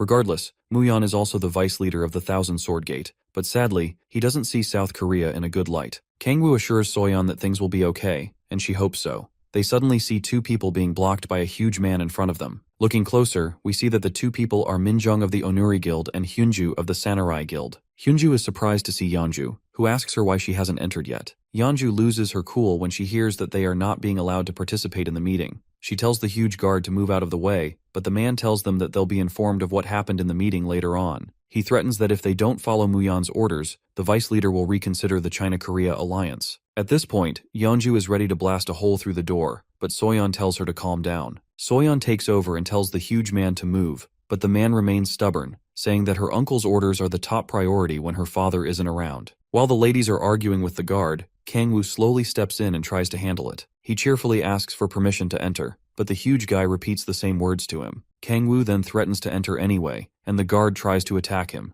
The door to the meeting room suddenly explodes, causing all the guild leaders there to panic. Kangwoo then happily walks into the room, while the guard lies helplessly on the floor. One of the leaders leaps from his chair and tries to attack Kangwoo for interrupting their meeting. Kangwoo grabs the bald man and smashes his head into the ground. The rest of the leaders are shocked to see the bald guy get knocked out easily. Kangwoo feels he should have stayed in his chair, considering he's already lost all his hair. He then sits on the bald guy and kindly tells the rest of the room to continue the meeting. Seated across from him is Muyan, who implies that the Koreans aren't needed. Kangwoo snaps back at his comment, and he calls the Demon King a cheeky guy. He is already pissed with the vice leader, so he decides to tell everyone what kind of man Muhyan is. Kangwoo starts talking about a jealous younger brother who can never surpass his talented elder brother. When a monster invasion occurs and the older brother isn't available, the younger one takes the opportunity to prove himself. While talking, he flings a pen into the map behind Muyan, grazing his cheek, and says that the little brother is trying to put other forces in the rear, so they won't achieve much. Kangwoo describes Muyan as an idiot who's trying to escape from his brother's shadows. This statement strikes a nerve in the vice leader, and he tells Kangwoo that he doesn't know anything. However,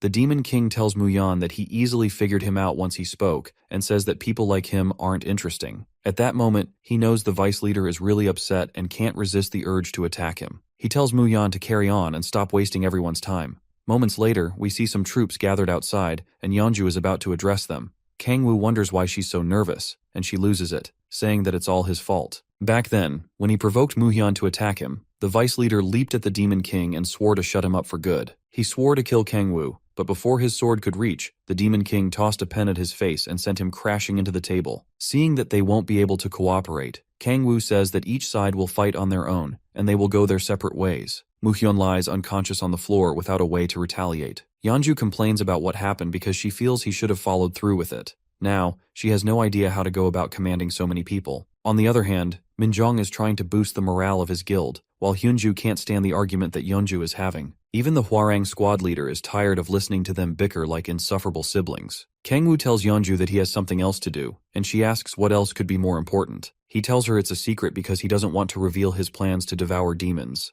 They suddenly stop when someone tells them that the demons have appeared. They look over and see a horde of monsters rushing towards them. Hundreds of mindless, ferocious beasts are hastily making their way to wreak havoc and chaos. Their huge number causes the players to panic, and they have no idea how to handle the situation. Fortunately, Yeonju quickly takes the lead and snaps them out of it. She assures them that they have the strength to fight the monsters. She then tells the mages to prepare to cast their spells, while the tanks will block the monsters charging at them. However, the players lose their morale when her commands become too complicated to understand. She starts feeling embarrassed, but Kangwoo cheers her on. Regardless, she says that commanding doesn't suit her, and hands over the reins to Hyunjae to take charge. With the burden lifted from her shoulders, she goes ahead to address the players one more time. She tells them not to think about the fight too deeply, and that they should see it as an opportunity to gather as many experience points as possible. The players are all excited after hearing her, and they aren't panicking anymore. In the end, Hyunjae didn't have to utter a single word. He sees how Yeonju motivated everyone with just a few words.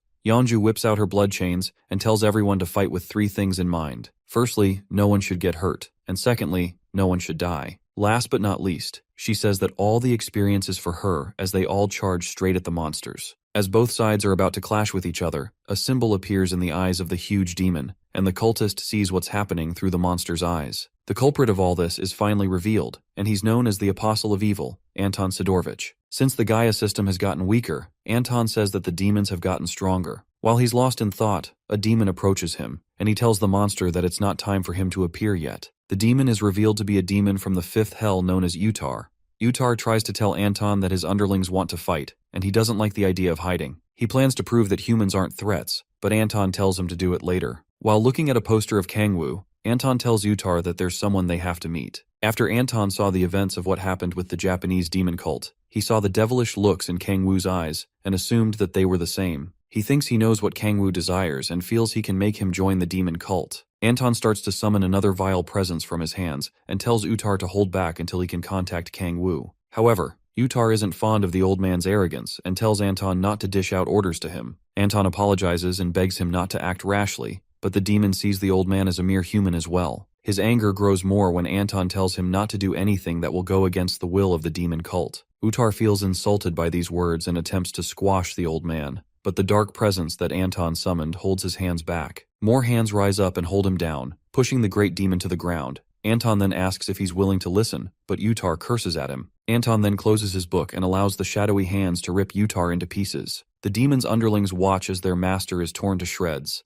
They nervously turn to the old man who calls their attention and advises them to heed his words. Back on the battlefield, the dreaded demons aren't letting up. However, Yeonju easily rips through them and continues to press on with her blood chains. A demon sneaks up to attack her from behind, but Hwaeun slices the monster and saves her. She tells Yeonju that she and Hunmo came to help, so she shouldn't be too upset. Hyunmo is quite concerned because there seems to be no end to the horde of demons they're facing. Hwaeun feels things would be easier with Kangwoo, but Yeonju refuses to accept that she needs help from our boy. However, Kangwoo is still on the battlefield, but he's invisible to everyone else. He sees that the players are doing very well to their advantage. Seola and the Samurai Guild are offering proper support, while the rest are dealing with the demonic monsters well enough. Kangwoo feels they'll easily win like this, but the problem is that he hasn't seen the supposed hundreds of demons that were summoned. He wonders what else they could be after, and why they haven't appeared. Something suddenly catches his eye. Then he calls on Echidna to go to the Samurai Guild and protect Seola. The little girl vows not to let anyone harm her master's babe. He tells her that his plans have changed when he sees a sudden surge of demonic energy on the ground.